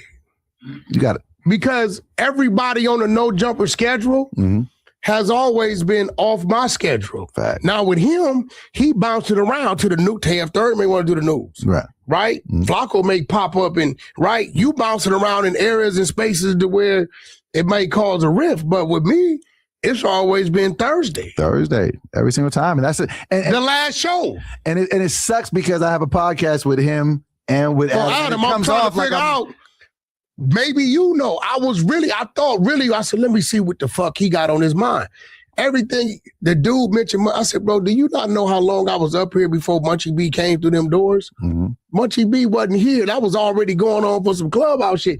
He didn't really have no real questions. I thought he was gonna ask me some real shit. He didn't have no backing. I'm just calling so it. Don't do that. I'm being honest. Do you know? He didn't have nothing to really stand on. You gotta be honest. Yeah, but you're not thinking about how this looks that you're just so eager to dump on Moose. I'm not trying to dump on him. This right. I want you to watch this podcast back because after every sentence he says, you're like, No, but watch this. I ain't saying nothing wrong. No, it's like you're ad-libbing everything he says the whole time. So if you're trying to beat the glazing allegations, it's first and foremost, white dude, let's keep it real. I'm just being real. Sometimes being the people we are, we have to be supportive of who we fuck with. You act like I just met this dude. I've known him. You said you didn't even know who he was. No, but once he thought about it, he realized we met each other years ago. Not only that. You said that you hung out with him 10 times, and you said you didn't. No, I didn't remember. We have been at the Nick Cannon shit, eating $400 worth of sushi. Reddit, put the clips side by side. No, this real shit. Nuts. Right. I didn't realize it. Once I realized it, he was like, "Oh, that's." I said, "Oh, that's bro." Okay, that was we've been $400. I don't remember what it was a few minutes ago, but that's bro. steak. No, we was eating like we was at the Nick Cannon shit at a sushi spot. Sushi. We was eating all type of boats of sushi. Like I've been. Not only Adam on some real shit. When we brought the white dude up here, the ex-racist that's still a racist, because you racist from the beginning, you racist at the end. I don't agree with that. You was siding with him about what? About all the white shit. What white shit did I side with? The white dude from Lancaster. He's not even racist. So what the fuck was I siding? So he's an ex-Nazi. Do you remember him saying anything racist that whole time? No. Listen. He's a white guy who used to be in a Nazi gang when he was in prison. Well, that makes him a racist. No, it doesn't. You said he was. What do you mean he used to be? He's not a racist. He used to be. Was he cool as fuck? He was cool as fuck. Hey, I ain't gonna lie. I had a homie that was banged out. Was a skinhead from I think it was like, but he changed. He changed. Okay, if you're a blood, and then one day you decide, you know what? I'm not a blood anymore. I'm gonna become a preacher, and I'm never. That never works. But I denounce gangbanging. I'm against it. I'm gonna tell you why it never works. He's still a blood. No, he's not. He's an ex-blood. No, but I'm gonna tell you why it never works. My homeboy Charlie. Okay, but watch Charlie. But watch this. Let something happen to the wrong motherfucker. Or let the right motherfucker knock on Charlie's door. Straight up. That shit never. It's still gonna. You know, listen, I'm that way. Nah, Charlie ain't But if the right way, if I get, you touch the wrong one. Straight up. I'm back. So your ass ain't never just gone. I'm sorry. Now, he was cool as fuck. I fuck with the dude. And did not say anything racist though. No, not at all. He was cool as fuck. When you hear the big tall white dude from Lancaster, cool as fuck. But, goddamn it, we know your plots and some few things you didn't execute it, and I'm looking at you. He had the keys, homie. He had the keys to the car. God damn it. Yeah. I mean, if anything, he done went on some big old 6'5" white boy. If anything, I feel like he was downplaying the type of racist shit that he was probably on in prison. Like he don't even want to admit to any. He don't want to admit to anything you don't got to. He got to downplay to me because I've been there. We already know. But he didn't like fill in the details and be like, yeah. Then one time, but also you're in prison. You're a white guy. I mean, you mostly are leaving the other races alone, right? So no bullshit. They got their own card. Now the essays, they're not like interacting with other races. They interacting with the essays. This is the crazy part about it. It's not like they're beating up black dudes all the time unless there's a race riot, which don't happen. If it's a race riot, everybody rumbling. But no, you ain't. They're not pressing. L.A. County, they catch the blues. Then when they get to prison, it's white dudes from all around California. So you ain't gonna like, you'll go up there and I find a San Diego card. Mm-hmm. It may be 20 niggas just from Daygo. So you're not gonna find this 20 white dudes from San Fernando. Right. It'll be some white dudes from all around and they come together. You know what I mean? So, but you act like if I'm not saying nothing wrong, and I'm gonna be real, I was a little unimpressed because I thought dude really had some real questions. Now, I don't know if he shot some of the questions at you, but everything he asked me was like some YouTube shit.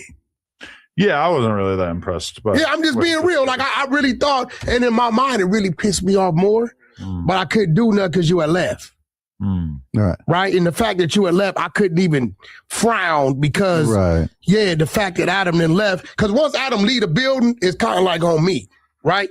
And I'm telling myself, motherfucker, you went through all this shit and you really ain't talking about some YouTube shit. And this is the thing with Adam, man. Adam's giving me a complex, right? Because it's making me feel, because he's giving me, and I look up to him as a mentor on this podcast and shit because clearly he has more experience than me and I'm trying to get better.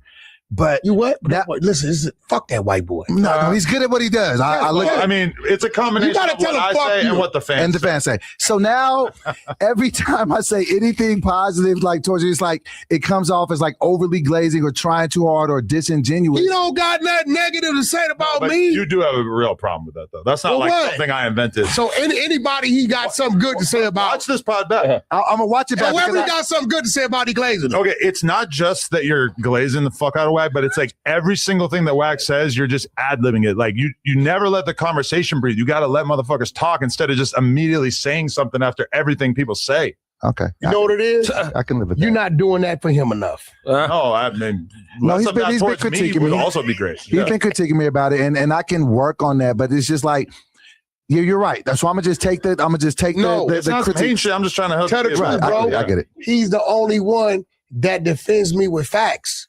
That's all it is. Everybody else, I do know. like it. Everybody else, I know it's some bullshit. But if it's said against me, they just won't say nothing.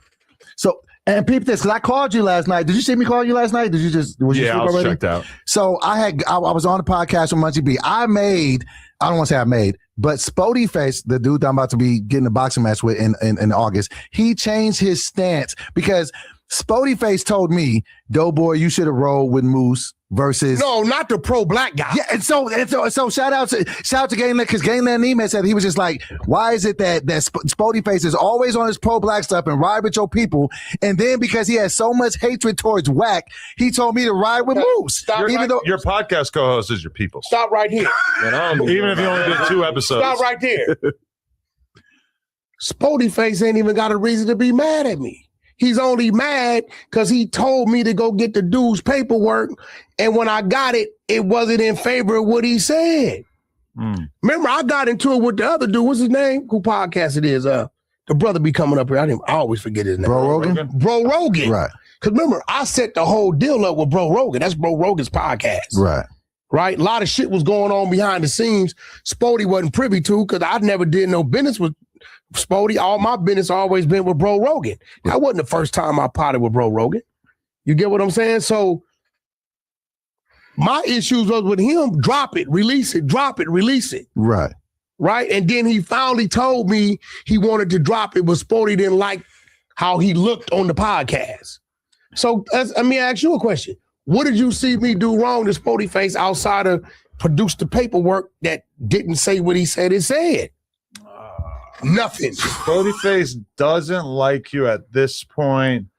Well, you guys started hating each other because you did the whole thing where you surprised him with DC, and then He didn't hate me for that. I know, but y'all were still cool. Hold on, But stop. then you, Third. No. But then they didn't put it out for Third. near like a After week. the podcast. I'm telling you the fucking answer. Then you didn't talk for like a week. You got mad at him because you thought that he wasn't going to put it out, and then you start tripping on him all crazy. Then No, it wasn't him. Then he did put it out, or No, whatever. that wasn't him. It was Bro Rogan shit. Right, But let I'm me watch saying. this. Third. But After you the were talking shit podcast. about Spody Face for not putting it out. Then they did put it out, and then y'all have still been beefing, even No. though it did come out. Third, after the podcast, what did fucking DC Baby Draco and Spody Face do 20 yards away from everybody for 15 minutes? Them niggas was cool, like me and you in the hallway. This is why, see how he did you? When he act one way on the table, but step out there and say, oh, it's cool. So I didn't understand that because after they was cool. So I'm like, oh shit, all right, ain't a problem. Right. Now, I was on Bro Rogan ass because Bro Rogan playing both sides, gets the middle. He telling me Wack is coming out tomorrow. Bro, put the shit up. Why it ain't coming out? Right. Right? That's why I had to expose Bro Rogan. Nigga, you up there with that Hefe. Nigga, this is what you said. Shit started getting different then, right? Remember? Right? So I'm like, bro, you playing both sides. You telling me one thing and telling Spody another. So remember, it's Bro Rogan's podcast. It ain't Spody shit. Right. So I think he just really got mad because I didn't agree that the paperwork said dismiss, but yet you still gonna put the charges on the nigga. You can't do that. Listen, if you get caught in the county jail with some fucked up charges fighting the case, they might do something with you. But if you get to the penitentiary and your paperwork say dismiss, It's a dead we deal, can't right? use it against you. And even to this day, what you learned, once Spody get in his head, that's what it is, he ain't changing it. And I had Spody on the phone last night, and he switched his position. It was so crazy because he said, you know what, though? Had I known all the facts, I would have told you to ride with Wack. What? He didn't. And Everybody, Spody said that. he didn't Let's even say know he all did. the facts. You didn't know all the facts. Till the next day he said, I didn't see all the crazy shit that had been said. And you didn't even know, because I don't know if you see, because I'm pretty sure you didn't watch the whole thing. Moose was talking crazy about me. He was calling me a whack agent. He was talking shit about me on the 24-hour stream. He said I'm disloyal. I was just like, I mean, I'm on board with all that. Moose is a Mexican, bro. Nah, I mean, yeah. Moose is a Mexican who disrespectful for no reason. His brother is black. And his rapport with me has always been solid. Why would he go against me? Nobody was saying that he should have done anything aside from stand in between y'all when you were. He sat down. and This nigga's a listen. No, the sitting down is the problem. No, here goes the Standing problem. on the wall is Let the me problem. tell you something. You got to get involved. Let me be Adam, real I with you. got punched in the face trying to break up a Hey, fight let me be real with you. So When you understand a street dude, right? And a street dude sits back and goes into this quiet zone. If I watch him in an uncomfortable situation and he goes into a quiet zone, in my mind, I know what comes after that. Mhm. So I'm gonna look at the situation and say, is it 2 niggas or 3 niggas or 1 nigga? If it's anything other than 1 dude, right? I'm gonna let the homie do what I know is coming. If it's 2, I'm already telling myself when a homie move, I gotta move. When I went into that quiet, you never seen me do that. if Kimbo Slice walks in here, and let's say he's my boy, rest in peace also. If Kimbo Slice is my boy, and he walks in there and he's trying to fight you, I'm going to get on it. I'm going to get in between you. I'm going to try to stop him at the very least. No, Yes. no. If I told Kimbo No. Slice, fuck you, you this, you that, you this, you that, you sit your ass down. Right.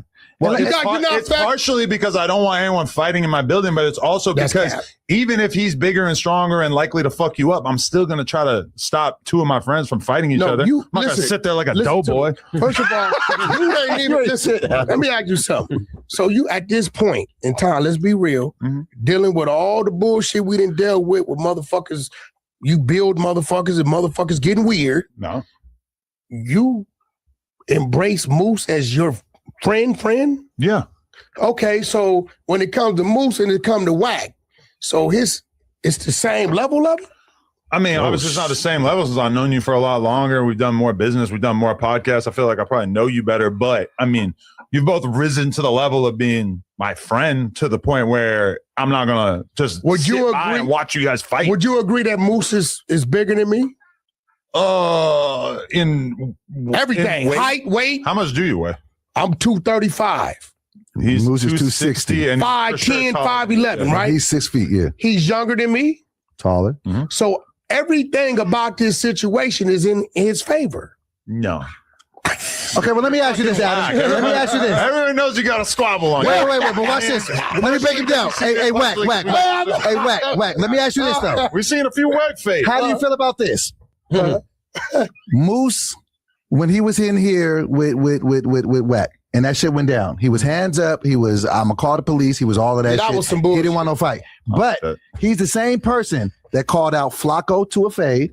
He wanted to fight Flacco. Did he? Yes. And he got into it with TF Third. I don't know if they fought or not, but they got into it. So it's like when it's with those 2 dudes, you ready to fight. But when it came to Wack, I want to call the police. I just don't like the selective choosing and politicking. If you a fighter and you're gonna fight. He But just if- wanted to talk to Wack, though. He wasn't trying to fight Wack. He just No, wanted to do a but, podcast. okay, listen, you know me. Look, Adam, I really want to believe, after getting your text the next day, that if you would have saw all the crazy shit he had been saying, I wouldn't have brought him in. It this would have been a different okay, vibe. Yeah. Okay, so you got to put my shoes on. Mm. This is why, and I think when I text you and told you what I told you, you was like, Wack go some bullshit, whatever, right? But bro, you have not called dude out on like your moves.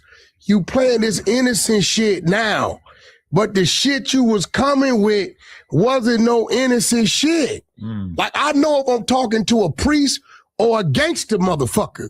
You get what I'm saying? You tell a priest, hey, fuck you. God bless. Gangster nigga, fuck you when I see you, whatever, it's gonna lead to something. So I'm asking you, at what point in time are you gonna say, yo, Moose, you sitting up here, yeah, Wack. I feel Wack overreacted, right? But Moose, stop acting like You didn't give dude a reason to trip. I told him. Because dude be on the podcast. Dude be on the podcast like, man, I don't know, man. I just wanted to pod. Right. Nigga, when you say fuck you, you ain't shit. And to all my Mexican community, let me clear this up. You hate I didn't say I didn't like Mexicans. You want them deported. No, a black dude who come from doing time in the system, is two ways with a Mexican. It's respect, it's disrespect. There's no how I'll bullshit with Mitchy, crack jokes with Doughboy.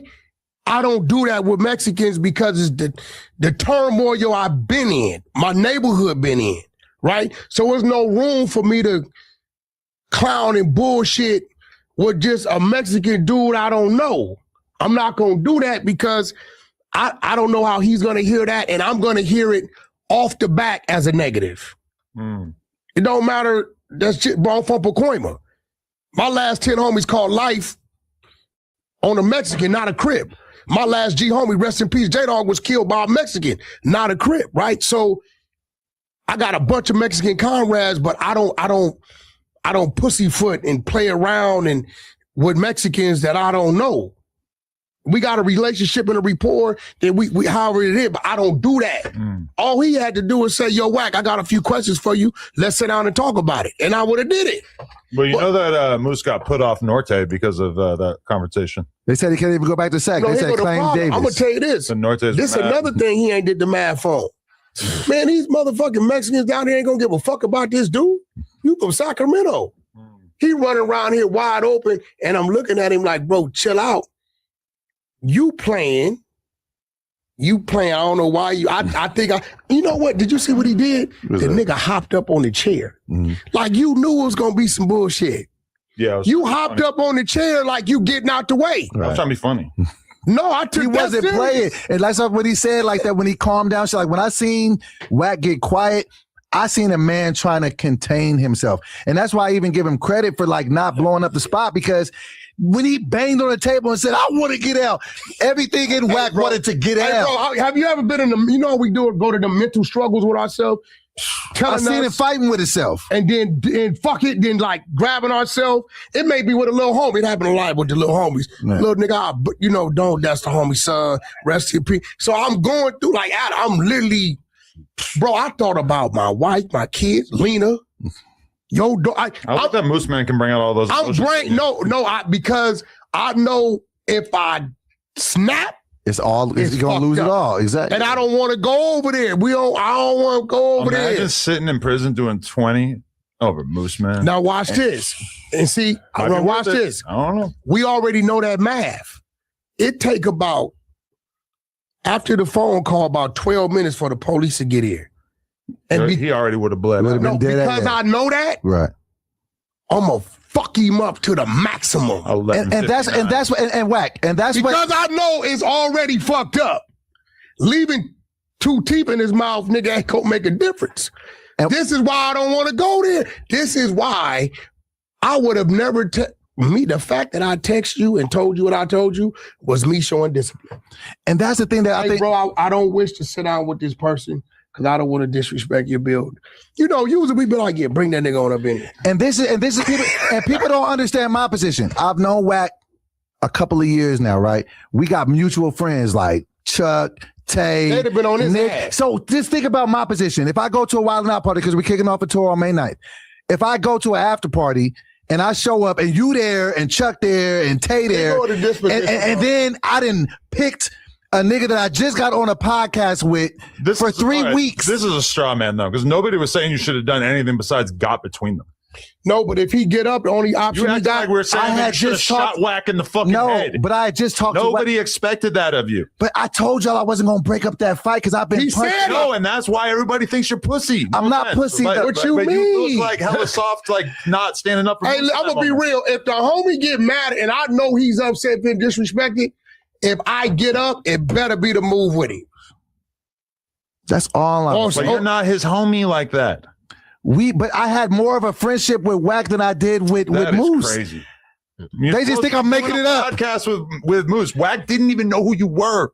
But once he seen him around, he didn't even know who you were. In 2026, Adam, you know what you're seeing? What? our people coming together. No, we seeing glazing. You saying what we're that's gonna what you call want to it. call it. Hey, yo, to all my black brothers and sisters, Glaze don't Lives listen to the glazing. Don't He's trying listen. to use that, Right. to keep you from coming to stand by your people. Doughboy, just get under the table. Doughboy, wipe your mouth up This and nigga get up on your wanted- knees. This is what I'm getting. To go against me for Hey, the Mitch. best. Hey, Mitch. Way funnier shit going on over there. All That's you hear when funny. Doughboy talks I is didn't know this shock, shit. shock, But Mitch, shock. Mitchy. Doughboy, get on that Shit about thing like me, a so ghetto funny. gag. Talking shit like a motherfucker. But Mitch, but just think about this position. I met bro a while ago. I come on, he got an issue with my new podcast Right. partner that I just met. Yeah. But And then I did know. Right. And then I talked to him that morning. He said, Doe, don't bring me around that nigga.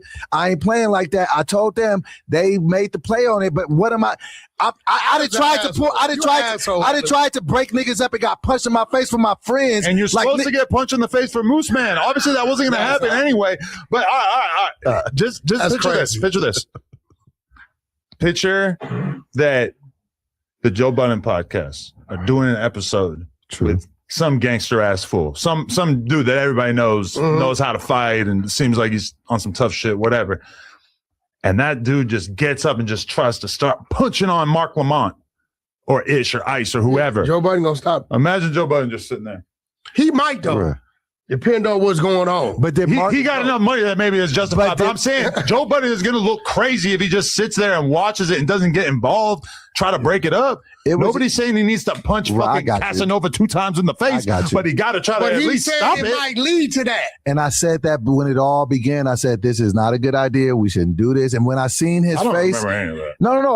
I knew that when I seen his face, he was in violation. And I'm gonna be real, Adam. He's still in violation. I gave him a pass. You know why? Because he was supposed to tell me what y'all was up to, and he didn't. It's a fact. You weren't in harm's way. You were safe. Bullshit. Hey, look, bro. Let me ask you this, Wack. If I would have tried to hold you back, how would you have looked at me? It would have went bad. You don't think you could have done the same thing I did, which is just like stand there? Because at that point in time, I would have looked like the op. Now, at that point, my mind reads, it's me against the whole room. Thank you. That's all I was trying to. I knew that Adam, would happen. you understand where I come from? My era, we come from being outnumbered 5-1. So anytime we detect that shit, our mind. I'm not a motherfucking blogger or podcaster. I'm just here. I come from some other shit. Like, so the way your mind works, like, I hear you and dude talk, I don't understand. I don't get it. And I get why you don't get it. So when you get a motherfucker tell you, hey, bro, I can't do that.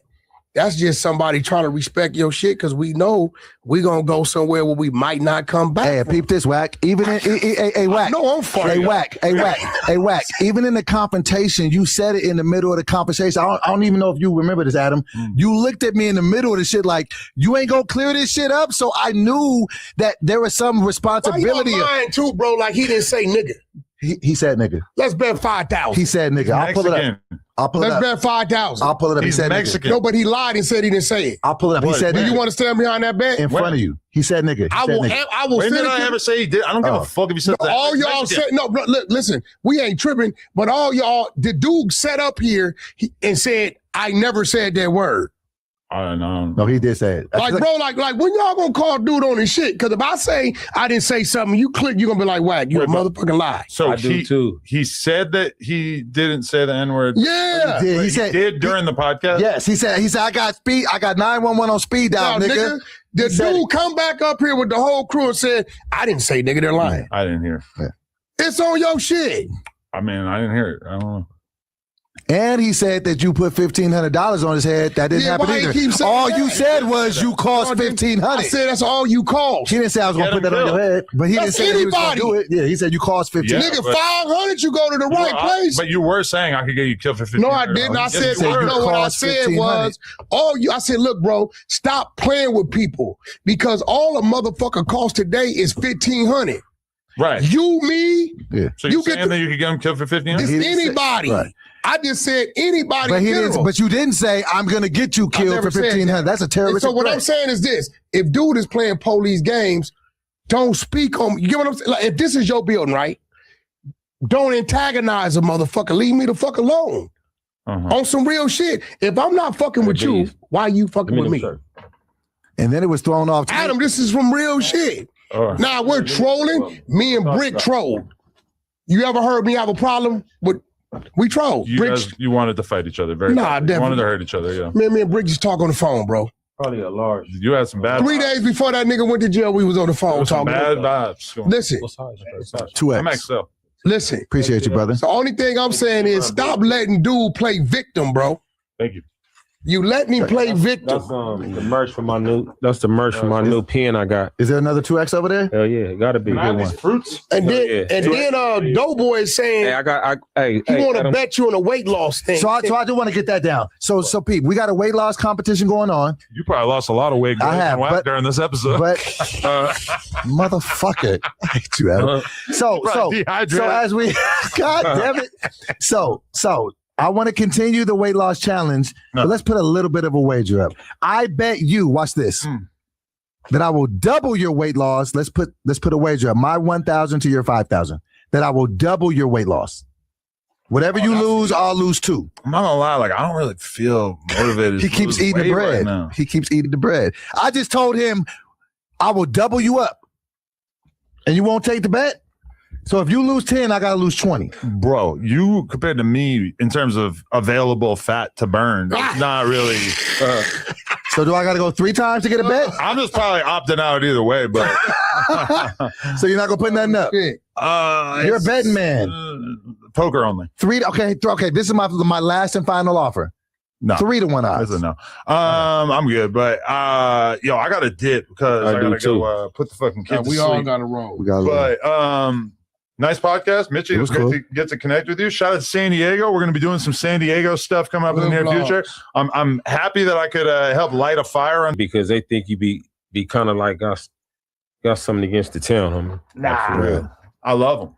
If anything, I might love them too much. All right. And thank you for the shirt, brother. I appreciate you. Hey man, that's a pen I got through my drops I've been doing with Classics, the Classics brand. I got a vape pen. It's in about 300 stores all over California. Oh, that's good shit. Yeah. Right. And speaking about glazing, okay, on some real shit. Talk to me. Sometimes you gotta assess the situation, bro. Hey, you smoke out a bong, homie? This nigga got a moose on his chest. Once in a while. You got a moose on your chest? Look. You motherfucker. Who's the glazing now? Who's glazing now? Me. Hey, that's the dopest shit out. Oh shit. Listen, it's a butaneless, windproof, rechargeable. Is there another one? With the for sure, homie. He don't do nothing but you use the bone? Yeah. Oh, for real? Yeah, there you go, homie. Yeah, okay. No, it's the fly shit, homie, especially for a bone. You said it was windproof? Windproof, and that ain't just no shit I picked up. No, me and the homies fuck is windproof? Created that shit. I can have meaning that. Listen, no, you can use it too, homie. Meaning I don't bait. You don't got to. That you could be in the woods, lost or something, and that motherfucker gonna light a fire with the wind blowing. Cause it's but it's butaneless. You know, it's a healthy lighter, homie. And imagine never had to buy another lighter. There we go. Mm-hmm. Pro Light. All right, I'm taking ProLight.com. Straight up. Shout out to everybody who watched this live. Shout out to Mitchy Sli.Ck for pulling up and Doughboy. Yep. Make sure y'all smash the like button. And for the record, my homie Bumpy from Skyline Paru said Wack is mandatory. You call Mitchy. Straight up. I love that. Salute. Much love. See what I'm saying? Much love, homie. I had a Skyline tell me it's mandatory. Wack, you call Mitchy. See, they might not understand what I'm saying, but that means something. Straight up. Facts. We had this thing. Salute. Shout out to everybody who watched it. Smash.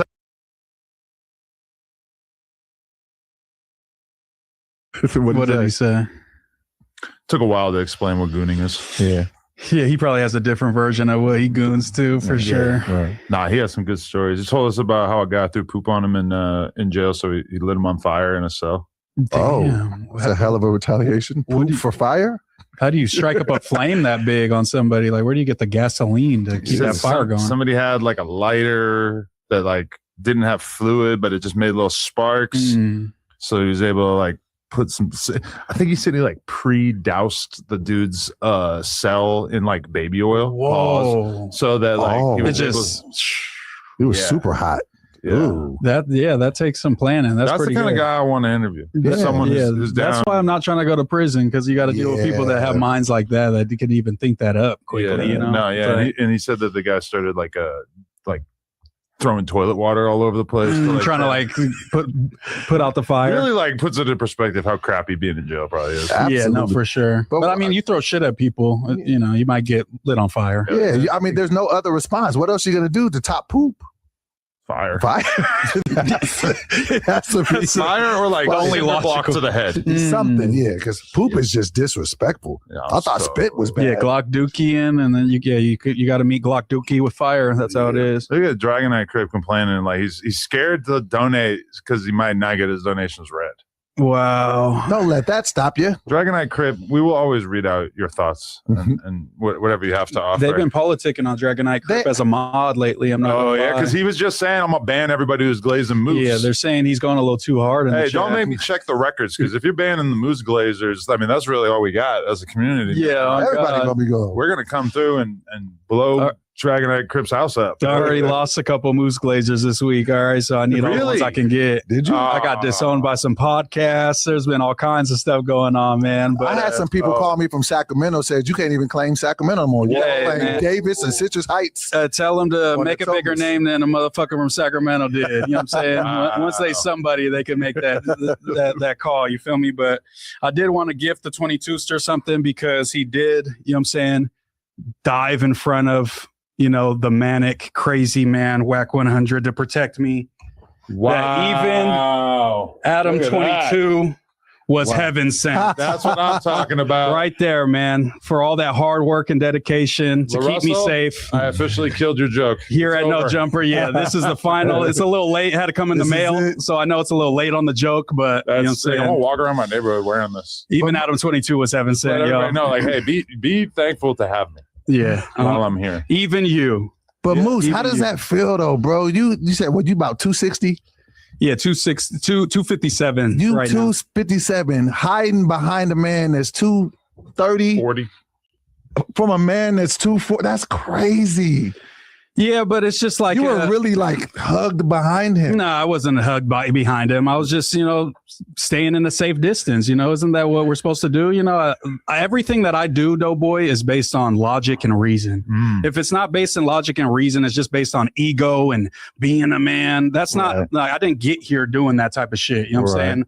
My main goals is always stay safe, don't die, don't go to jail, don't go to prison. Those are my main Those are good staples in principles. life. You know what I'm saying? And it's gotten me here. So the fact that people want me to crash out, there's no possible situation where I take that fight in that room, in that studio, and it works out for me. One, I'm getting J-Reeded. I'm the next J-Reed Alley That was victim. bad. And then two, all the equipment's broken. Adam's looking at me crazy. Instead, Wack's the one looking crazy. And, you know, people could just say I'm marked out or I didn't do the manliest thing, but I take that over, you know, ruining an No, opportunity. I like appreciate this. the way that you did it because, okay, like me and you have yet to be on camera together. Me and you spent dozens of hours, it feels like, on camera the other day, although we were just high as hell and I don't know how much we really talked about anything. But you came in while I was sleeping. I did a 6-hour sleep break in the middle of the 24-hour pod. And when I got up, you had already been there, recorded the whole song, but I didn't actually cross paths. And that was like my goal. Is like I knew that you guys were saying you were going to fall asleep, so I'm like, I'm gonna come do the night shift just because I know people start getting Third shift, tired. yeah. I remember how our stream was, so I was Right. trying to just bring some energy throughout the night. No, I was appreciated for sure. We somehow managed to pull off 2 24-hour streams in a week, even though one of them was not currently archived. So- Hopefully, it'll make a return. Hopefully, yeah. That was Have we got a final answer on that yet? Or are we just still in the air? Okay. It's All like right. I think basically at this point, we're not going to be able to recover it from the computer, and we're not going to. The file is not just going to process. It's not gonna just pop up one day randomly. So basically, like YouTube has to like aid us by sending us the original video file, and I'm not sure to what lengths Josh has necessarily gone to try to get it, Mhm. but that would basically be what would have to happen in order for us to be able to post it. Which, trust me, whatever you're feeling, I feel the same way. Like oh, it stings. the idea of losing a pod, even though we did stream it, so it's not quite as bad as just losing a pod, which I've done a handful of times over the years.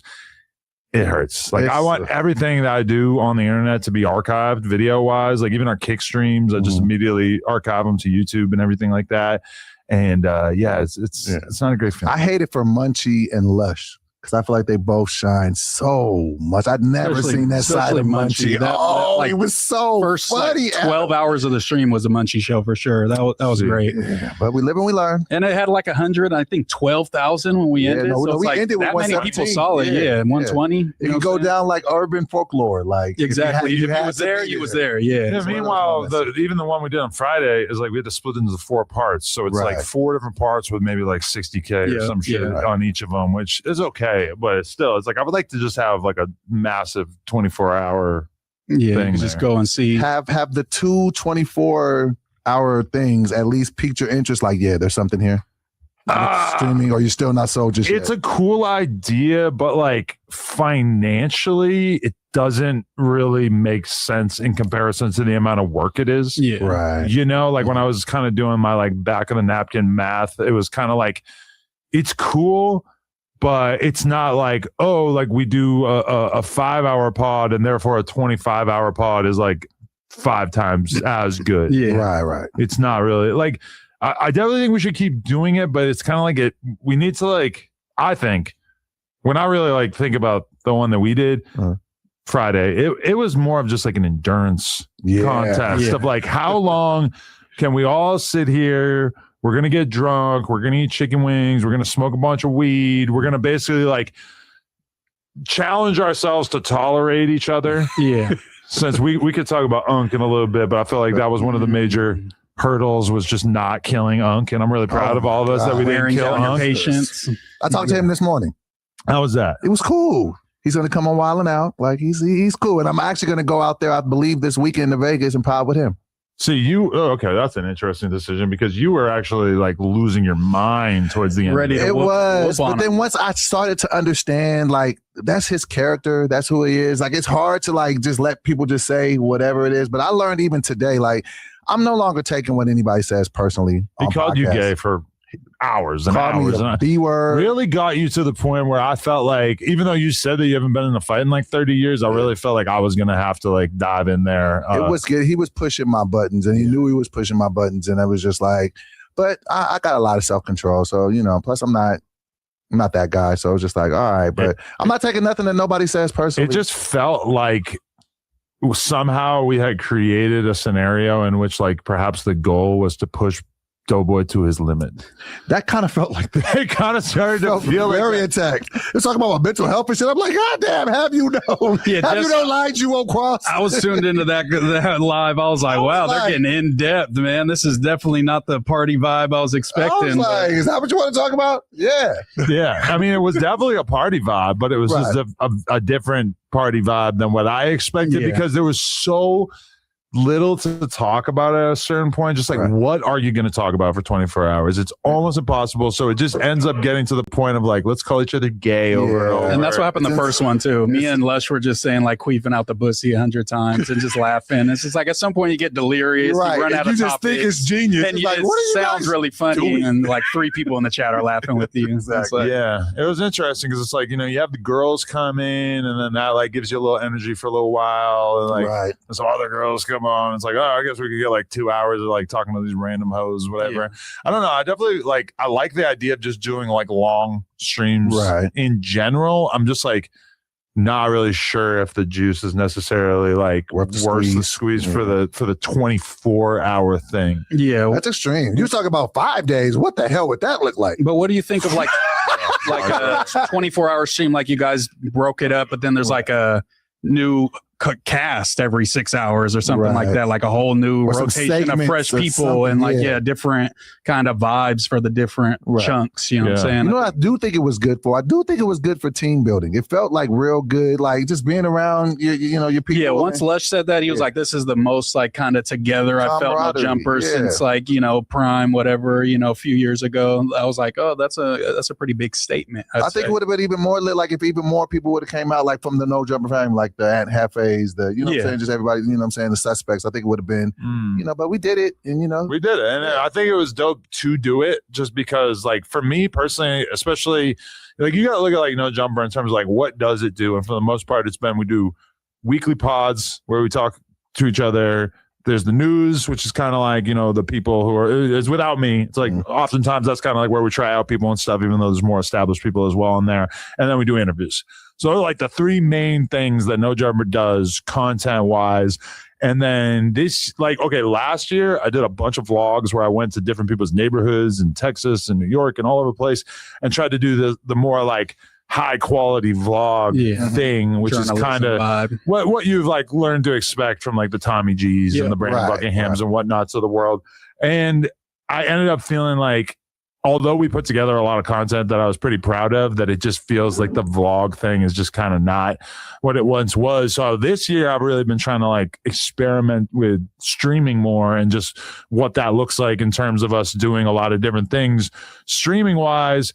And it's dope, but it also is kind of like, I don't know, it's just sort of, I got so many thoughts. I got a lot of messages. I get a lot of messages on like a weekly basis telling me to tell you to do more kick streams. People love that's like one of my most DM thing is like, yo, tell Adam to do more kick streams. Everything we do though is like live stream, kick and YouTube at the same time, just for the hope, the goal. Like while we had 4,000 people on the YouTube stream during the 24-hour stream, we had like 100 on kick. I didn't know that. I didn't know it was multi. Probably it was higher at other times, but like, I mean, we multi-stream for the most part, but like doing the IRL streams, I think that's what they're referring to. Yeah, like what does a 24-hour version of that look like? We did the Sigil Cult one, we did the one where we hung out all day, and then we went to the King Pill fight. That was a good one. You know, it's like, and what's interesting about it is that it creates so much content for us to talk about on the podcast that even if it's not like immediately profitable, especially given that you have to be out filming all day. Usually we need security, etc. You get shot gate out of it. You get, you know, Lush pressing smokers out of it. You get, you know, all the great moments. Lush getting killed by his girlfriend because he was cuddled up in Skid Row. Sigil cult members killing each other. You know? Murder the next day. Exactly. We never even like found out what happened with that. Like, but you would never even been in tune with those folks if you guys weren't streaming IRL, you know? No, definitely. But I mean, overall, I had a good time. I thought that it was fun. I mean, I don't know how much it was devalued in people's minds because I slept for 24 hours, but for sure, like me, by 3 a.m., like when I went to sleep and I was like back on by like 9 or 10, I was like a different person. Like it was crazy how much. It's just, it'd be a lot. That was like one of the only times I've ever been on camera without like pre-caffeine. Yeah. Because normally I'm always going to drink caffeine before I get on the podcast. And like, I definitely sat down and started screaming at people and tell Unk in particular, shut the fuck up. Shut the fuck up. Dope, I saw some people coming for you for kind of coming at Unk and like a couple other instances where like even when you checked Bo Jackman over certain words he was saying. Right. But you kind of been clear that you're, you know, comedy's legal again type of guy. The N-word doesn't mean nothing to me. Like these words don't mean anything. But then you kind of like certain words to you do mean things and then you trip on people. So like, which is it? So that's my thing. It's like when I said the N-word thing, the reason why I'm okay with non-black people saying the N-word because they're not saying it in a disrespectful way. They're saying if somebody was saying it, like a white dude. Then of course I'm gonna have a problem with that. Yeah, so that's what I'm saying. But then you know what I'm saying. But then like Unc was calling me the B word. He kept questioning my sexuality. It's just like it felt like he was trying to push you to and it was just like, what are you looking for here? Like, you know what I'm saying? And like even with Bo, it wasn't with me. It was like he was tripping with the female. And I'm just like, bro, you being wild disrespectful to a woman here. Like, chill out. And this is somebody that I brought here because he was tripping out with Breezy, just like talking to her crazy. No, that part was crazy. But like, what if he's like, oh, well, you know, the bitch word doesn't really mean shit to me. You know, like how you feel with the N-word, or blackface. But even when I said about the bitch thing, I said girls can call each other bitch and it means something different to them. That don't mean that a man can call you a bitch because that's a different connotation. And that's why like, even when I told him, I was just like, hey, bro, don't be calling my homegirl no bitch. Oh, what a Breezy. Nigga, don't call her that. Like if I'm telling you this somebody that I'm here with, then just chill out. I'm not asking you to call her Queen Elizabeth, but maybe just her name. Disrespect my homegirl. Okay. Like, so it was just weird. Interesting. And then I found out this is another reason too. I want to address this too. So you know who's talking crazy about me? Who? And this just threw me out the fucking loop. Smack and T-Rail. What'd they say? They said I'm over here dick sucking because I got the tattoo. Oh my God. And it's just like, bro, and it just threw me off because I actually met T-Rail. And he was cool. Yeah. I met him at, with Nick Cannon and shit. So he has 22 derangement syndrome. So anytime anything involving me or No Jumper comes up, he just jumps out the window and starts contradicting things he said in the past and everything like that. And they were just like trying to call me a goofy and shit. And it's just like, oh, well, why would he go from wilding out to over there? It's just like, first of all, you don't even know me. You don't know nothing about me. And you're just talking crazy about. That's why I said, you know what? I'm no longer taking this shit personal because it's this is why, like, you know what I'm saying? You're just saying things just to say them. Like, even if you didn't agree with me getting attacked, just be like, oh, that's crazy. You ain't got to say, because you know, in our community, if you say a nigga dick, that's like the most foul shit you can say to somebody. But then I was just like, well, it's this Hollywood. But T-Rail actually sucks dicks. I've heard. But yeah, I mean.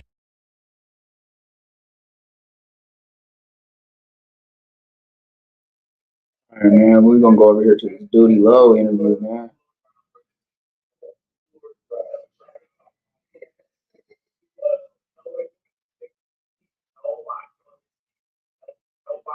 Or should we do this well, Vicky? We're gonna do this well, Vicky.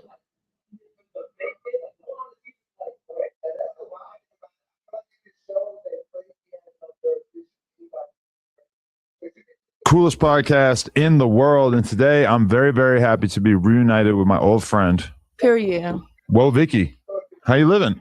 Good, blessed. How are you? I'm pretty good. Feeling fresh. Period. It's a big day. Big day. It's a big day. Why? What you got going on? I don't know. I still have to do another interview after this with Wack 100. You know him? That's cool. Yeah. You like him? I don't know him like that. Okay. It's very controversial, right? Very. Yeah. Aren't you too? He's shaped like a cannonball. Y'all be beefing? Not beefing, but I tried to like bring somebody else onto our podcast the other day, and he like attempted to beat them up. So why? Why? Because they're Mexican. Really? He's intimidated by Mexican people to hear him tell it. That's what he says. Really? Yeah, he's from like a project that like beefs with. It's like I know I like a lot of gang stuff, right? Out here, yeah. Yeah. You into all that? No. You try to avoid that? I'm from Miami.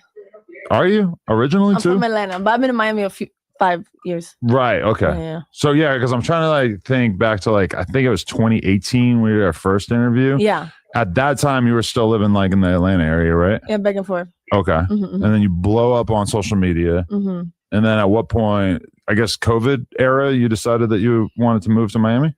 Oh, a little bit after. Okay. How come you decided to make the move? I love Miami. I always was going there back and forth, and you know I'm from Atlanta, so I feel like it's a little bit similar South. You know, I didn't really like LA. Yeah. Yeah. What's wrong with LA? A lot. What? Satan is there? That too. A lot of people say that. Yeah. We got a lot of Satan going on here. Yeah. That's what they say. Well, I mean, Miami too, right? Yeah, in different ways though. I mean, you go to the clubs and shit? No. Never? Never. Never. Yeah, I don't go to clubs. So nobody can tell you, like, come to our section? I would never go. You would never go? Yeah. How do you? Like, look, somebody random in my phone just texted me last night. Let me show you about going to booby trap. I just like their message. With the down vote. Yeah. Really? Mm-hmm. Just not your scene anymore? Just nothing good can come from going there? Yeah, nothing good come from going there. The club is the devil's church.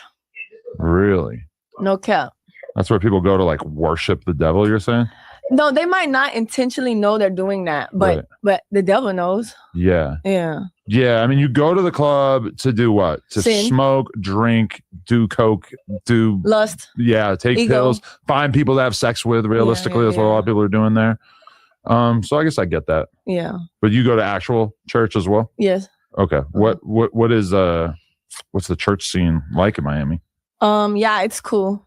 It's good? Yeah. What kind you of church? You want to come?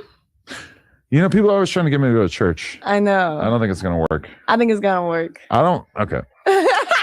My kid always wants to high five me too. Wait, you just have one daughter? Yeah. What's her name? Parker. Nice. She's 5. How old is she? 5? 5. Yeah, I think she's very into high five and then low five, and then she'll go tickle my finger, and then she'll go 6, 7. Really? Can you show me a picture of her? Sure. Yeah.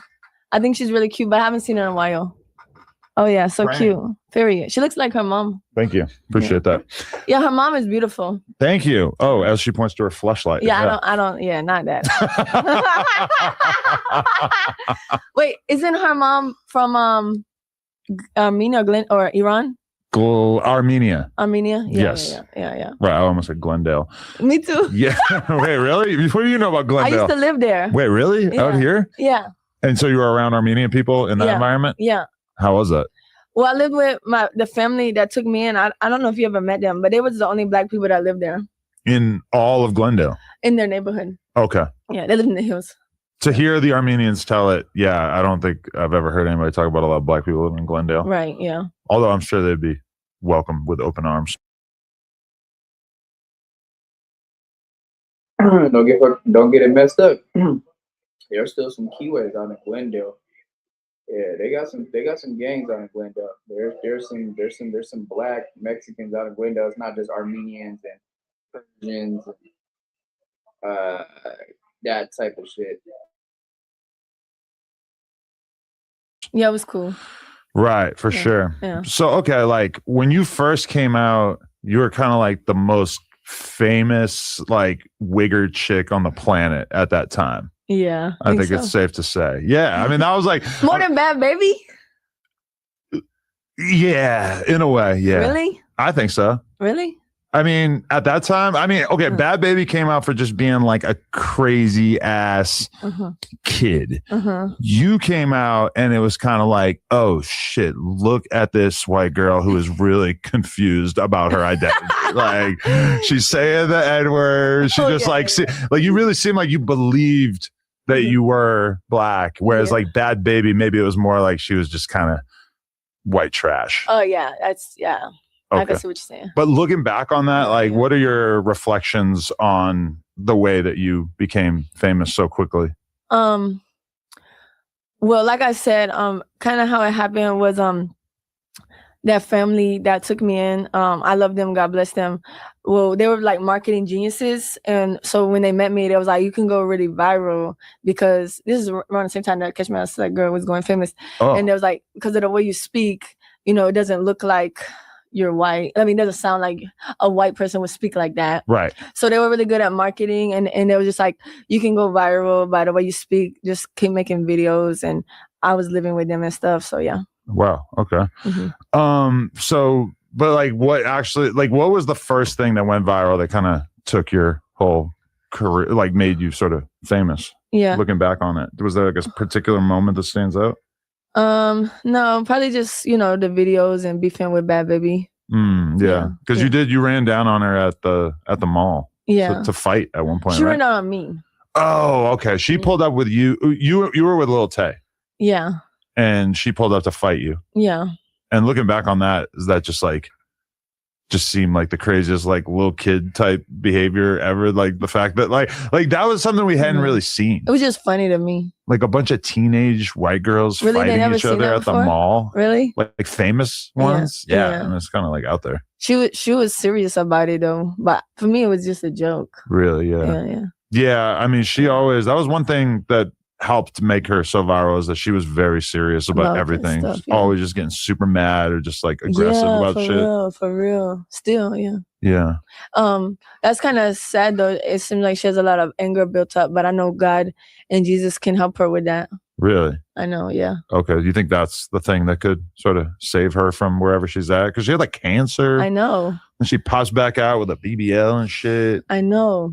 Yeah, I was just telling my friend about that, and I'm gonna really pray for her because, you know, stress kills, and I do believe when you stress too much, that can eventually turn to cancer. Yeah, and I know, like, when you have God and when you are not living such a toxic lifestyle, you know, you will definitely be healthier and have peace.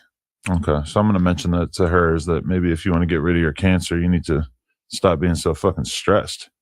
Give your life to Jesus. Just take a Xanax. Yeah, and then you know, you have cancer. If you can die any moment, you really want to make sure you have Jesus Christ, because you don't know where you're going when you die. You want to make sure you know where you're going. So you believe that all you need to do to get into heaven is to be saved before you die? You do need to be saved, and then you have to make a decision to live a certain way, and that's following Him. Yeah. But isn't religion all about, or Christianity all about forgiveness? So like, if I ask for forgiveness from God, then I can kind of keep fucking up, and it's not the end of the world. I'll still get into heaven, right? A Bible verse that says, I read it earlier, it says, shall we continue living in sin? Of course not. So basically that means stop living in sin. Yeah, don't make a decision to live in sin. You know, we're human beings, we're gonna mess up, but at a certain point you gotta make a decision. Yeah. Definitely. Yeah, we should definitely talk about religion more as this keeps going. But I have a crazy memory, is that like this is how viral / toxic you were viewed at the time. Is that I remember when I interviewed you, and all of a sudden multiple people that I was friends with were like so mad at me for interviewing you that they like unfollowed me and were like tweeting, talking shit about me and stuff. And like most of those people are basically like homeless or like live with their parents again now. But like at that time, it was just kind of like mind blowing to me. Like, what? You guys cared that much about me crazy, right? interviewing this girl who's viral that I just like kind of wanted to find out what she was all about? Yeah. Was that the first interview or was that like the Rico Reckless one? That was the first one. Oh, okay, yeah. Because then, later on, me, you, Lena, and Rico Reckless did an episode. And I understand you and him became good friends after that. We became best friends. Really? Yeah. What would you guys do when you hung out? He would just take me with him to like go right around and like I think he just would like have parties and like sell drugs. Oh. Yeah.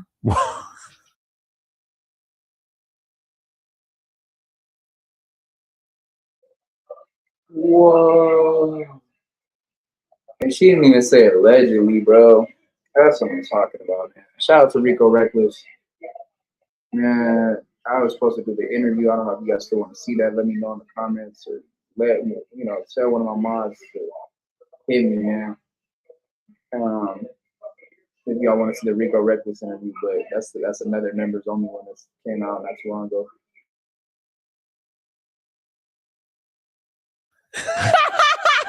Would you ever do the drugs with him? No, never. Oh. Actually, I did try lean with him. Really? Yeah. And how was that? It actually tasted really good, but yeah, no. Yeah. Did you feel really good afterwards? Like maybe it was going to take away your cancer? Probably Well, you just probably didn't felt have cancer. tired. Right. Yeah. Damn, I didn't even know that was like how Rico Reckless had money back then. Oh, I mean, I don't know. Yeah. I'm not the feds. He probably doesn't do that anymore though, for sure. Yeah. Yeah. Because he was dating Summer Walker for a while there. And they broke up. That was like the dream couple. Did you support that union? I don't. I can't support something outside of marriage, fornication, and I know that. And the only reason why I can't support it is because I know what it leads to, and you see it didn't work out. So God bless them. But you need to like date somebody for a while before you get married. But I don't mean have sex. We don't know if they had sex, right? Okay. I mean, I assume. Yeah. It's Rico Reckless. And Summer Walker. Yeah. Did you and Rico Reckless ever have sex? No. That was like my brother. You were just like real cool. Yeah. Plus, back then I was a little bit younger and I wasn't so cute yet. So that many guys wasn't trying. But now I'm really cute. For sure. Yeah. And also though, I think like Rico Reckless is probably the type of dude who's just such a giving person that he would probably want to have sex with someone even if they weren't really that cute, I think. Oh, I don't know about that. No.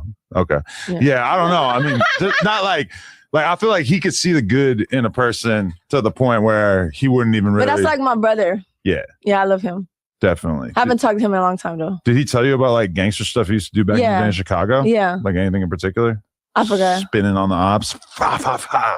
It's been a while, Oh, okay. Yeah. Definitely. Yeah. So okay. In more recent times, you've been real viral recently because you were like dating Clavicular. Oh yeah. Can we talk about? We weren't really dating. It was just for the internet. Oh, okay. Yeah. But how did you guys even get brought together in the first place? Do you want more kids with Lena? Yeah. How many? At least one, maybe two more. Of son? A son would be cool. Yeah. What would you name him? Oh, it's hard with guy names. Really? Yeah. What's her name? My daughter? Yeah. Oh, Parker. Parker. Yeah. Cool. Yeah. No, but it's hard to find like an interesting. Cool you know what guy name one. I like? What? Josiah. Josiah. Yeah. Is that from the Bible? Yeah. Okay. Yeah. Reminds me of Jose, which is X. Yeah. I'm cool with his mom. You still talk to her? Here and there. Really? Yeah. Actually, yeah. I always wanted to do an interview with her. I went to Jamaica with her. You should. Wait, really? Yeah. You went to Jamaica with her? I was in Jamaica. She was in Jamaica, and we link up. Really? Yeah. She showed me around. Like she showed love. Because she's from there, right? Yeah. Exactly. Okay. Yeah. Wow, that's sick. Yeah. Yeah, but wait. So okay, what is your reflection on your time spent with Clav? Oh yeah. He was really cool. He was cool at first. And then what? And then he just like was a little bit mean at the end. Really? He was just over it? I don't know if I think it was the meth. The meth. Yeah. I heard he's not like really on meth. Really? on a consistent basis. Like maybe once in a while, but Well, maybe that's why he was nice the other times and me that time. maybe you caught him on the come down from the meth. Yeah, the fiending. Yeah, I mean, just The withdrawals. streaming 24 hours like that. That's draining. It's crazy. Yeah, It is, right? Yeah, and he's like anti-drug, but then because he wants to be on stream for so long, He has to do it. he kind of has to, which I get because it's like when I get on stream, sometimes I find myself smoking. All right, you told me, bro, if streaming is that hard, but to stay up, man, there's stuff like this, bro. Ghost energy drink, man. Copy of Ghost energy drink, man. That's it. Yeah, man. Ghost energy drink, man. You can smoke a little weed, man. You know, meth, at all things, gang. I might say condoning Adderall is okay, but Adderall has a little bit of, you know, a pseudoephedrine in it, which is which is an amphetamine. But meth, what? Like, come on, gang. This is crazy to me, bro. This world we live in, man. Smoking and drinking and stuff, and like, Really? I don't really drink ever, but then sometimes I'll be on stream and I'll be like, oh, this will make it more fun. Yeah. Kind of. That sounds like I could see that because I did try streaming and I'm like, I'm done with streaming. I can't do it anymore. You just didn't think you were good at it or what? Yeah, I'm like, I'm just a girl. I'm just focused on being a cute girl and maybe just being on other people's streams whenever. Yeah. Yeah. To be the person leading the stream and having to talk every 5 seconds is like pretty crazy. It is, right? They told me that they're all on Adderall. Yeah, and Adderall is meth. I just thought about that. It is different, but it has some chemical similarities. Amphetamines. Yeah. Right? Yeah, but like meth hits you a lot harder. Okay, I don't know. They tried to put me on Adderall when I was younger. You didn't do it? No. You knew better? Oh, I did try it, but it made me feel like a zombie. Really? Yeah, so I got off quick. Damn, yeah. All that stuff is tough for me too. They put me on an antidepressant when I was a kid, and everything. That stuff is terrible. Foggy. Yeah. I mean, I think it's good for some people. I don't agree with that stuff. Yeah, I think it's kind of, I don't know. It's unnecessarily I got the hated best on, antidepressant. God. The Bible. The Bible. The Word of God. Yeah, amen. You know. Does it bother you that I'm an atheist and that I don't believe in God? No. I don't like that tattoo though. The goat head, the Baphomet. Yeah, you know. It's kind of evil. Yeah. I got the upside down cross on my face too. I seen that. I got a burning church on my arm. What? Yup. God bless you. Real evil. Jesus loves you. Yeah. I don't even believe he existed. I believe he probably existed, but I don't think he was the son of God. He was. Yeah. How do you know? And God. Yeah, and he was God. Yeah. How do you know? What makes you so confident? I don't know. You just gotta know. It's a Bible verse about it. You want me to read it? Yes. 100%. Right, hold on. It says this right here. It says, hold on. It says, if you confess with your mouth that Jesus is Lord and believe in your heart that God raised him from the dead, you will be saved. It says, therefore, I want you to understand that no one speaking of the Spirit of God ever says Jesus is accursed, and no one can say Jesus is Lord except in the Holy Spirit. Okay, but that's not really like telling me why I should believe in God. It's just kind of saying like, hey, believe in God. Oh yeah. And I don't know. You should believe in God. You should believe in God because do you want to have peace, happiness, and joy? You want to have peace, love, and joy. I feel like I already have those things without God. You think you have joy? Yeah. You think you have peace? Yeah. You think you have love? For sure. Genuine love? Yeah. All right. Do you think that you want to be forgiven for your sins? I don't even care. Really? Yeah, like why would I need somebody to forgive me? Like obviously I've done bad things, but I'm not like tormented by it or anything. I'm not really worried about it. Really? I mean, you kind of need to believe in heaven and hell in order to like really care about being saved, right? Because otherwise, like what, like the fact that I don't believe in hell, it's like, what do I need to be saved? So what do you think happens when you die? I don't know. Who do you think created this earth? Who do you think created the beach? Probably like just time and nature and evolution. Crazy. You know that science even proved that there's a creator, right? How? Yeah. You want me to show you? I guess, yeah. It's true though. Science proved that? Yeah. That's crazy. No cap. And the Bible says, seek me and you will find me. So I don't think you're focused on seeking, right? No. But if you was focused on seeking and you did all your research, you would lead to God, which is the Bible. What about one problem that I have is that like, I feel like all of the really smart people whose books I read and whose Substacks I read and whose opinions I respect about the world pretty much don't believe in God either. Yeah. So I feel like this world is run by. I would have to listen to somebody who I didn't really respect or trust because most of the people that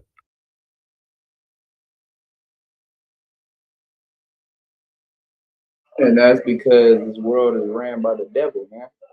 And you know, greed, the devil, envy, lust, all these different things, you know. So it's hard to find God unless you are trying to seek for him.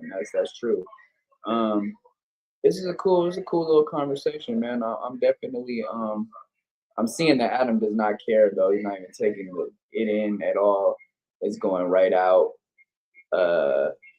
Right out the other ear, man. But I'm hearing what she's saying, and she's saying some real stuff that is definitely true. Seek me, and you shall find me. Look within, gang. I don't believe in following people or religions. I believe in God, though. That part, bro. I don't have to be tied down to a religion to know that there's a higher power, to know that there was a creator, to know that God, you know, created all this stuff, you know.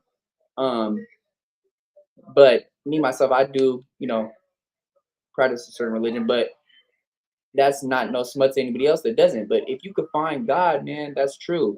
Peace, love, and happiness, you will find those things. You will find those things, bro. That's just real, man. Shout out to Gangland DJ, man. He always up in here saying the realest stuff up in the comments, man. We need to give him a round of applause up in here, man. Give me 1 second.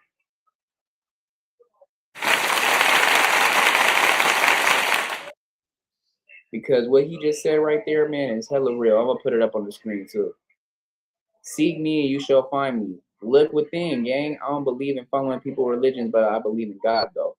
Like that's just real, man. And I really feel like if Adam could find God, he could really help people with this platform instead of destroy them, instead of exploit the culture. He would look at everything way differently, bro. Like, you know, yeah, no, for sure, bro. That's no disrespect to any religion, but that's true though. I don't have to be defined by a religion to know that there's a higher power or that there's the creator, you know, God. So, but definitely, man, like I feel like really, if he could really take his put his listening ears on and really soak what she's saying up, he could really go far with it, bro. And you might even see Adam change his ways and everything would be more positive, and he could actually help people and not destroy them and exploit the culture. And it might really help him, man. But he's taking it in one ear and out the other. So it's not even, I think she's wasting her breath even telling him this game, because that's game right there. To be honest with you, that's spiritual game. To really break that down to somebody, even though he's an atheist, you're still putting it out there like, look, you know, this is because you're not trying to seek him. And he said, oh, he wouldn't believe because all these people he respects is under influence of the devil. So you have to be able to seek him and literally look for God, bro, and do your research.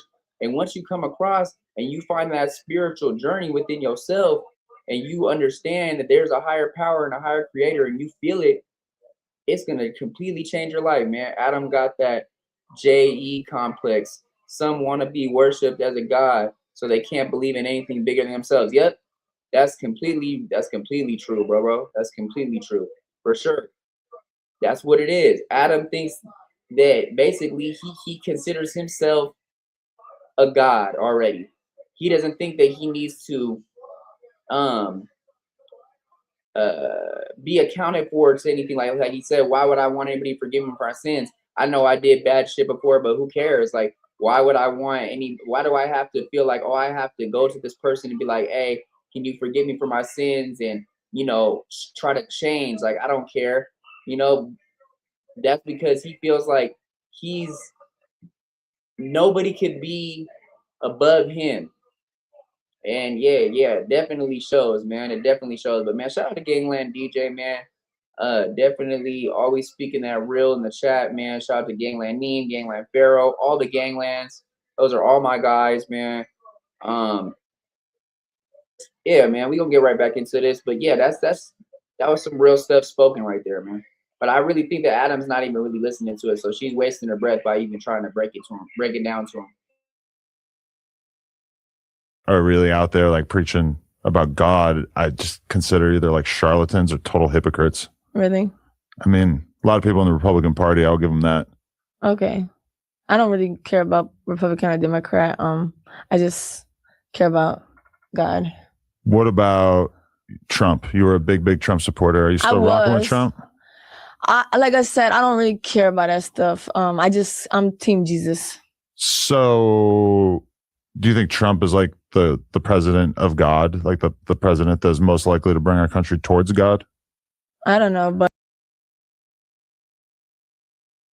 Hell no.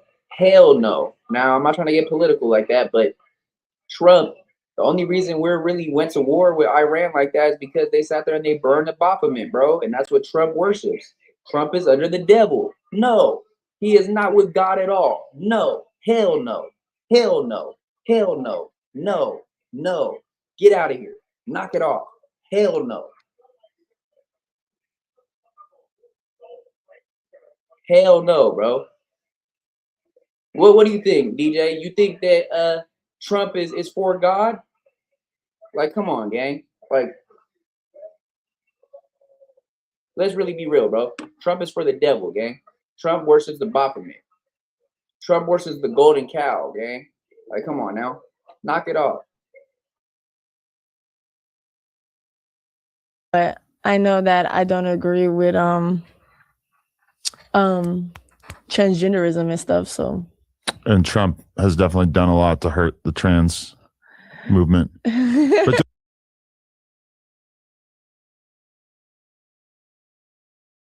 now, just because Trump bashes the LGBTQ community as much as he doesn't mean that he's for God. That has nothing to do with that. God doesn't believe in war. Let's just start there.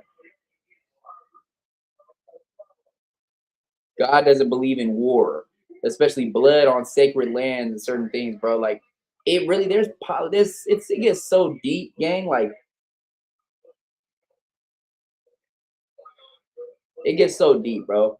I don't even like to talk about it like that. So the thing is with that is, no, that's a big NO. Trump is not for God. He's for the devil. It doesn't matter if he's not with the LGBTQ campaign. You know what I'm saying? And that's all there is to it.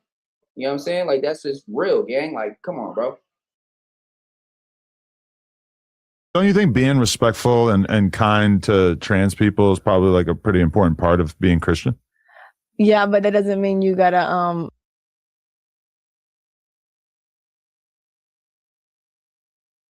At the end of the day, a lot of churches, a lot of different religions, they don't agree with the LGBTQ, but it's always still up to you. It's your choice, though. It's not, oh, I'm forcing this on you. You can't be gay. You can't be a transgender. You can't change genders. You can't like girls if you're a girl. You know what I'm saying? Like, vice versa, the other way around. So I wouldn't sit there and say that Christians or any religion is like, oh, yeah, we just smut you for that. I mean, they do, but it's still your choice, though. Like, they don't like it, they don't agree with it, but they don't bash it to the point that it's like, oh, you're not going to heaven unless, and you know what? My bad. I can't say that because there is certain religions that say you're not going to go to heaven if you are under these beliefs. But the thing is with that is it's not so, oh, yeah, the Christian thing to do is not to judge people. That's true. But it's your choice at the end of the day, though. That's the thing. It's all your choice. God doesn't force you to walk with him. He asks, I'm not gonna say he asks you, but he gives you the option. It's your choice. It's your choice. It's your choice. It is your choice. It's your choice. Yeah, I'm already knowing, gang. F no, gang. Trump is for Trump. Yeah, with the devil emoji. That's what I'm talking about, gang. We already know what it is. But what I'm saying is it's your choice though. Correct me if I'm wrong. Christians, they don't agree with the LGBTQ campaign and all those things, but they don't bash you for it. Certain religions do. More predominantly though, I don't think the Christians really are on that though. It's more so it's your choice. They might not agree with it, but they still will offer you, okay, you could pray with me, all this different, you know what I'm saying? It's not like, oh, they banish them. They just completely, you cannot be around us if you are of that. You know what I'm saying? So, and correct me if I'm wrong, bro, but that's how I see it. You know what I'm saying? So for Adam to sit there and say, oh, well, isn't the Christian thing to do to not judge? Yes, it is. They don't, they judge. Yes, they do judge, but they still welcome you with open arms and still let you pray with them and different things of that nature. It's not like it's like, oh, they have pure hate for you. They don't agree, but they don't have pure hate though either.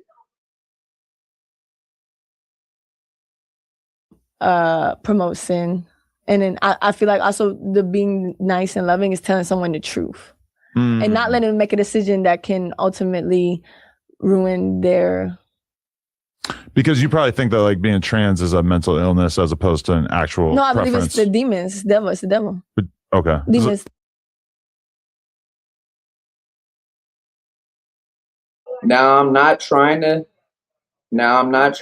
Wait. Pause. What I said, gang? I don't even know what I said. Let me know what I said. Pause. I don't even know what I said. Just said for the pause part, but pause. Shit. I didn't catch it. What did I say, gang? But no, that is real though. What she just said. Not a mental illness. It has to do, if you do your research, the devil, he's the one that was, really putting that on Front Street and promoting that. Like, yeah, it's a slap in the face to God if you're gay. Same thing with the lusting with no marriage. Same thing with the transgender stuff. That's the devil. For sure, it's the devil. I'm not gonna say, oh, the people that are transgender is the devil, but that's the devil that put that into them, though. I agree with that. I don't know if everybody agrees with that, but that it has to do with demons. Yes, it does. It has nothing to do with no mental illness, no. But what did I say for you to say pause, gang? I don't even know what I said, gang. Let me know in the comments though. Take over. It's like a mental illness that a demon planted inside your brain. Probably both. Okay. All of the above. But like, it's really just the devil, though. But if somebody's mentally ill, shouldn't you be kind to them and respectful about whatever their delusions are? I'll be kind for them and tell them the truth. Which is like, you're a dude. And tell them about God, and love on them, of course. Okay. But I'm not going to lie to them and say, yeah, that's cool. Yeah, God. Oh, like you think God made a mistake that making me a woman? Okay, but if somebody wants to live their life as a woman, isn't it kind to like refer to them as a woman or to refer to them as her? Would you smash a trans? No. All right. Having sex with them is probably like a little too kind. Okay.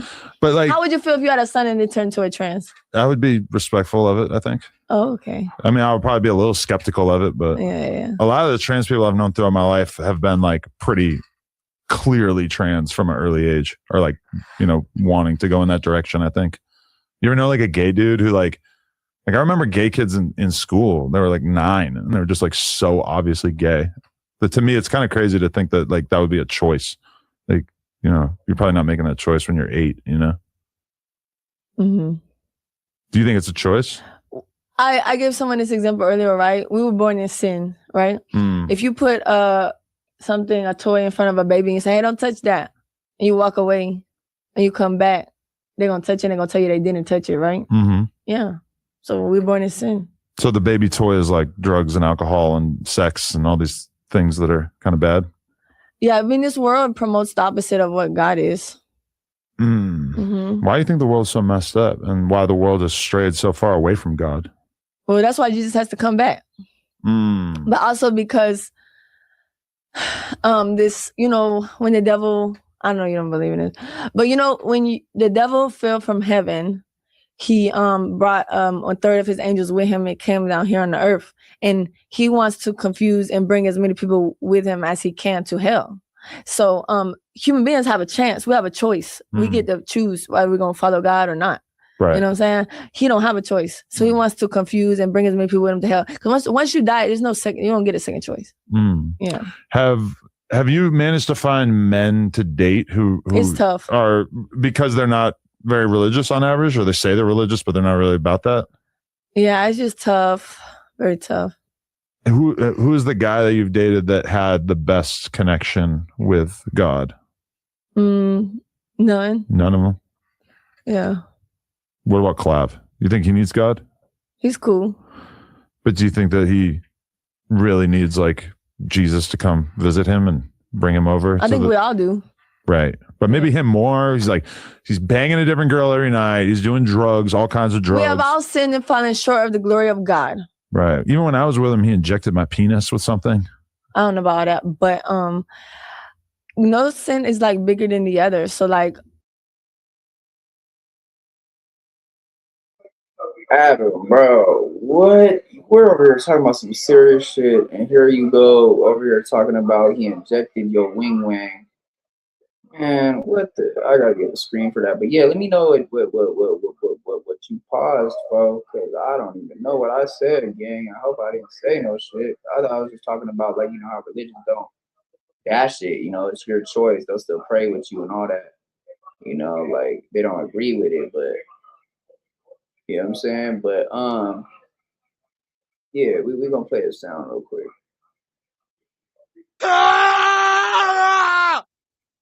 Because I don't know what that was, gang. That was just not right that he said that while she was talking about some real shit. And it's like, Adam, man.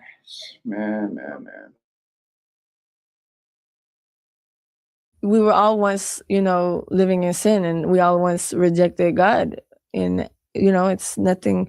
You just gotta. He's right there waiting on you. Wait, but like, no sin is bigger than the other. So you're saying that if I kill 5 people, that's just as bad as killing 50 people?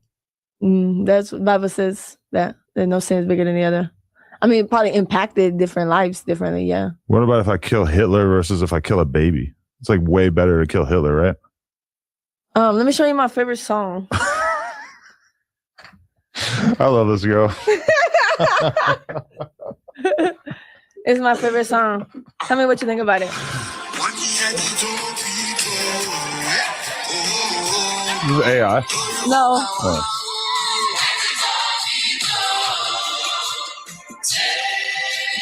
You know what I'm talking about? What song? Okay.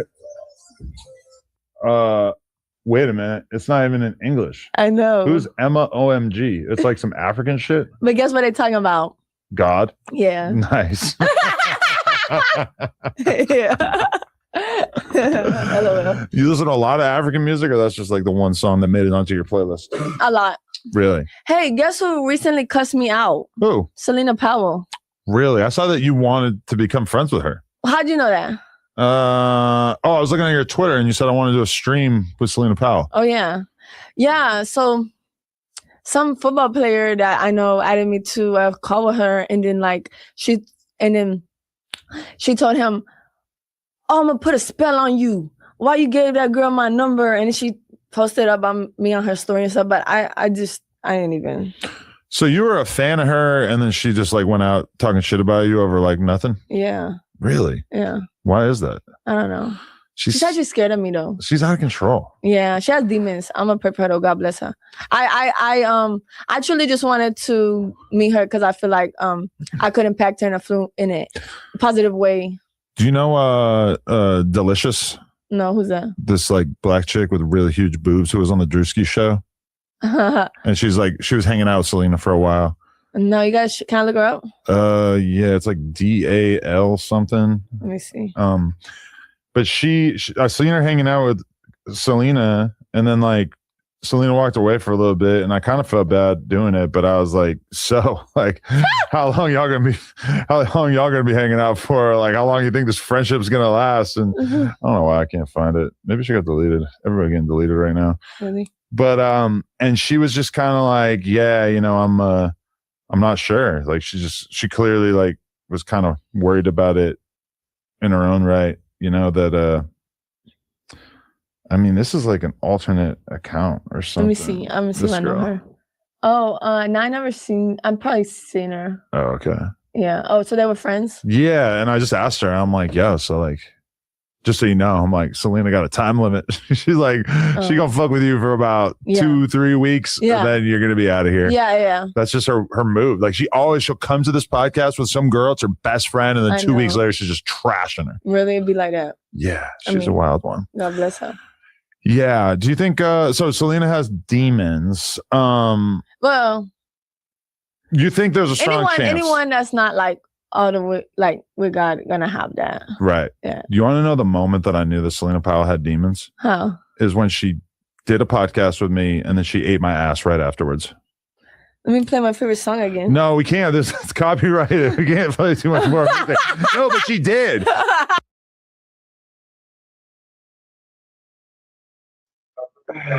Adam, come on, gang.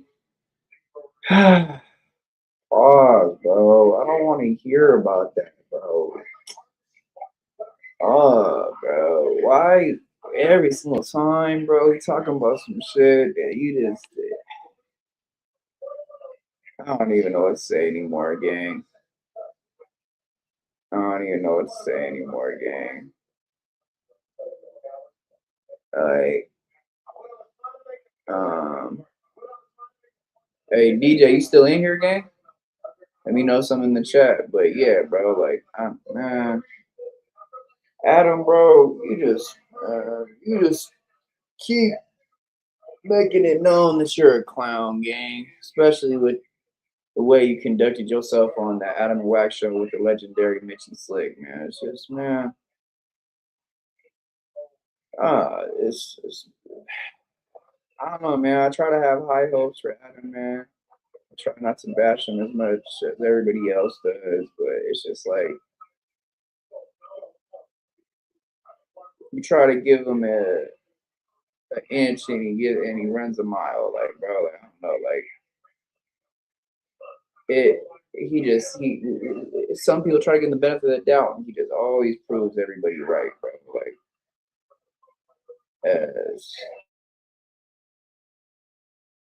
but it was on camera. Nah. We did it for OnlyFans. But now she told me that she has this big problem where she'll start trying to date a guy and it'll be going good. And then at some point he'll find out that she ate Adam 22's asshole and then he'll get mad and that'll be the end of that. Dang. Which I really don't feel like it should be that big a deal. Well, maybe that's why she should give her life to Jesus. Because when you give your life to Jesus, all things are made new and old sins have passed away. But you could be into Jesus and still eat butt, right? I mean, I'm sure there's tons of people who do that. I've filmed porn with people that are religious all the time.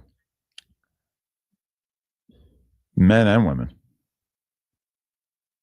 Sometimes the guys will have big religious tattoos on their chest and then they're just a tattoo don't mean that's about your heart. Is it in your heart? You got to get tattooed in your heart. You have to make a decision in your heart. And fornication is a sin. So anyone that's doing that, they might claim to be that, but they're not living accordingly. But what if it's acting? I don't care. There's no acting to God. You do it or once you do it, it's a sin. Okay, but you could be in a movie and you could kill people in the movie. Like my pastor said, first of all, Hollywood is not really of God. Like if you're getting sent back to Hollywood, it's to tell them about God, is what I'm kind of doing. But Hollywood is just not it. So I don't even the movies no. Right. It's all the opposite. Well, they do porn in Miami too. Okay, but like I said, I was just talking about when I mean Hollywood, I mean Hollywood, the city. I mean Hollywood, the industry, performing arts. But also, you live in like the second most. I do though. You're right. In America, probably, or maybe the first, depending on who you want to ask. Now the first. It might now be. Right. Yeah. Here's the thing. Also, I don't really think it's like that sinful for Selena Powell to eat my ass on camera because I baby wipe. The demons are manifesting. Like kind of a lot, honestly. I rebuke. I'm just like, the baby wipe makes so much sense to me. If your dog shit on the ground, you couldn't just clean it up with a paper towel. So I think just using toilet paper on your butt is like pretty. Fornication is a sin though. But what's the difference between sex and fornication? Fornication's like sex is so fornication. all sex is a sin. Yeah. But if outside of marriage. okay, but if you get married, are you only allowed to have sex to have kids, or can you have sex to like just have fun Once too? you get married, that's your wife. You're gonna be smashing. Okay. Yeah. But I feel like a lot of religious people think that that's the whole problem is just having sex for fun, whether you're married or not. I don't know. See, the thing is, you keep saying like religion, and it's about having a relationship with Jesus. I'm sure you've heard this before. Right, but that religion is Christianity. That's the religion that you fall under. Oh, we don't call it religion. We call it relationship. Because religion is like a bunch of rules. And it's like, oh, if I do these rules, but I still live however I want, I'm good. But that's not. It's a relationship with God and Jesus. But you're really into the Bible, which is kind of a list of rules. In one case, very specifically with the 10 Commandments, it's like 10 rules. Have you read the New Testament? I've glossed over it. Yeah, glossed over it. I'm taking a look. Yeah, I'm gonna buy you a Bible. Yeah, I like the Sodom and Gomorrah stuff. Yeah, I feel like we probably got that coming our way over here in LA. But I'm into like metal and like gore and shit. So like, I mean, that's very demonic. You know, you can never get into like you can watch a horror movie. No, it invites evil spirits in. Really? Just because it's like a guy in a werewolf mask and he's like chasing a girl around? Yes. That's evil? Yeah. It doesn't seem that evil. It seems like kind of harmless. I was just telling somebody that I didn't know. I had nothing idea about the movie Sinners. I just found out that Michael B. Jordan was in the movie. I know the movie is demonic, but I was telling somebody that I think Michael B. Jordan is very handsome, but I don't really like him because I know he's into witchcraft. Because he told someone that my Babalo in Africa, that's who I prayed to or something like that. And Babalo is a person that helps with witchcraft. It's like a high priest for witchcraft. Yeah. So that would make sense. What I'm trying to tell you is these movies have a lot that goes into it that we don't know about. Why you think that Ariana Grande got so skinny after making that movie? Body image issues, probably. No, it was demonic. Do you think the devil made her lose weight? No, I'm not a Jehovah's Witness, but I am a witness of Jehovah. Somebody else was out of Jehovah's Witness. You don't think that it's like she's on Ozempic like everybody else in Hollywood? Nah, it looks spiritual, it looks demonic. You know, the wages of sin is death, so it's gonna eventually start to show. I do agree that Ariana Grande looks hideous and that she really like if my daughter was a little bit older, I probably wouldn't even want her to watch Wicked because I think it's just like that's harmful for little girls to see this chick that's skinny. Like what the fuck is wrong with you? Eat a fucking burger. Eat a freaking burger. Yeah. You don't swear either. Yeah, I don't swear. But did you see Wicked? No. Oh, okay. Even just the title is kind of not up your alley, right? Exactly. Not up my alley. So you're cool with Antonio Brown now? We was. So you got cool for a while and now you're not cool again? We still cool, actually. I could probably FaceTime him. It might be with his family. Oh, okay. Yeah. Yeah, he's always talking shit to me. I don't know what it is. He don't like you? He's got a little bit of a hard on for me, I think. What y'all went through? I don't know. He's just randomly tweeting at me and stuff. He seems like kind of obsessed. Have y'all ever met? No.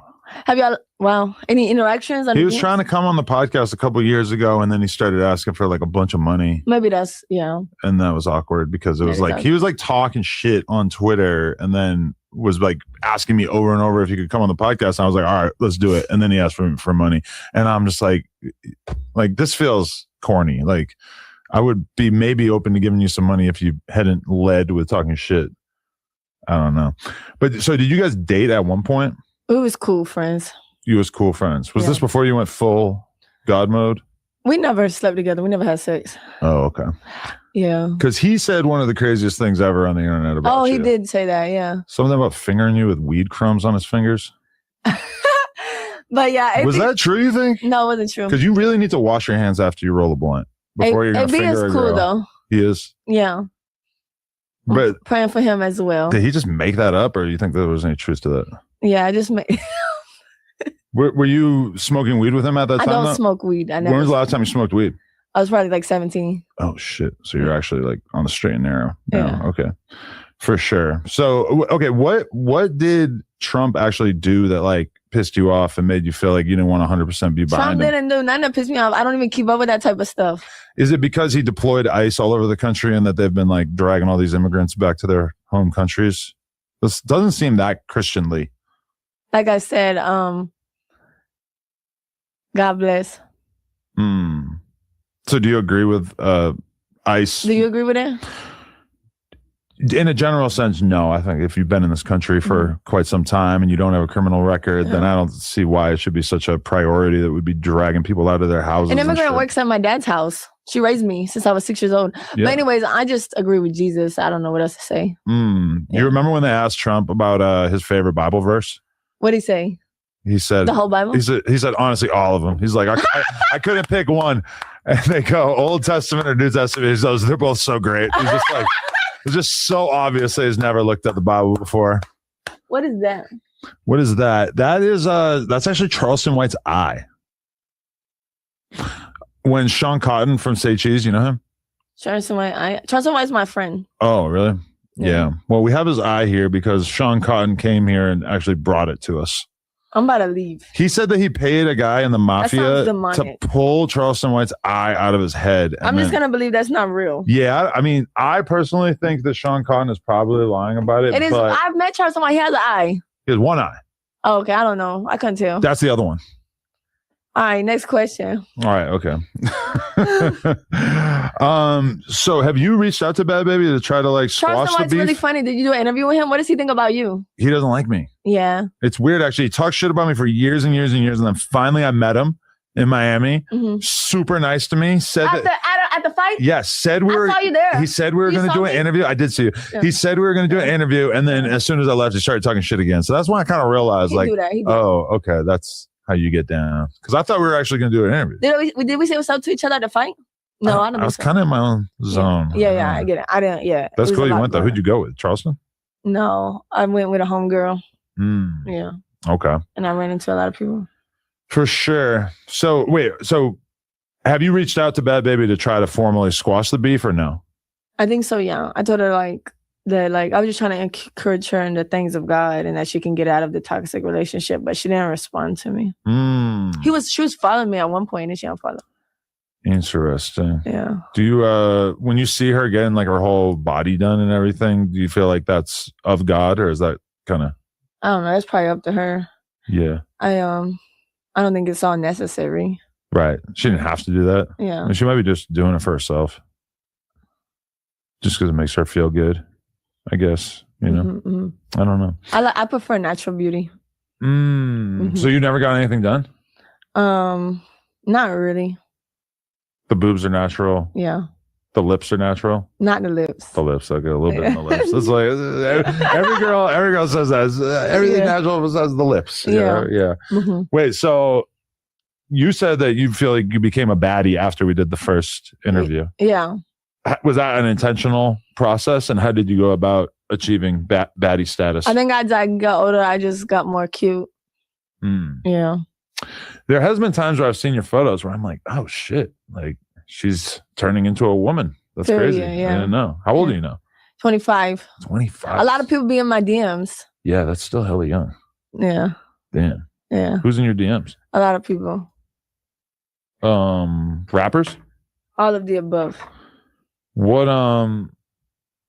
there's not any of them that you've been interested in? Maybe interested a little bit, but I already know like what type of time it is, so I don't really entertain it too much. Do you feel like you're good at sensing when it's a booty call? Of course. Do you primarily want to date black men? I just want to date a man of God. So you would be just as happy with a white guy as a black guy? Like I said, just a man of God. I feel like nowadays, though, it feels like a black man who gets into a relationship with a white woman, it's kind of tricky. Like, why? Because they get a lot of hate for it. It's like a lot of scrutiny about this decision. And I don't really think, not in Miami, maybe out here, not in Miami though. Yeah. But you might be surprised about what their community is saying, you know? I don't really care. But I mean, there's only two races. What are those? And that's, you either got the spirit of God or you got the spirit of the devil. Aren't those like not races? There's only two races. See the spirit of God or spirit of the devil. Yeah, because like God is a spirit, right? A lot of people want to focus on like, oh, Jesus was this color, Jesus was that color. But let's not forget who his dad was. His dad was God, and that's what made him God, because he had God's spirit living in him. You don't focus too much on the flesh, you focus on the spirit that's inside the person. So it's not about like, you know, this, I heard this pastor say like, color is something that we celebrate. If you see a bunch of people of different races all get together, that's something you celebrate. It's cool, it's fun, it's love, you know? I guess it's all about like what you care about, because I could see it from the perspective of a black woman that she looks at a black man dating a white woman and she's like, hey, like you're supposed to be working on behalf of our community. Why are you going outside of our community to find love? I don't really agree with that. I think that if someone looks at anything like that, then they need to have more God in them. Ooh, so they're putting their race before their God. Exactly. They're idolizing their race. Exactly. Yeah, I mean, it would be a lot better to be with like a black guy dating a white woman who's of God, who's godly, versus a black woman who's maybe not so godly. I don't agree with that. I think like love doesn't have a color. Right, but I'm just saying, like, you know, should we put appreciation for God before? Yeah. Right. Okay. Right. Yeah, that's true. Got it. That's true. What about Alabama Barker? Like, have you actually spent time with her in recent memory? I met her when she was like 13. I was 17. We went to her house. Yeah. Now she act like she don't know me though. She actually don't know you? Yeah. Really? Yeah. I saw her at a fair, and it was definitely that vibe. You want to know why she doesn't fuck with me? Why? Because she did a stream, like a big all-night stream, right? And somebody on her team invited me to do this prank or whatever. Oh. So I pulled up with a bunch of fucking total gang members, to be totally fair. Funny. I was with Brick Baby and X4, and we're all hanging out, drinking lean and everything. And then, so Bad Baby, who I hadn't probably talked to for like 7 years before that, she messages me and she goes, give me the address. I want to know where that bitch staying at, about Alabama, because she hated her so much at the time, because this is maybe like a year ago. Yeah. And I didn't even respond, but I showed the text to Alabama because she was kind of standing there right there. I'm like, hey, look what your op said. And as soon as she saw it, she flipped out because she thought that I was like giving her the address, which I didn't. It was just a misunderstanding. Yeah, but she didn't have to do all that. She like hates me now because of this thing that didn't even happen. Well, I think that's kind of lame, because you were just trying to show her what's up, and like, you know, she probably just jumped to conclusions. Yeah, I was trying to show her like, hey, look how I'm not going to tell this person where you stay at. I just wanted her to know that she was even inquiring about it. Yeah. No, I see what you're saying. That's I don't think that's unnecessary for her to not like you over that. Yeah, that was weird. Right? I mean, to me, it was crazy. Yeah. So what was up with you getting sex trafficked to Nigeria? Did that really happen? Or was that for content? Yeah, that was rumors on the internet. I never said anything like that.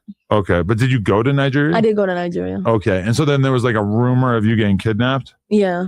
And they wanted $1 million to release you, and did the U.S. Embassy really get involved? No. There was just no truth to it at all? The whole thing was fake? Yeah, no truth to it. Why did you go to Nigeria, to find a man? No, my best friends live there. Really? But I would never go back. Just because of the sex trafficking thing? It's just not safe there. Wait, but so you did get kidnapped at some point? No, not at all. But Tanzania was very nice. Okay. I went there. It was very nice. But Nigeria, not so much? No. Damn. I don't recommend it.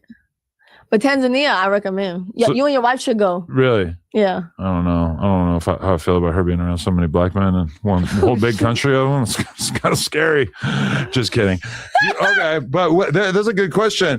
Do you think that I am living in sin because my wife has had sex with multiple men on camera outside of our relationship? You guys can make a decision to stop. Right. But right now, very sinful. I think that you don't have to keep doing that. And I think that if you give your life to Jesus, that you will not want to do that anymore. It's a hard decision, like I said.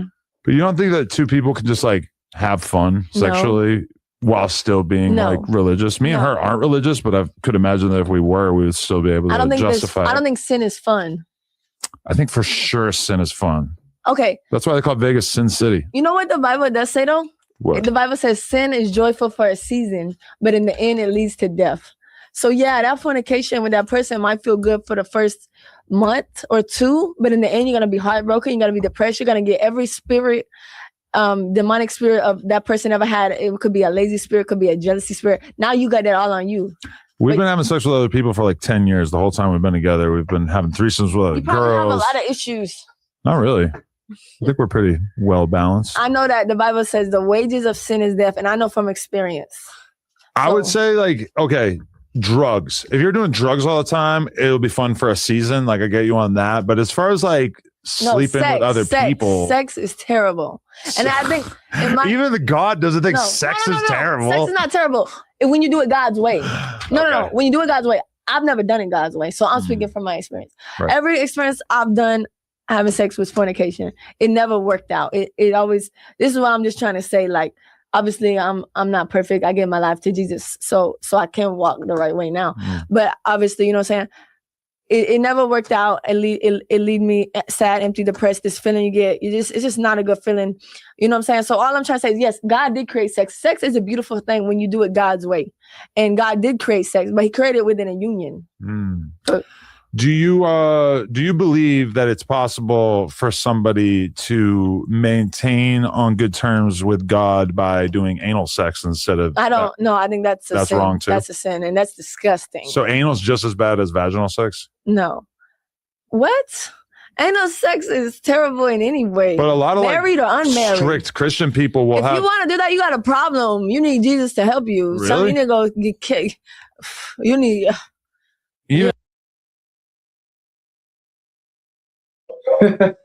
Man, I mean, I don't know, man. But they do look at it like, definitely that type of sexual act is definitely a sin. For sure, even if you are married, you know. But it really, like, bro, I ain't gonna fly with that. Like, bro, if you doing that, gang. I mean, it's one thing that if somebody experiments with it or something like that, you feel me, with your female, you do it one time or whatever. But like, you constantly doing that, bro, you like boys, gang.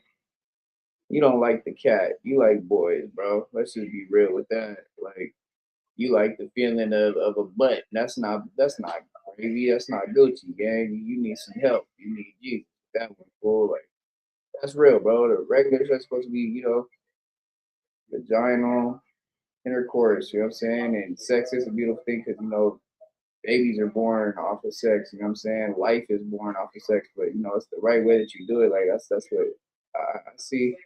You're supposed to be married, you know? That's why a lot of people are celibate and stuff like that. But when it comes down to that whole, the backdoor play, bro, I don't know about all that, gang. Me, myself, I ain't never been one to be like, you feel me? Come here, baby. I want to get up in. I don't want to get up in the guts. I want to get up in the others. Like, nah, gang. I'm not on that, gang. Like, that's that to me. That's not, bro. If that's all you want to do, and that's what you do every time that you do get down with a female, that's crazy, gang. You looking for a boy, gang. You ain't looking for no female. So. Even if you are Christian heterosexual couple and you do anal sex, that's all bad. Disgusting. But what do you have to say to all the Mormon people and shit who do it?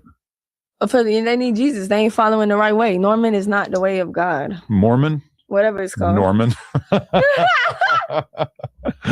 For sure. Okay. So what? So okay. So sorry. Who's that right there? Who's that? It's different whoops. That's J Main, FYB J Main. Okay. I gotta set you up with him. You would love him. Really? Yeah. Why? Because he makes cereal. He does comedy. Show me him. Show me. If you type FYB, I'm pretty sure. Do you have any cute friends you think could set me up with? I mean, they're probably nowhere near as religious. But just show me some. Can you FaceTime some of them? Yeah, sure. Yeah, FaceTime. This is J Main. He does interviews. You could probably go do an interview with him. Yeah, let me see who we FaceTime someone who you think would be good. Okay, let's do that. Okay, here we go. Don't tell me who it is, just Carlo.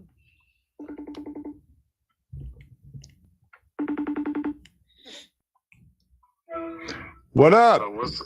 What you on, man? Why you want to troll? Yo, so I'm doing an interview with a young lady, and she just told me to hit up some friends of mine that I think would be good to take her on a date. So I told her you're married. Not anymore, brother. I'm married. Not when Vicky is on FaceTime. You ain't married. His wife is beautiful. Thank you. Yeah, where y'all live in Texas or LA? You want to date my nigga girl? I don't know him or you. Oh, okay. This was all, hey, Mrs. Duty Low, this is all my idea. He has no involvement in this at all. You can check our text history. This was I didn't even know who he was gonna call. Yeah. She just wanted me to hit up good God-fearing men. All right, man. Bye, dude. You an ass. I appreciate you. That was awkward. He's sitting there with Who his is girl. that? Who is that? OTF Duty Low. Oh, I've heard of him. Yeah. The bald guy. Yeah. Call somebody else. Oh, okay. I gotta keep looking through the phone. Where do they live? OTF, that's a crazy name.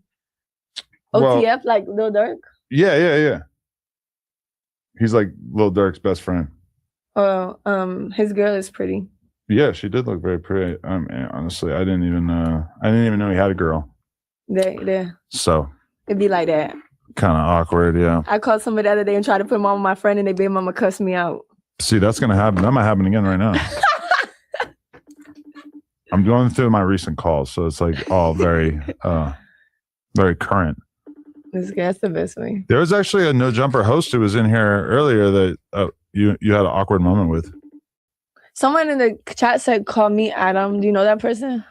Call me Adam. No, I don't know MSMT 133. Who is that? I don't know. Oh, I tried to call Adrian Broner. I guess he's busy. Oh no. I mean, that was like a world-class athlete right there. I think that could be really good. Didn't he go broke? At one time. I thought he still was. Oh.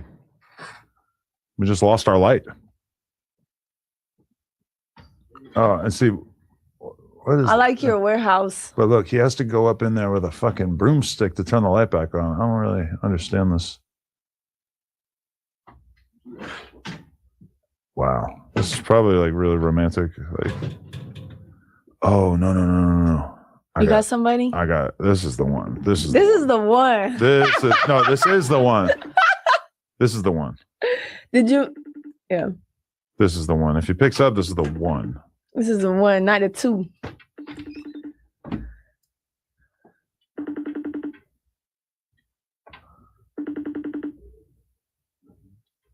Who is Lush? Lush is a great man, but he could be like another guy that might make sense for you to date. He's not answering. Who is it? That was Crip Mac. I think that sounds familiar. Crip Mac. You did. You met Lush out there. Who's Lush? Lush is a great man. I don't know who that is. I met him. You did. You met him out there. He's the white guy. In Miami? No, he was out in the hallway before. Oh no. Yeah. All right, I'm gonna try one more. Who? BFB, what's going on? I was wondering if I could hook you up with my lady friend right here. Man, stop playing. What? BFB the Peg Man? Whoa, Vicky, that's an ill collab. Oh, whoa, Vicky. Bro, why I thought that was Georgiana, man. What's going on, Vicky? All right? Hey, God bless you. What's going on? Who are you? Where you live? What do you do? Man, I rap, man. I ain't nobody, man. You're from California? No, I'm from Michigan. Michigan. Okay, I can tell. Yeah, I'm from Michigan. Yeah, you believe in Jesus Christ? Huh? Do you believe in?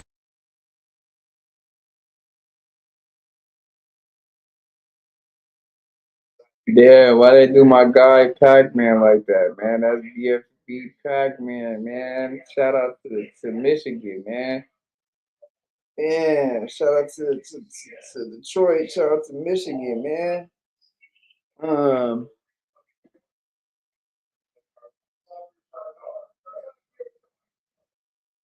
Man, she said, nah.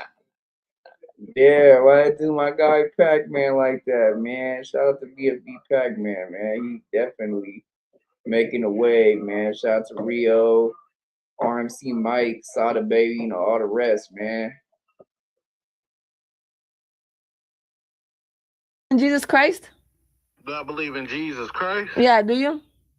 Yeah. Amen. Do you believe in Jesus Christ? Of course, I'm just making sure you do, and you should follow him and read his word and give your life to him. God bless you. Man, now what you up there doing, Adam? I'm just interviewing her, and she's trying to get me to find her a good man that is down to be in a loving Christian relationship, but Oh man, shout out to Woe Vicky, man. Shout out to Woe Vicky, man. All right, man. Hey, Crip Mac didn't pick up, so you got called in. All right, man. Y'all have a nice day, man. You too. All right, much love, brother. Why you can't call somebody handsome? What do you mean? You don't think he's handsome? All your friends is ugly. I mean, ugly is in the eye of the beholder. I know you got somebody else. I mean, there's a few other people. I'm kind of looking through. I'm not. Is this what Kodak did his interview? Kodak did do his interview in this room. Yes. With all his YNs. Yes. Yeah. So did you stop saying the N-word? Yeah. And how's that going? Good, blessed. Can I call one more person? Yes. All right, one more attempt here. Yeah. Let's see if we can get one more.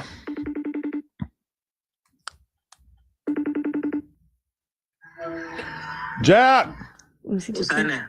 bruh, I got a play for you. What up?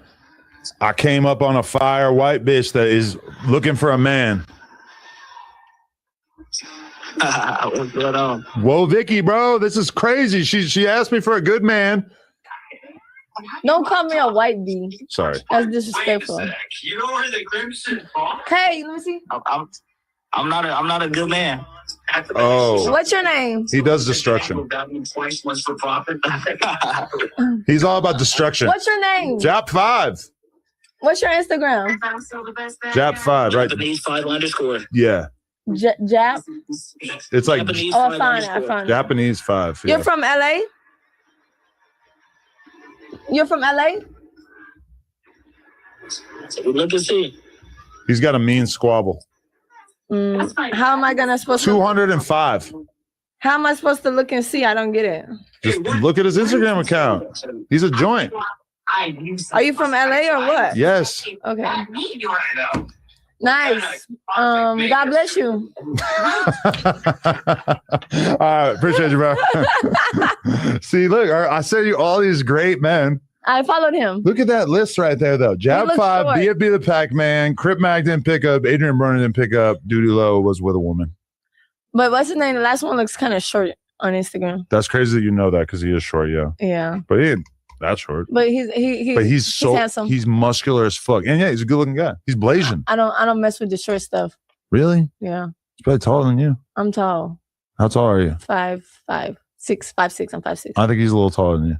Maybe not with the heels. Maybe 5'6". He probably 5'6". Maybe not with the heels. Yeah. But he just got out of prison. Oh, really? Yeah. That's cool. Yeah. Good man. My type. No, I'm just saying. No, that is your type for sure. Yeah. Unfortunately. So, okay. Are you still making music? Not really. Just for fun, maybe. You're kind of over it because you were viral for making music there for a while. Appreciate it. Yeah. Do you make music? I do rap once in a while. Nice. Let me hear some. Spit song. I'm with Whoa Vicky and we're rolling the sticky. Shit could get tricky and Mickey if you lick me in my butthole. Selena Powell. I might vote for Colin Powell. All right, next. No.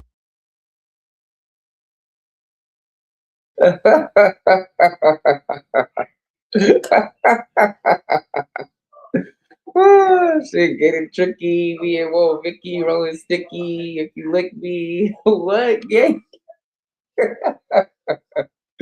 I know that wasn't your hardest bars, Adam. Come on, bro. I heard Adam spit some shit before. Not gonna lie, man. A couple of those ciphers he was guessing, but yeah, man. What the hell was that, bro? That was trash. What the hell was that? Vicky said, "Hey, all right." That could actually be good because I could say something about Colin and Oh. yeah. Okay. I'm just looking at this guy right now. What did you Jap 5? Yeah. I was See, that's what I'm telling you, bro. He's just all right though. He's a joint. He's all right. He's like real famous out here. Oh really? I bet. Yeah. Yeah. The streets love him. He's from like one of the more dangerous gangs out here too. You ever Which heard? one? The Hoovers. You ever Oh, heard I've of heard them? of them, yeah. Yeah, they get busy. Yeah. Yeah. I don't know if they date white women, but we could check in. I bet they'd be down. I'm sure he would. Maybe. He might have a girl. I don't know. So did Sean Kingston rob your brother? Oh yeah. That's funny. What happened? Back in the day. Actually before he got locked up. before Sean Kingston cut the fraud case with his mom? Exactly. He robbed your brother how? Him and my brother does like crypto and stuff. Oh.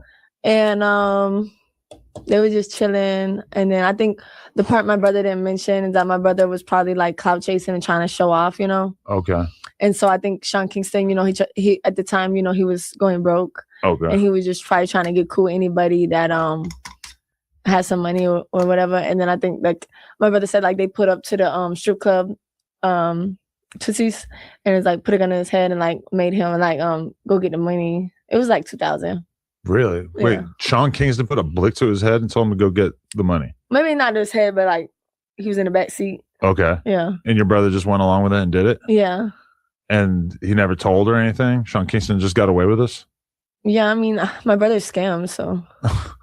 So he couldn't go rat? Yeah. Damn. Yeah. I like Sean Kingston. It's a shame to see how he's kind of going out in this whole situation. He was always real cool to me. Yeah, he's cool. God bless him. But wasn't he addicted to lean, right? That's what I've heard from a million people. And then he was addicted to like scamming lean too. Like he would definitely like find a way to really? To separate you from your lean and not pay for it. Yeah. Oh, yeah.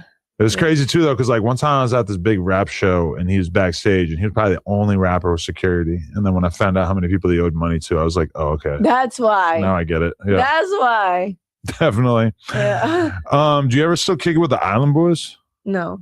Why not? Actually, I brought one of them to my church. And did it Cussed work? out my pastor. He did. At church. And then cussed me out at church. But They'll cuss out anybody, huh? actually, though, it was really good because my pastor prayed for him and like everybody was crying. He was crying. My pastor was crying. And it was very powerful. It's online. It's viral. Really? Yeah. When you took him to church, did you tell him like, yo, I think you should stand up in front of the whole church and apologize for making out with your brother and sucking his dick? No. But I feel like that's like a...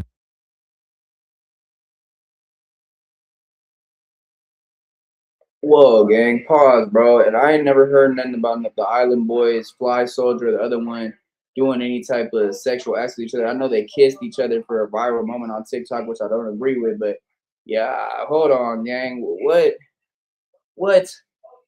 Hold on, bro. Like, man, Adam, bro. Is it that boring to you to have a good conversation without trolling every 5 minutes, bro? Like, bro, this is not what podcasting is, gang. I guess it is now. Different level of sin. It's like a sin that we never would have even thought of. We have all sinned and fallen short of the glory of God. Right. And I've sinned, like I stole a candy bar from 7-Eleven. You don't think your sin was different that when you let your wife smash a guy? No, I think sucking your brother's dick is way worse. I mean, all sin is... At the end of the day, we all need forgiveness. That's what I'm trying to get at. That we cannot condemn somebody else. We all need forgiveness. Incest plus... Forgiveness. That's what I'm trying to get at. That we cannot condemn somebody else. We all need forgiveness. Incest plus gay shit plus porn seems worse than like just porn. It's okay. God bless. Yeah, but I don't know. I just feel like they got to do something to get past that. You know, that's like I don't know what it's like to have a brother, but for sure I'm not topping him off. I'm sorry. I'm not like, no matter how much money's on the line, I can't do it. That's insane. I mean, any family member really. Like I know girls who like have like a twin sister and they bang dudes together, but even they don't do anything gay with each other, which I think is at least something. Okay. So a big part of your whole movement early on was the fact that you actually said that you were black, and you did the 23andMe at one point, right? Mm-hmm. Are you still sticking with that? I didn't do it yet. Oh, so how did you come to the conclusion that you were black? You're gonna do it. Yes. But you just believe that you're black, or are you kind of past that? Have you done yours? No. You should. Pretty sure it's not gonna say black, but yeah, I'll do it. Yeah. Yeah. You and your daughter have like the same eyes. Yep. Yeah, that's lit. But mine are like blue and hers are a little greenish. Oh, for real? Yeah. Like you pass on like part of your eye color to your kid, but then they also like get the other parent's eye color too. So it ends up being different. Like, Really? almost always, I think. Really? I don't know. I don't know. I don't know. Yeah, God is so cool how he does that. God is so cool. He's so creative. For sure. I was going through your Twitter and I wanted to ask about this comment. You said, a man painting his nails is letting us know that he sucks dick. Why? What is the connection there? I agree, like there might be a connection, but like why? You see it, right? Right. But I know a lot of dudes who paint their nails. 6 or 7 Unk paints his nails. Who? There's this gay dude who works here. But Playboy Cardi paints his nails. He used to be so fine. Cardi. He used to be. You don't think he's fly anymore? Fine. He was fine. Fly. I mean, it's the same thing, right? Why? So he's not fine anymore? Just too satanic? Right. I'm praying for him. Yeah. For you, I agree. I'm praying for him. He is too satanic for you. I'm praying for him. He yeah. Yeah. But do you think, okay, someone like him or Lil Uzi, do you think that they are really of the devil? Or do you think that they just like to wear dark imagery and shit? I think that the devil has a hold of them. I think that when you get to a certain level of fame and status and influence, there you have to make sacrifices with the devil. Have you seen Rick Owens? Yeah. Yeah. But okay, Lil Uzi or Cardi, I've just never heard them really say anything that makes me think that they're actually into Satan. Like what? First of all, Lil Uzi's music. Have you seen his concert when he was literally sacrificing people? Have you seen like literally sacrificing people? You mean to tell me that he was killing people on stage? I don't think so. Yes. You think Lil Uzi killed people on stage? First of all, did you not see his concert when he was like, "We're all in, and I'm gonna bring y'all out here with me. I'm gonna bring y'all."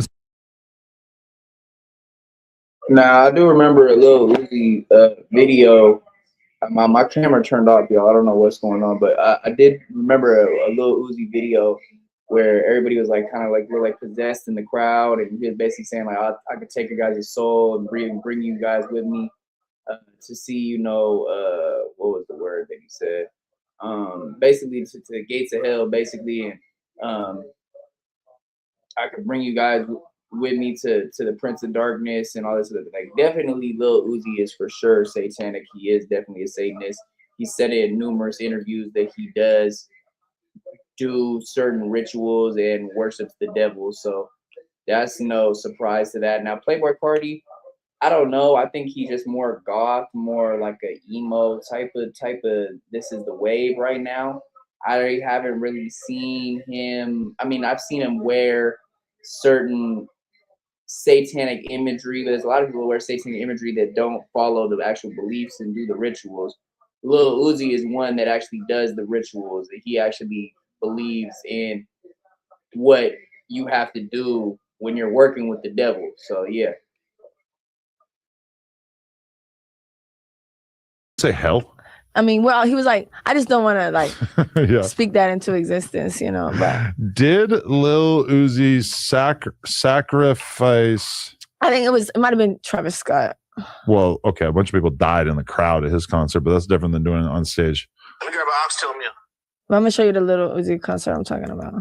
Okay, I would love to see this. Did Lil Uzi sacrifice people on stage? This is probably the first person that's ever asked this. One.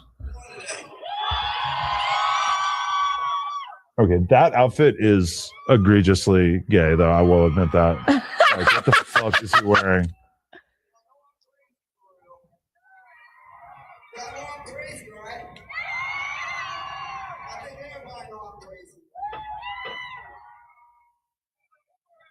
And you know what they say about crazy people? You better not get too close to them or they might bite. I bite. There's a lot of people that know I bite. So, before I bite somebody in this business, play that music. Well, okay, he definitely did not sacrifice anybody. He's just dressed hella zesty and he's just talking shit. No, I'm gonna find you the place where he was like the hill thing. But wait, the what thing? Like, you're not gonna find video of him killing someone on stage. It would be like the biggest news story of the year or ever. Like I told y'all earlier, you must enter the rapture. And if ain't nobody flying up to heaven right now, obviously all y'all is going to hell. Right with me. So let's get it. Oh, you are. You don't think that's a crazy thing to say at a concert? Y'all are going to hell with me? Yeah. I think it's metaphorical. Why you took up pictures of that? So we could insert the video into. Oh, okay. Yeah. No, but I mean, I think he's just saying, like, you're going to hell with me. That's like saying go to hell. It doesn't, like, mean that we're actually going to hell. It's more just...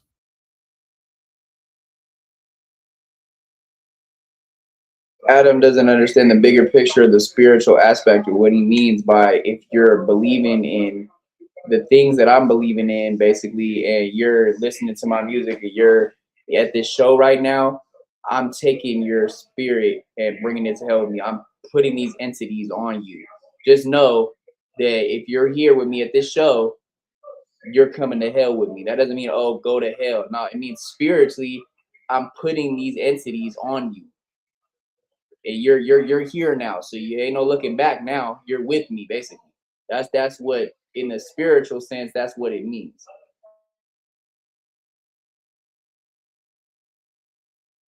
Some rock and roll shit, because that's the thing. These guys are into like rock and roll imagery. They're not like actually into Satan. It's just your spiritual eyes aren't open. But I just feel like if they actually were into Jesus or into Satan, that they would probably like do stuff that indicated that. Whereas they do stuff, but everything is like just some rock and roll shit. Like they're he's wearing a Motorhead shirt. He must be a Satanist. It's like, no. Oh wait, let me show you something. It's just rock and roll shit. They just like are have you not stealing seen swag from rock Playboy stars. Cardi before and after? I mean, I see him dressing hella weird now. Yeah. Playboy Cardi just gave a full-blown demon-possessed performance at the Rolling Loud Music Festival, saluting the crowd with the devil horns hand salute while he had an upside down cross displayed on his screen in the background. And the upside down cross is a symbol of the rejection of Jesus, the Son of God. In Psalm 14 and verse 1, the Bible tells us that the fool says in his heart, there is no God.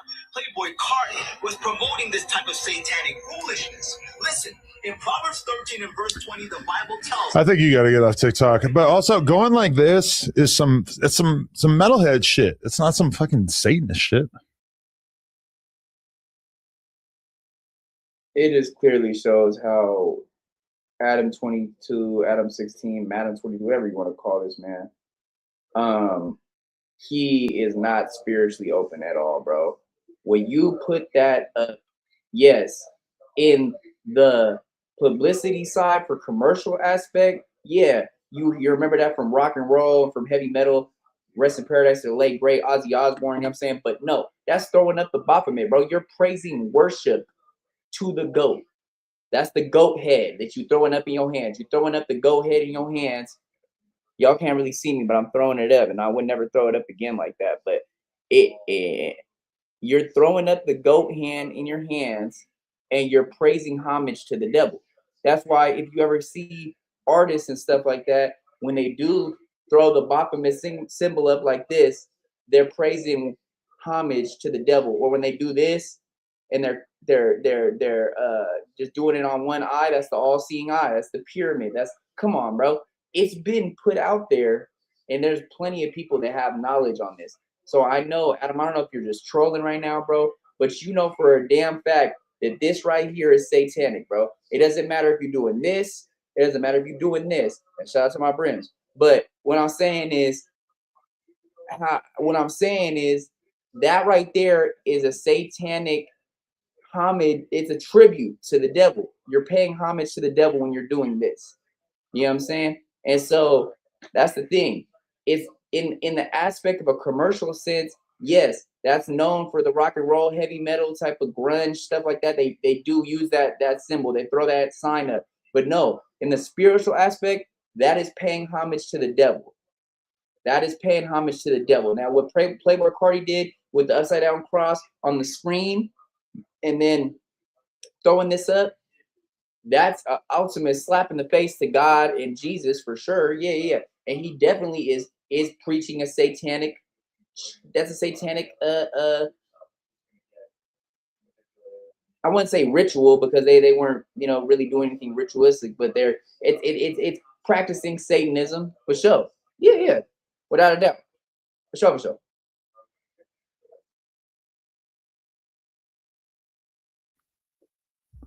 You really got all these on deck? You don't think that's weird? He's screaming on stage at a concert? Not really. I would never go to a concert like that. Because they're screaming? It would scare you? No, I only go to concerts for Jesus. You're going to be really limited in terms of good music if you only go to Jesus-based concerts. I got plenty of good music. I just try to play some for you. Right. Hey, don't get it twisted, man. The Christian rap is going up right now. They even have Christian drill rap where it's basically like, you know, basically instead of calling out the ops or dissing the ops, you're dissing demons. You're dissing the devil. And I feel like that's dope, bro. Shout out to all the Christian rappers, Christian drill rappers out there, man. They definitely making a wave. So that's not true. That's definitely not true what Adam said.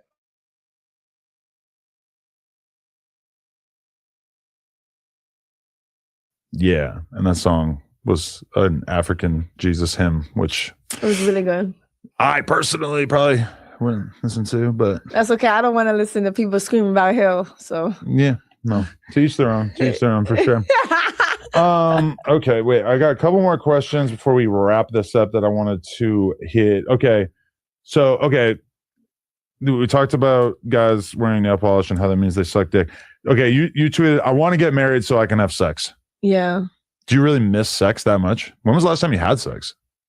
The longest I went without sex was 4 years. Okay. What's your current streak? About that. 4 years? Yeah. And are you just in pain because you just want it so bad? Or is it not that big a deal? I'm getting a little bit older. Yeah. So you care more or less?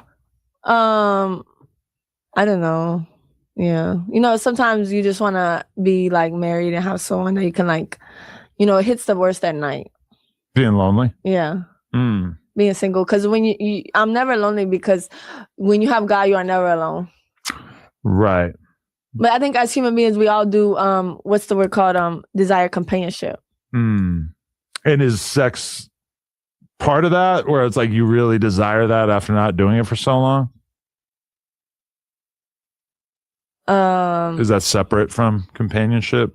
Well, you have to learn to control your lust before you get married, because if you don't know how to control your lust before you get married, it will turn into adultery. Yeah. Because now I'm 42 and I just can't stop banging. Well, Jesus can help you with that. You know, I just feel like he just doesn't even care. He's the only one who can help you with that. Nothing else can work. I feel like Jesus gave up on me a long time ago. No, he don't give up on nobody. As long as you're alive and breathing, you have a chance. And he loves everybody. He died for us. What about the other religions? What if I were to become some sort of Muslim? You ain't gonna get over your lust. Really? I bet you that much. Do you think the Muslims still have lust? Anyone that's not with Jesus cannot get over their sin.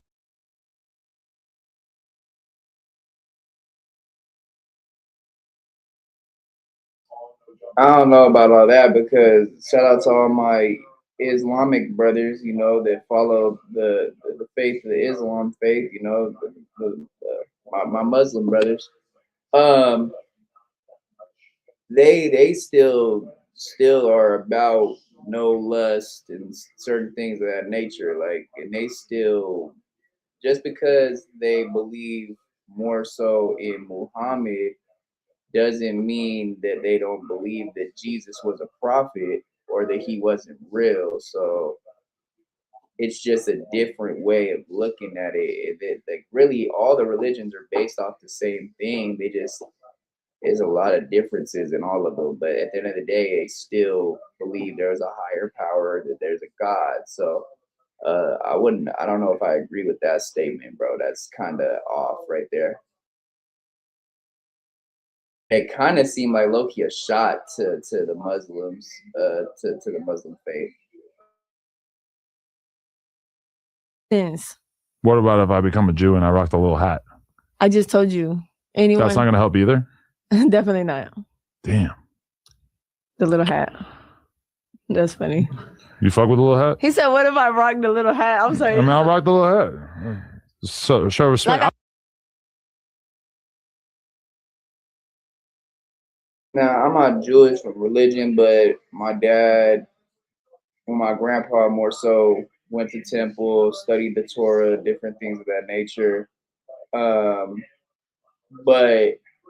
I had a bar mitzvah before and all that. I never had a bar mitzvah before because I never went to temple.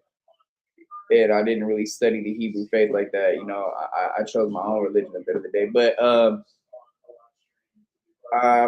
yes, there is certain Jewish people that believe that Jesus was not a good prophet and stuff like that, but that's not all Jews. And I don't think Adam should say the little how you should say yarmulke, you know, just to be respectful, bro. Like, but I feel like at the end of the day, all the religions, they believe in a higher power, right? And so when it comes down to it, there's certain differences, like I said, but the bottom line is that they believe in a higher power. So I wouldn't sit here and say, you know, I don't know. I feel like that was just kind of off right there. I've been to temple. I've rocked It's a little a hat for a heart little bit. posture. It's not about. It's not about the hat. See, okay, Yeah. that's Christianity's problem. Islam, Judaism, they got crazy hats. Christians, no hats. Exactly.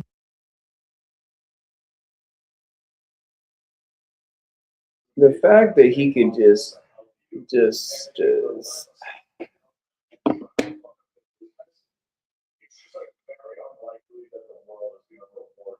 the fact that he could just throw this stuff around like it's nothing, that he's saying nothing, he's really saying some disrespectful stuff about serious religions, bro. Like the people in the Muslim faith, they don't take the kufi light, bro. That's the hand of Allah on them. You know what I'm saying? You know, they're one with the creator that they believe in. Same thing with the yarmulke. That's the hand of God, bro. So yeah, man, I don't think you need to compare Christianity to these other religions that have sacrificial, not even sacrificial, what's the word?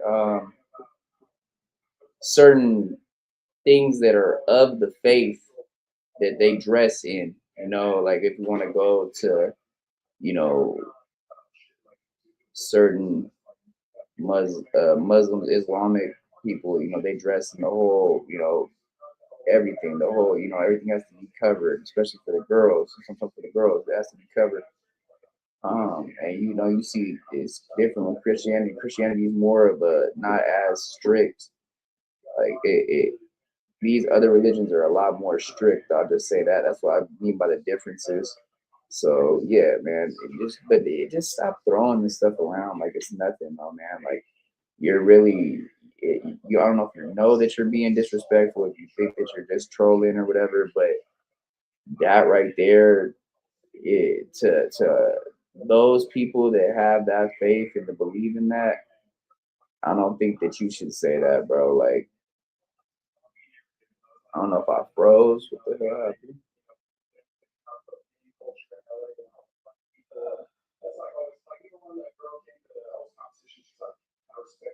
I don't know what's going on, y'all. I don't know if y'all can still hear me or see me. My whole system just shut down.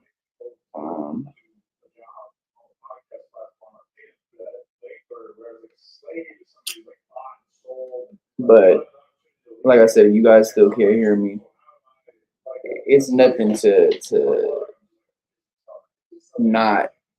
I mean, it's not nothing. I mean, it isn't nothing to sit here and throw these jabs at these religions, bro. Like it's nothing. It's not nothing. That's what I'm saying. Like I don't know if he knows that he's been disrespectful, if he's just trolling, but you really should watch what you say, man, because that right there, it's just very disrespectful to those people that have those faiths and beliefs, man. So yeah, man, like I just don't get Adam, bro. I really don't. And I'm tired of it. I'm not gonna keep calling him out or bashing him anymore, bro. Shout out to Hoodie from the Hood, man. You know, he did his last video on Adam. You know, that's the last one he's gonna do, I know for sure on that, because he's not gonna waste more time on this. Hopefully Adam really did get some game today when Mitchy Sli.Ck went over there. But I don't know, man. There's just Adam just is, he's just stuck in his ways, bro. You'll know them by their fruit. Y'all need to get a hat. I don't really like hats. Right. But I mean, like, if there was like a cool Christian hat that you could just like go to church. I mean, you got like wine and crackers. That's pretty good. LOL. You ever actually done that? Yeah. You ate the crackers and drank the wine? Yeah. You didn't feel like a little white girl wasted after you drank the wine? No, I don't like wine. My mom's in rehab right now. Ooh. Yeah. How long is she going to be there? She's been in and out my whole life. Oh, shit. Yeah. What's her main vice? Alcohol? Obviously. Well, there's other shit too, right? oh, okay. Yes, just that. Yeah. She shouldn't do like coke and No, just meth. it's alcohol. No. Yeah. Okay. You also this was an amazing tweet. You said Michael Jackson is gone, Prince is gone, Madonna is still here, Lil Tay is gone, Bad Baby is gone. Whoa, Vicky, I'm still here. Yeah. Do you feel like you survived? You outlived a lot of these people, in particular Michael Jackson. In particular. Oh, I want to see the movie. Me too. Yeah. I might go tomorrow. Period. But what? I'm trying to find. Maybe you can call one of your friends. I can take me on a date to go see it. Oh well, his name is Moose Man. I don't know. I gotta see what he look like. He's a big fat Mexican man, but he's got swag. He looks like that Mexican OT. I like guys that are in shape. He's strong. I don't really care for fat. You're more just against body fat.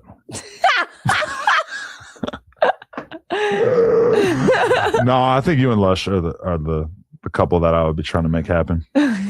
But you said Lil Tay is gone, which is not technically true. She's still out there on social media. Yeah. But then Bad Baby, she's still out here. She's still viral as hell. Yeah, she is. Right.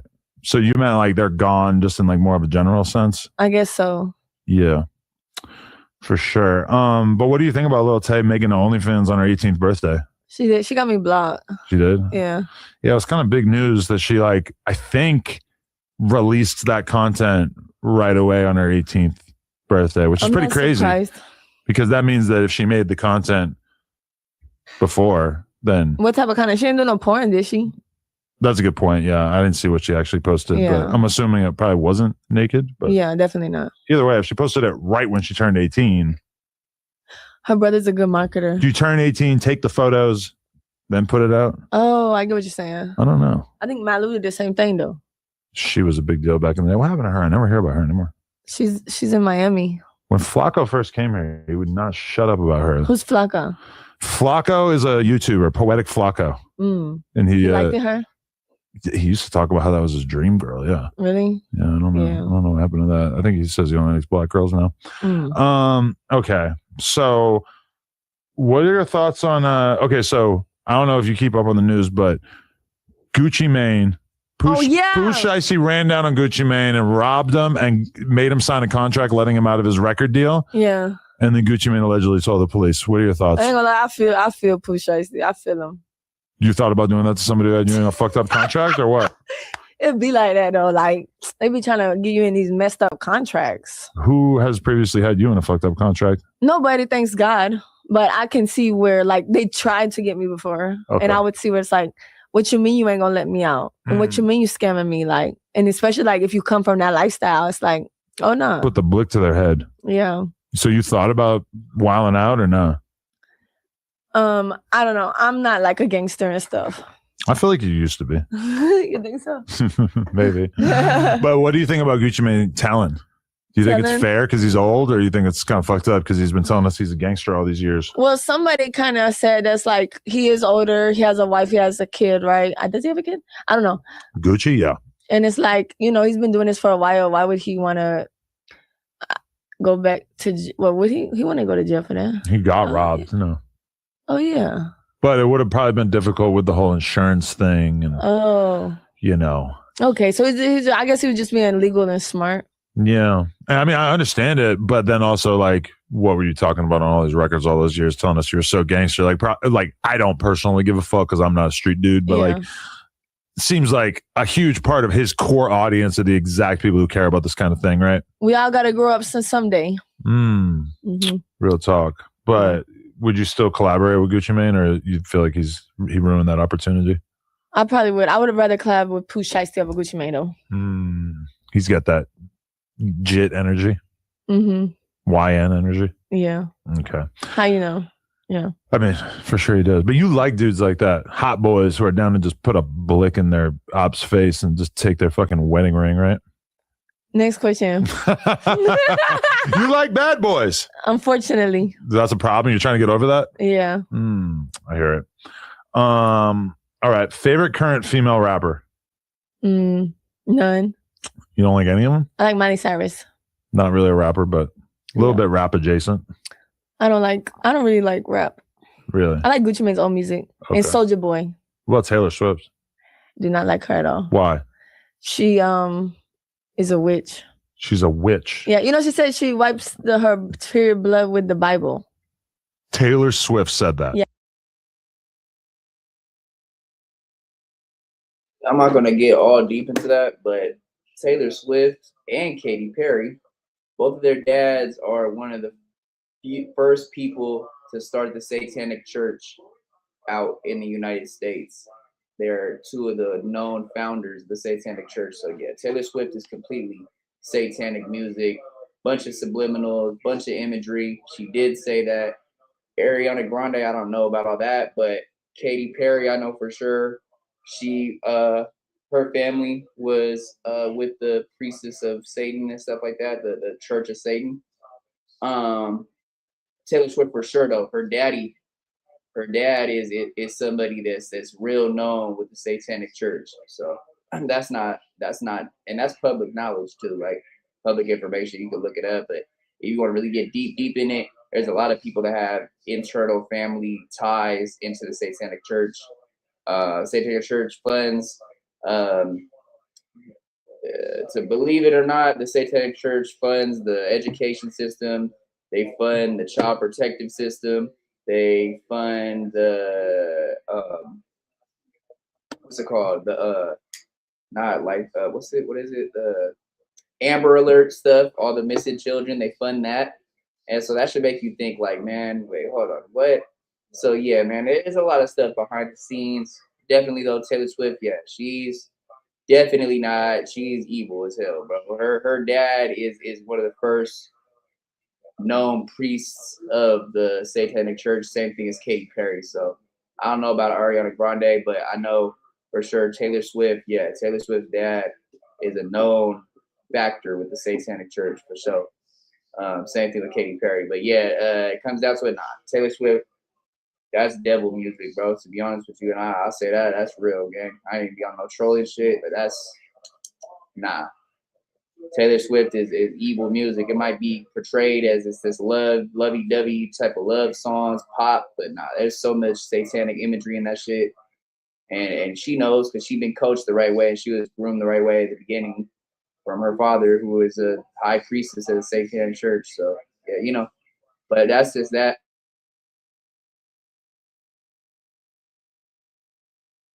Yeah. I do not believe you. All right. Can look it up. Do you want me to look it up? Okay. Yeah. I will gladly look that up. It was either her or Beyonce. Different people.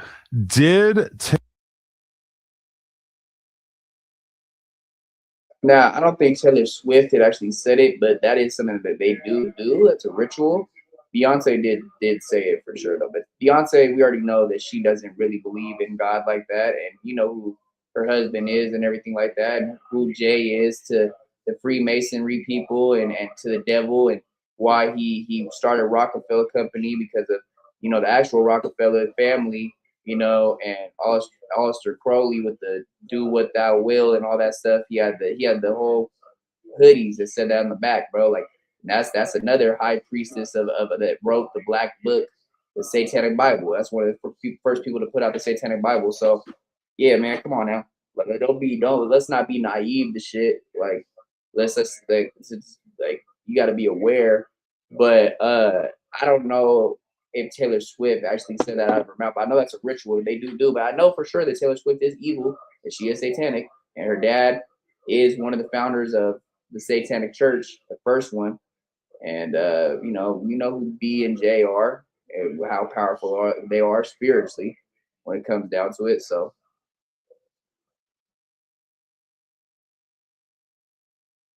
Taylor Swift. But Taylor Swift definitely a witch, though. She, yeah. Wipe her period with the Bible. Just the idea of Taylor Swift saying that is so amazing. See it. Let me see. Are you guys in ChatGPT? Shout out to all my Swifties out there. Ask if Beyonce said it. No, that is not something Taylor Swift has ever said. I feel like you fall for a lot of TikTok misinformation. No, I don't. Did Beyonce or any other famous singer say that? Beyonce said it. I know she did. This just really doesn't sound like the kind of thing that Beyonce would say either. Yeah. Oh. Yeah. Oh. Okay. Well, there is something sort of like what you're describing. In Beyonce's Lemonade film, there's a line of spoken word imagery in which she said, plugged my menses with pages from the holy book.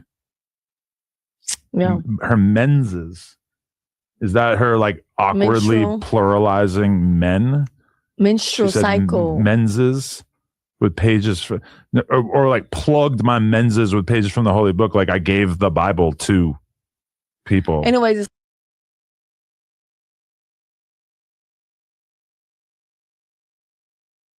stop reaching, Adam. She meant the menstrual cycle, her menstrual cycle, because people believe in the satanic faith. If you bathe in blood, especially like period blood, and then you take pictures of it, it's just a slap in the face to God. It's a ritual. But no, she didn't mean that she passed on the Bible to men or gave it to people. No, she was talking about her menstrual cycle. Shout out to Black China's mom, Tokyo Tony. She did a whole video on it. But yeah, man, come on, bro. Like, stop reaching, bro. You see the words are right there in front of you, gang, and you're reading it, and you're still trying to not believe that that's what she said. You're trying to move the goalpost and reach for the best answer. Nah, bro. The answer's right there. That's what she said, gang. She meant her period blood, wiping her period blood with pages of the Bible. That's real. It's all demonic. I rebuke. I'm pretty sure she's like a Christian, right? Or definitely not. Yeah, and the line is clearly poetic and metaphorical. And yeah. But we're praying for internet posts and TikTok strip it out of context and turn it into a shock claim that she used the Bible as a tampon. God bless them all. I feel like you got to get off TikTok. You're getting bamboozled on a day-to-day basis. Taylor Swift is a witch. Taylor Swift, I don't believe that there's any reason to think that she's a Christian, but she's an amazing songwriter. And maybe if she would talk about, I don't know. I just pray they all give their life to Jesus. I don't really. I feel like as one of the most important living white women, you need to become a Swiftie. Me, I'm the most important living white woman. You're up there. Period. You broke doors down. Thanks God. Yeah, for sure. Hallelujah. You know what's the best Taylor Swift song? Don't really care. Christmas Tree Farm. Anyway, what about Ice Spice getting slapped at McDonald's in Hollywood? Were you surprised to see her moving around without a security guard or anything? No, and she was in Hollywood, so Hollywood's pretty ghetto. It is. But why was she at McDonald's? Ew. Probably just like that's the number one thing that she wants to eat in life. I don't eat that. She's a hood bitch from the Bronx. God bless her. Yeah. But I did see some people saying that she needs to keep a Lil Tim style figure around. If you don't remember, Lil Tim was like Quando Rondo's friend that killed King Von because King Von walked up and punched Quando Rondo in the face. Yeah. I feel like you could be that for Ice Spice. I feel like you could be her shooter. No. What if you just like beat bitches up? You don't have to like. I don't fight. Oh. I just spread love. So you wouldn't do any drilling for Ice Spice to be part of her clique? You know, what you put out there is what you're gonna get back. So you know, when you're putting negative stuff out there, that's negative stuff's gonna come back to you. But what if you're defending your famous friend? I'm not gonna risk my life for somebody else. It's a job though. I don't want that job. What if you were? Yeah. I'm already have enough to worry about on my own. Yeah, I think also you're too famous. Yeah, exactly. Like that's why Lil Tim was good at his job is because he wasn't like the star of the show, so he was able to just be in the cut with the blick, just ready to pop. Exactly.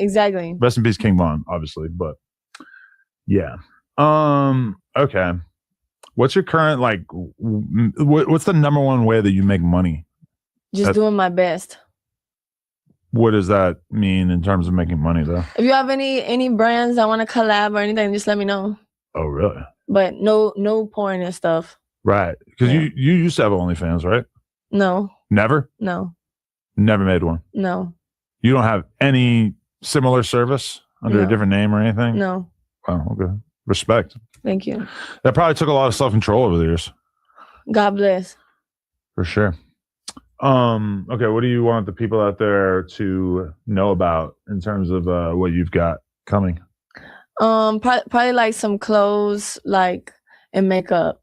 Nice. You were trying to start a makeup line? Yeah. I call it Whoa. Like that name? I actually do like that. Period. That's a smart idea. Thanks. Yeah. What about you?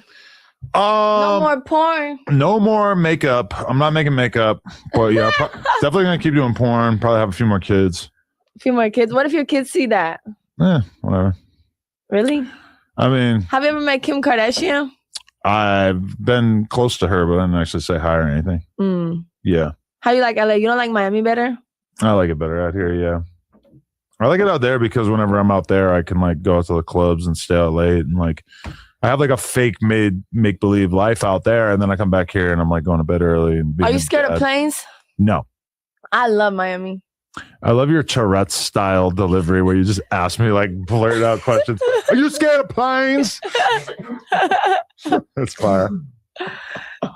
Okay. Next time I'm in Miami though, we should hang out. Okay, yeah, hit me up. Yeah, I won't do any like devil stuff around you or anything like that. Yeah, we can go to church. See, I don't know if I should go to church. Why not? Is IMG of God? Well, that's what she's wearing for the record. Yeah.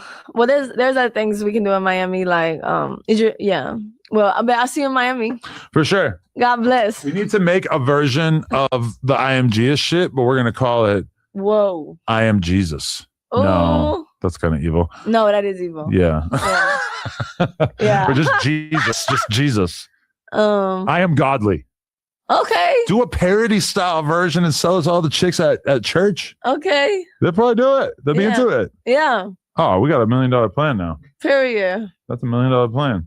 What do you say to the people in the chat who say that they want to see your toes? I do have pretty feet. But they can't see them unless they marry you? That's just weird. Yeah. Yeah. All right. Sorry, guys. No toes, no feet, no nothing. They could send me like $300 to my Cash App and I'll think about it. Whoa. Everybody has their price. Who's Bones? Bones? Yeah. In the chat? Shorty reminds me of Bones so much. I don't know. Bones with a Z? I actually have no idea who he's referring to. But shout out to the chat. Shout out to everybody who watched this live for members only. You can watch all of our interviews live by just becoming a member for only $5 a month. Whoa, Vicky, no jumper, coolest podcast in the world. Check us out on YouTube, TikTok, Instagram, etc. Like, comment, and subscribe. Shout out to all my fine wigger bitches out there. I love you all. And Whoa, Vicky is the truth. How did me and my wife meet? Yeah. Instagram. Really? 10 years ago, yeah. She slid in mine, yeah. Really? Yep. She was famous already? Micro famous. And what she said, she was trying to put down? She wanted to hang out. She was trying to put down. I ate her butt on the first night. The first night? Gangster shit. The first night? First night. And then what made y'all decide to stay together? Because her butt tasted so good.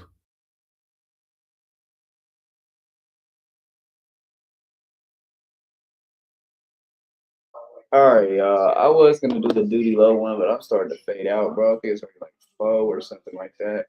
But appreciate everybody that tuned in, man. Definitely a good look for Daygo because Sli.Ck came on there, man, and said some real.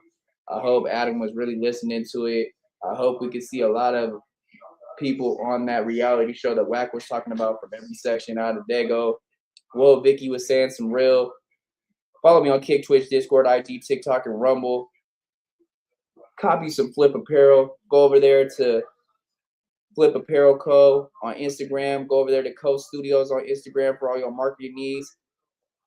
Tap in with Drea the Virgo on Instagram for all your marketing YouTube needs, monetization, thumbnails, copyrights, viewer retention, all those different type of things, man. She's gonna get you right. We off to the next one, man. Peace.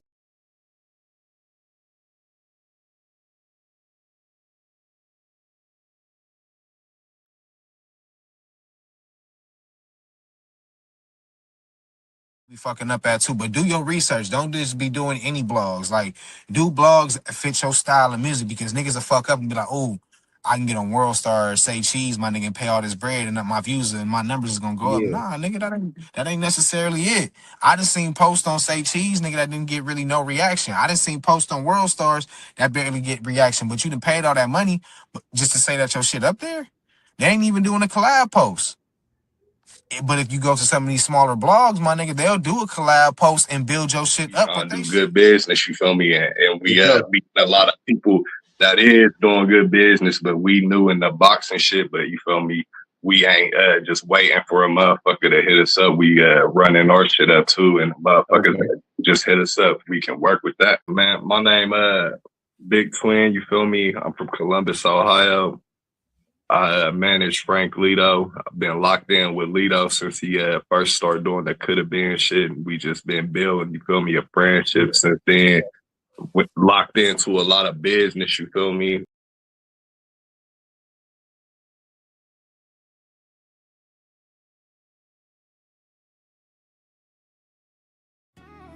King True, Nick Knox on the block.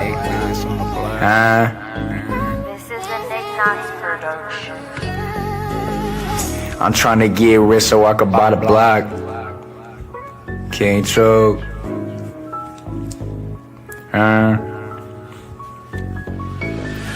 I'm trying to get rich so I can buy the block. While you still hanging on the block, go and get a IRA, go and get a stock, go and get a bond, go and get some guap. I'm trying to get rich so I can buy the block. While you still hanging on the block, go and get some cake, go and get some guap. While you still hanging on the block, that's what they want. While you hanging on the block, that's just what they want. While you hanging on the block, that's just what they want. I'm trying to get rich so I can buy the block. While you still hanging on the block, go and get a IRA, go and get a stock.